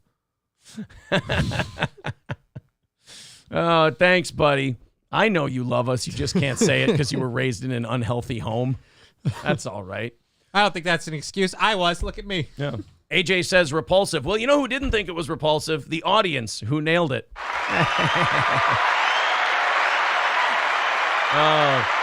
It seems to really be only bothering you.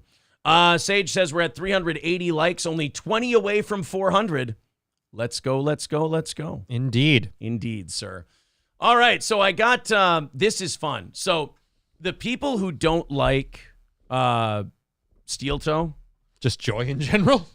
And joy in general, yeah. They didn't like Daddy not giving them their attention last week and this weekend. They didn't like that it was just, hey, I don't like that they want to do a comedy show now. Why won't they give me the blood sports that I want? Well, we decided that wasn't really getting us anywhere. Right. And it wasn't just really fun. It's going to put us in this perpetual loop of crazy people who end up, showing pictures of your kids and bringing your family into it. Yeah. And I fully admitted, I went, you know what? I don't have the stomach for that. I don't want to play that game. Yeah, so I tap out. I even said I tap out. They go, why won't you admit you took an L? That's what I'm saying. If that's an L, if not wanting to talk about families and doing that is an L, I took an L. I took the L. Absolutely. What would you call the tap out?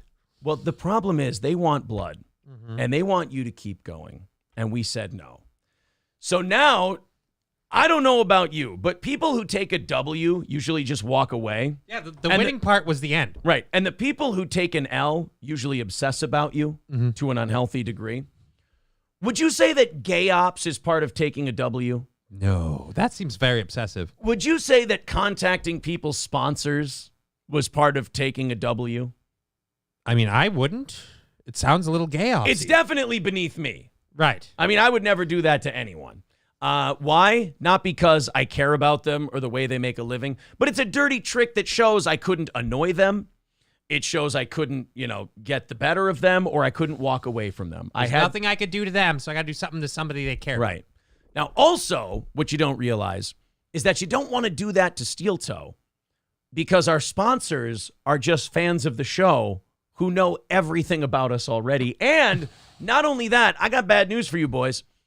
Our sponsors, if you decided to call them, this would not be the first time it's happened to them. Wouldn't be the 30th. And it wouldn't be the most times they've ever been contacted. So, oh yeah. I've got the evidence of the gay ops right here. What do we have? I've got an email from Derek from Midland Armory. Now, I don't want to throw this up on the screen because I don't want to give away his personal stuff. Email addresses and stuff like that.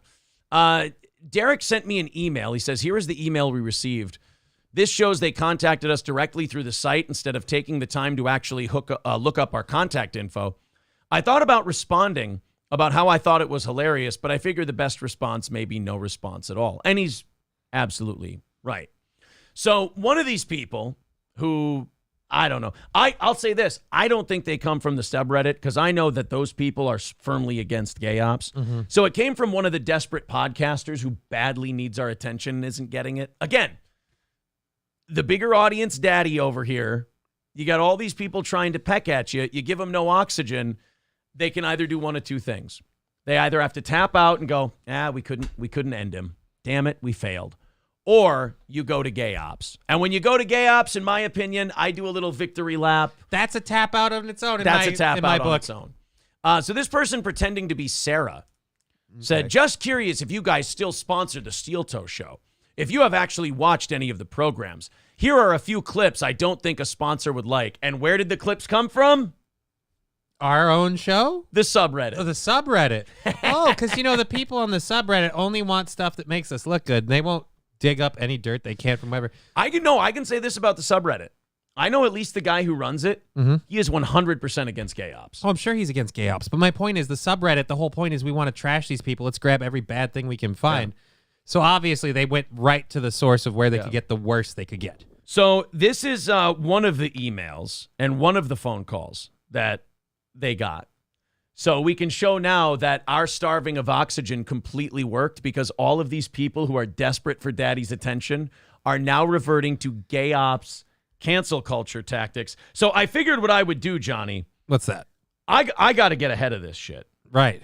I got to get ahead of this shit, and I got to call our advertisers and let them know because I'm terrified that we might lose them. Yeah, we can't lose. Derek and Tracy have been with this program forever. So let's call Derek from Midland Armory. Let's see if he's available. I know he's very busy.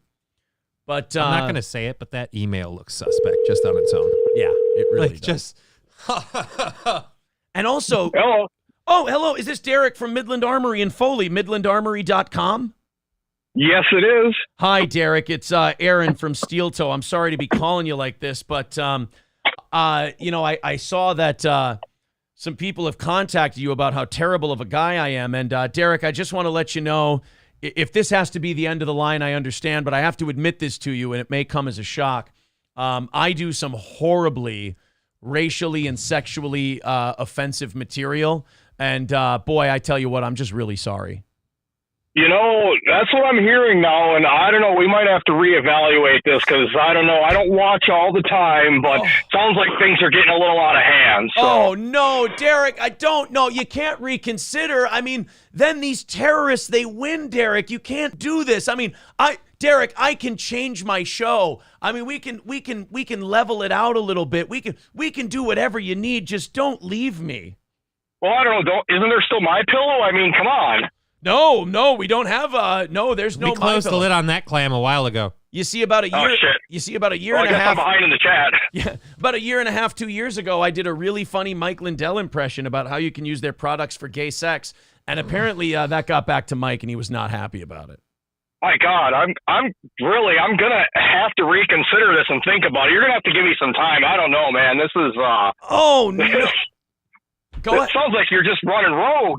Oh, no, this is not good. All right, well, I tell you what, Derek, we're going to do everything we can to keep your business. Because I got to tell you, if there's one thing I'm terrified of, it's absolutely people writing to you and telling you that I'm offensive and awful because you definitely do not know that. Isn't that right? No, I did. I had no idea. I'm just shocked, I tell you. Completely shocked. You thought that this was a good, wholesome Christian program. Well, yeah, I did. Steel toe, you're out there to, appease the hardworking American man. So we're just blue collar people. We're just blue collar, honest guys. Yeah. Now Now you find out that we're a bunch of demons. Now, Derek, I do want to ask you one thing before we go here. The clips they sent you, were they at least funny? Oh, absolutely. All right, Derek. Thank you very much, buddy. We'll see you soon. Yeah, take care. All right, bye. We're going to get that guy. We'll call his advertisers. Boy, I tell you, nothing like a good W to work some gay ops. By the way, Midland Armory in downtown Foley, Minnesota, or as Lemmy just put in the chat there, MidlandArmory.com. Use the promo code SteelToe. That's MidlandArmory.com. Promo code SteelToe. You'll save big money on your next order of firearms, tactical gear, suppressors, and so much more. Go check out the website. The link is right there in the chat. Again, use that promo code SteelToe for our friends at Midland Armory. Do you know how bad at this you have to be that the one side taps out and you're still losing rounds? I mean, at this point, you could have taken the tap out as the win. Right. You could have been like, drove him off. Like, that's the number one thing when you stop fucking with people, because you're like, you know what? You're not fun anymore. You're taking this too seriously. You got so crazy that you ran me off and you still somehow lost. It's amazing to me. Because I don't know how much you know about the internet, but they do not like gay ops. That'll push you off to the side quicker than anything else. So good luck. Zero Dark Tony says they actually went to your for your sponsors. How lame. Huge L for the gay ops. Yeah. Big time. I mean, they were advertising it on their shows. Like, you should call this one. And that, like, they were as desperate to call our sponsors as we are desperate to hit our goal at the end of the day today. It's almost like their show relied on it. Got a lot of shows now relying on Steel Toe. And I got to tell relying on getting the gay ops through? I got to tell my children, Daddy's not very proud of you. Gay ops are not a good way to get Daddy's attention. It'll just lead to mockery, and people won't like you. Told my daughter that, and she started dating women. Oh, no, she took it the wrong way. She took the gay ops full force. Look, you're not supposed to. She misunderstood. You misunderstood. You guys got to communicate I'm an better. idiot. She's my kid. Odds are good she is, too. Oh, and by the way, absolutely call Cheetos at Stoney's, because if he finds out that we're offensive. Jesus Christ, he'll drop us at a he's already on the edge, you know? We're only going out there every time we do a comedy show every year. I tell you what, if you contact Cheetos and you tell them that we're an offensive place, I don't know. That's going to be bad. I mean, when you go to Stoney's and you walk into that amazing bar, all you can think is these are people who don't fuck around with somebody who's like a little risky in terms of social commentary. I have a few voicemails I need to get through, says Derek. I sure hope there aren't any hate voicemails. Guys, our own advertisers are laughing at you. Oh, man. My God says I just contacted Raleigh's. Oops. Oopsie. See, Raleigh won't care either. I should do reads for fake businesses. Ones we don't like. Yes. The Blue Line in Sartell is a wonderful place to go. Do you see what they're working with here? This show is brought to you by the St. Cloud Times for another week. This program is brought to you by Unite Cloud. Contact Natalie Ringsmith with all your ideas of equality, because they love to hear them. Oh, man. Unite Cloud. When we talk about bringing people together, we start by kicking out all the Somalians. Oh, that is fantastic. Yeah. I mean, imagine me just sitting here, tapping out, taking my L, and all of a sudden I'm winning it. I don't understand it. I don't even have. If I would have known this, I would have been doing nothing but my show the entire time. I walked away and I'm winning harder. I didn't know it could be this easy. This is wonderful. Jesus. Galloway fam says, I am offended. April blocked me on Twitter. I'm thinking it was an accident. Well, who knows? Maybe you were a cunt and you didn't know it. Maybe you're like me and you don't understand how Twitter works. I was trying to be funny on Twitter and I just ended up pissing off Lemmy. I was like, no, I wasn't talking about you. I was talking about... fuck me. Mr. Approachable, did you slip on the ice and hurt your back? Go see Dr. Dave at Accelerate Chiropractic to get yourself an adjustment. Hey, do you need to fill your food tank, but you don't have a lot of money and a lot of time? Nobody better than Hardee's. Go to your local Hardee's. Oh, man. This is, that is fun. It was so great to hear that. Oh, and then to have Derek basically laugh at it, like sends it to me and goes, can you believe what these tards are doing now? That's the thing I love. Like, we've got our advertisers down to literally the ones who are here because they want to be here. Yeah. So we don't have to worry like, I don't know, I hope the show's... Like, no, dude, I love this thing. This is great. Imagine you do gay ops and which is going to, get you ostracized from the internet. But then you do gay ops so poorly that you do it wrong, it backfires, and my sponsors tattle on you to me. And these are the people who are hate watching this show. You think you would know who you're dealing with, both content and sponsor-wise. Yes. Mr. Approachable says, this year's comedy show brought to you by One Mic Entertainment. Oh, guys, that was a lot of fun. By the way, 4 items now to be clipped out for later from today's show. My Aiken Ass Ranch. No, I like the guys from My Aiken Ass Ranch. They're really good. Yeah, I was about to make a Boot Shack one, but I like the Boot Shack too. Boot Shack's nice. I didn't even ask them to come with us when we went from radio to Twitch because Kevin's an older guy. And I just imagined the conversation of explaining streaming to him. And I went, you know what? We'll just let him do his thing. They're doing good on their own. It's a great place. Go to the Boot Shack. They're great. They're another place, though, that you can order anywhere in the country, though. I didn't know that. Yeah. I think you fulfillment. can order online at the Boot Shack. You can order a pair of boots. So here, let's see, bootshack.com. I feel like that'd be weird. Don't you have to size your feet?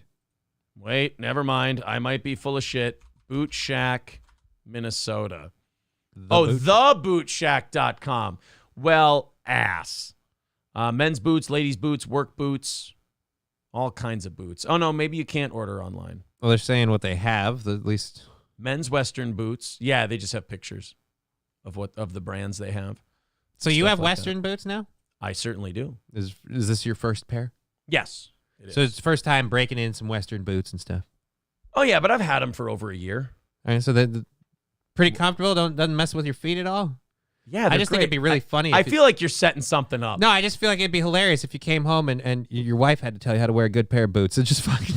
You put your feet in the things and you walk in them. I don't know. I've always heard people complain you got to break them in and it's rough on your feet. I don't know. Hank Danger says, how much do I have to pay to sponsor Kiss My Ass? I don't know. Email me. We'll see what we can work out. A Florida man is being hospitalized after he mistook several pounds of laundry detergent at a local laundromat for cocaine. But he has never been fluffier. So wait a minute. He thought that the laundry detergent was cocaine, and so he started, like, sniffing a shitload of laundry detergent? Wouldn't you know, like, by the scent you're getting in your nostrils? I mean, if you're that determined to be like, maybe I just got lucky and came upon a giant pile of cocaine. Right, like what laundromat just has a giant pile of coke out in the open? I mean, maybe in the back office because they're laundering it through the money through there, but just right out in the open like that, ironically, right where the detergent would be. See, I thought when I grabbed this story yesterday, it was the opposite. Where a person thought they had laundry detergent, they had cocaine. But it was cocaine, so they got it on their skin and they breathed it in and everything, and they had problems. Now that my whites are so white. Boy, I tell you what, my sheets have never been this clear before. It's amazing. A Florida man is being hospitalized after he mistook several pounds of laundry detergent at a local laundromat for cocaine. Mario Iglesias, 47, a Miami resident. Well, that's where you do coke. I mean, if you're going to do cocaine, do it in Miami. Claims that he had been partying for the past week when he decided to take a break and wash his clothes at the nearby laundromat. That is a remarkably responsible cokehead. Man, I've been really cutting loose. I better, tidy up a bit. I don't want my life to fall apart. I have not slept for 4 days, and I am on a coke bender like you wouldn't believe. I should probably get cleaned up. Now, Iglesias admits his use of drugs and alcohol may have impaired his judgment at the time. Nah, I'm sure you were. Just simple misunderstanding. Hey, can happen to the best of us. I'd been snorting for days, so when I saw a bag of cocaine lying next to me at the laundromat, I just shoved my face in it and started snorting, said Mario. How could it go wrong? I definitely had a high from snorting the detergent, but I realized something was wrong when I started bleeding from my eyes, ears, and nails. Okay, that's really fucking bad. Your nails? I had this can't be, this has to be a joke site. This was on r/Florida, man. They usually just put news stories up there. This can't be real. You know what can be real? I tried to take a drink of water and I didn't have the lid off. That's possible. Oh, told you how that guy was going to get a hold of me, and he did. So he said, I had this huge erection for days. The nurses seemed to be very impressed. Yeah, this is a gag. All right, now I'm tempted to go snort some. In 2019, a similar case occurred after a man was hospitalized after snorting 10 pounds of flour, believing it was cocaine. Now, that one I could sort of buy. I couldn't. Flour has a smell.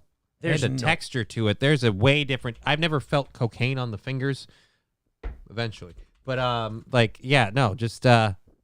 do you make that mistake with flour? The only Mario Iglesias I see in Florida is a lawyer. I think this story What is if it was him? He was trying a case. That's true. It could be. That had to be bullshit. Side effects. We don't know what detergent it was. Side effects of ingesting laundry detergent. Detergent poisoning information. Poisonous ingredients. Blah, blah. Symptoms. Blood. Severe change in acid levels of the blood, which leads to damage of all the bodily organs. Bleeding from the eyes, ears, nose, and throat. Ooh. Blood in the stool. Oh, maybe this was okay. Heart and circulatory system collapse. Low blood pressure. Then how are you getting a boner? Breathing difficulty. Burns. Necrosis in the skin or tissues underneath. Ugh. There's the bleeding from the fingernails. That's just... Holy shit, maybe this was real then. You can really fuck yourself up snorting laundry detergent. Again, I just feel like that's a mistake. Like, how do you not smell there's like potpourri and shit in that stuff? How do you not smell like the fucking... Well, the answer, of course, he'd been doing coke for the last 7 days. And he hadn't been sleeping. See, this is why I have no idea what it's like to do coke. I feel like I need to do some research. Just one bump. Michael, this reminds me of the chick from the Cheech and Chong movie snorting Ajax. Remember that? Oh, God. Was that Up in Smoke or... Still smoking? I think it's still smoking. Was it still smoking? What was the one? One of my favorite sketches they ever did was the guy who was pretending to be a Rastafarian, and then Chong acted like he was a cop and was going to bust him, and then Cheech goes, "Hey man, I'm from Detroit, man," and then Chong like pretends he's a cop, but then they gets the gun away from him, and then he goes, "I'm just an overnight security guard." I think that was still. Was that still? I think that was still smoking. Oh no, Curtis Versus says that was Up in Smoke. Okay. I get confused. I thought Up in Smoke was just the one where they're driving the weed van. Yeah. I thought that was the whole thing because the van eventually goes up in smoke because they start burning it as they're driving, and that's my favorite part of that movie when that smoke kind of starts getting around. They're just like, man, I really wish we could get some weed, and they're just freaking lit, and they have no idea. And then still smoking. The old man who Chong plays an old man who dies on Cheech, and then Cheech is freaking out, and then the old man's like, "Oh, I got you," or whatever. I don't know. No, that was a stage. Who gives a fuck? I'm sorry. I apologize. Back to cocaine, shall we? Yes. This week, French maritime police made an incredible drug bust on a beach in the English Channel. Authorities discovered 2 large packages of cocaine near the town of Reveille, a small town on the coast of the Cotentin Peninsula that weighed nearly a ton in total. According to French Maritime Authority, the 2 coke packages were linked by a rope, as you do for a channel crossing. Police have begun investigating how the drugs got there, whether they fell from a ship or were intentionally floated to the shore by traffickers, this article says, or by associates of Hunter Biden. Port cities in Europe are increasingly becoming main gateways for Latin American drug cartels. Both Antwerp in Belgium and Rotterdam in the Netherlands have never seen higher levels of cocaine and crack, as well as unprecedented drug violence. 850 kilos of cocaine washed up on a beach in France. And I just want one. You're like Russell Crowe in American Gangster if you turn that shit in. Like, nobody trusts you anymore. They're like, nobody trusts you. They this know guy's way too clean. honest. Yeah. You don't just find 850 kilos. You know what you do? If it was in 2 packages, guess what you found? 425 kilos. That's what you found. How much is a kilo of coke You cost? don't book that into evidence without going constantly, otherwise they don't trust you. How much does a kilo of coke cost? Cocaine street prices. How much is a kilo of cocaine? And welcome to this federal watch list. I was just going to say, now I'm on some kind of list. 1 kilo of cocaine costs about $1,800 in Colombia and up to $34,500 in New York City. So let's say 30 grand. So if I could have got 1 brick, I'd pay off my car and have money left over for a BJ. Right? Here. So let's say you pocket 400. If you pocket 425, 850 kilos wash up. If you turn in 425 kilos, you're going to be beyond suspicion. Yeah. Nobody's going to think you have 425 more. Because everyone will think the same thing. Well, if he kept 450, why wouldn't you just keep the whole fucking thing? Or 425, whatever. $12.75 million. Yeah, for dude, 425 kilos. You're You're an an dumb idiot. for turning that in. Yeah. You dumb motherfucker. All you had to do was hang on to half the Coke. Oh, no. Well, better luck next time. Now there's going to be a shitload of people who are just going to be like walking the beaches in these areas, just kind of like, instead of like having the metal detector, they're going to have like a drug dog? Yeah, they're going to have a Coke dog and just trying to see if they can grab some. Come on, Charlie, find Daddy a little blow. Come on, we want to have a good Christmas this year, Charlie. What do you say, buddy? Oh, no. Yeah, somebody says I've already booked my ticket. Oh, shit, there was something I was just going to look up that we were just talking about. We had like 5-10 minutes left in the show. We were talking about people doing Coke. We were talking about Coke. We were talking about how much the Coke cost. People walking the beaches. Son of an ass. Now I feel like an idiot. Oh, I looked at the clock because I was like, oh, shit, we only have 5 minutes left. This would probably take about 5 minutes. Completely. I decided to do that. Up and shit. John Jones won the world heavyweight title this weekend at UFC 285.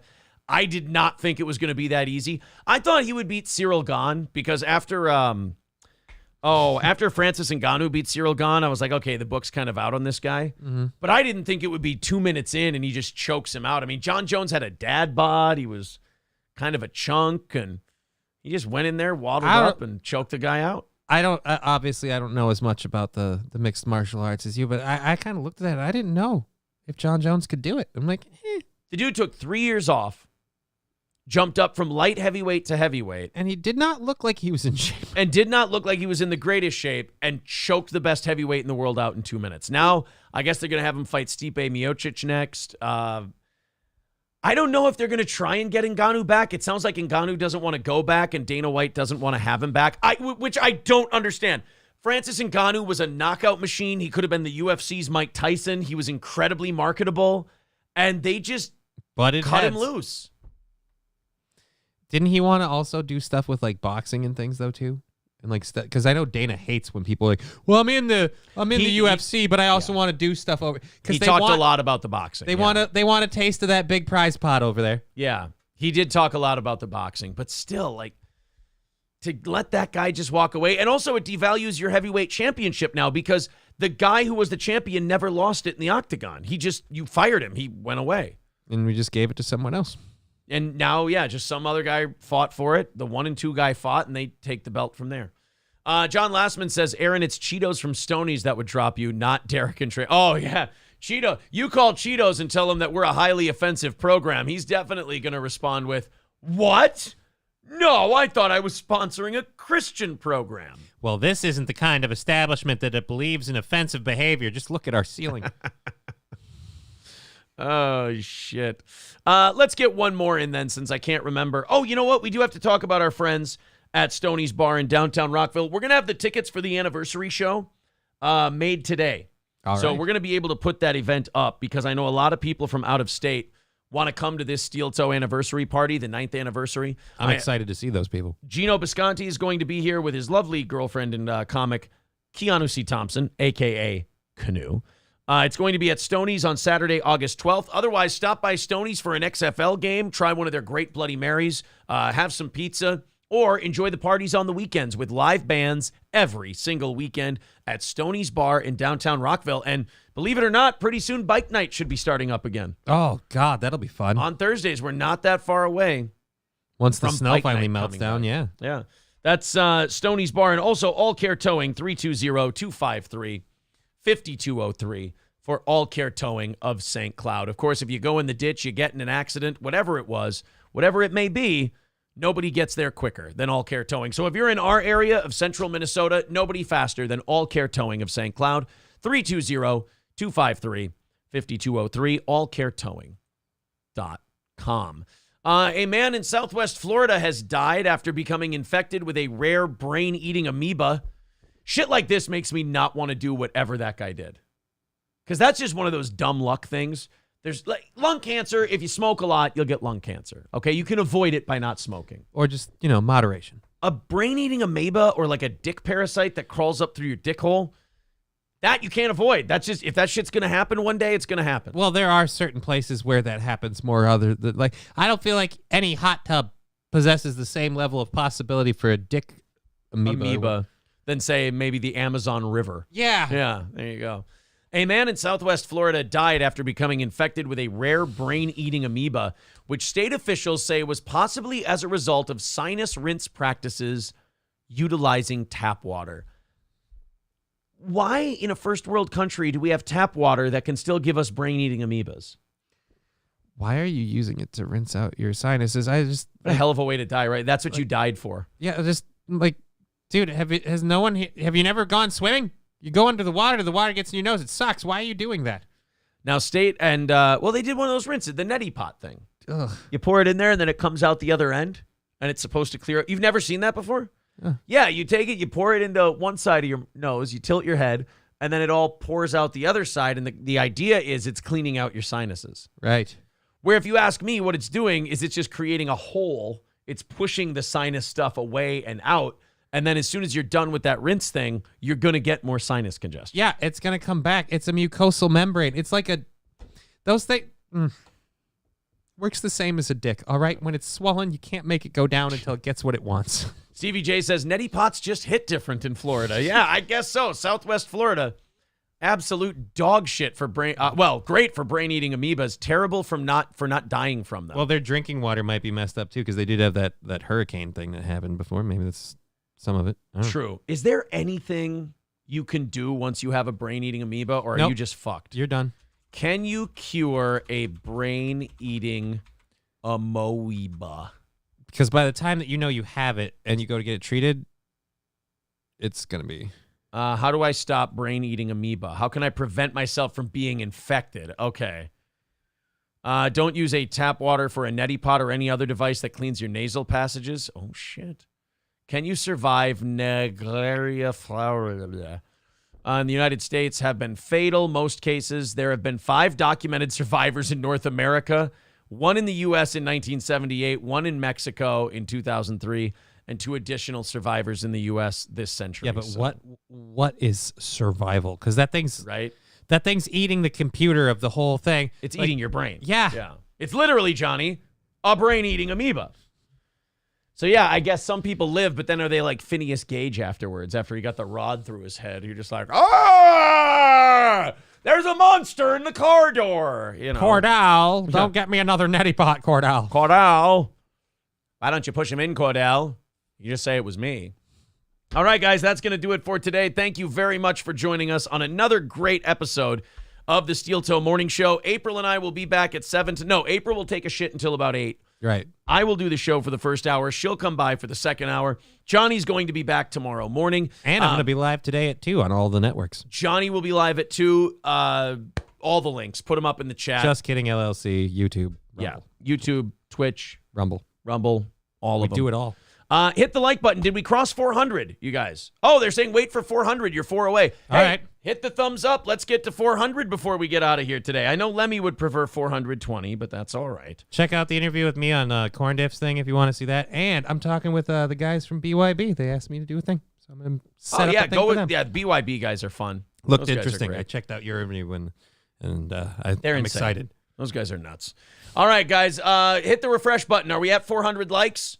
Hit the thumbs up button before you leave. Let's get to 400, and then we'll take off. As soon as I have confirmation that we've hit 400 likes, we'll get out of here. What do we got? Where are we Now at? they're just not going to give it to you. Like, how long can we hold him? Come on, show me the 400. Diamond hands. 399. One more like, one more thumbs up. You guys have got it. Don't give him what he wants. 400. There it is. Attaboy. All right. Boom.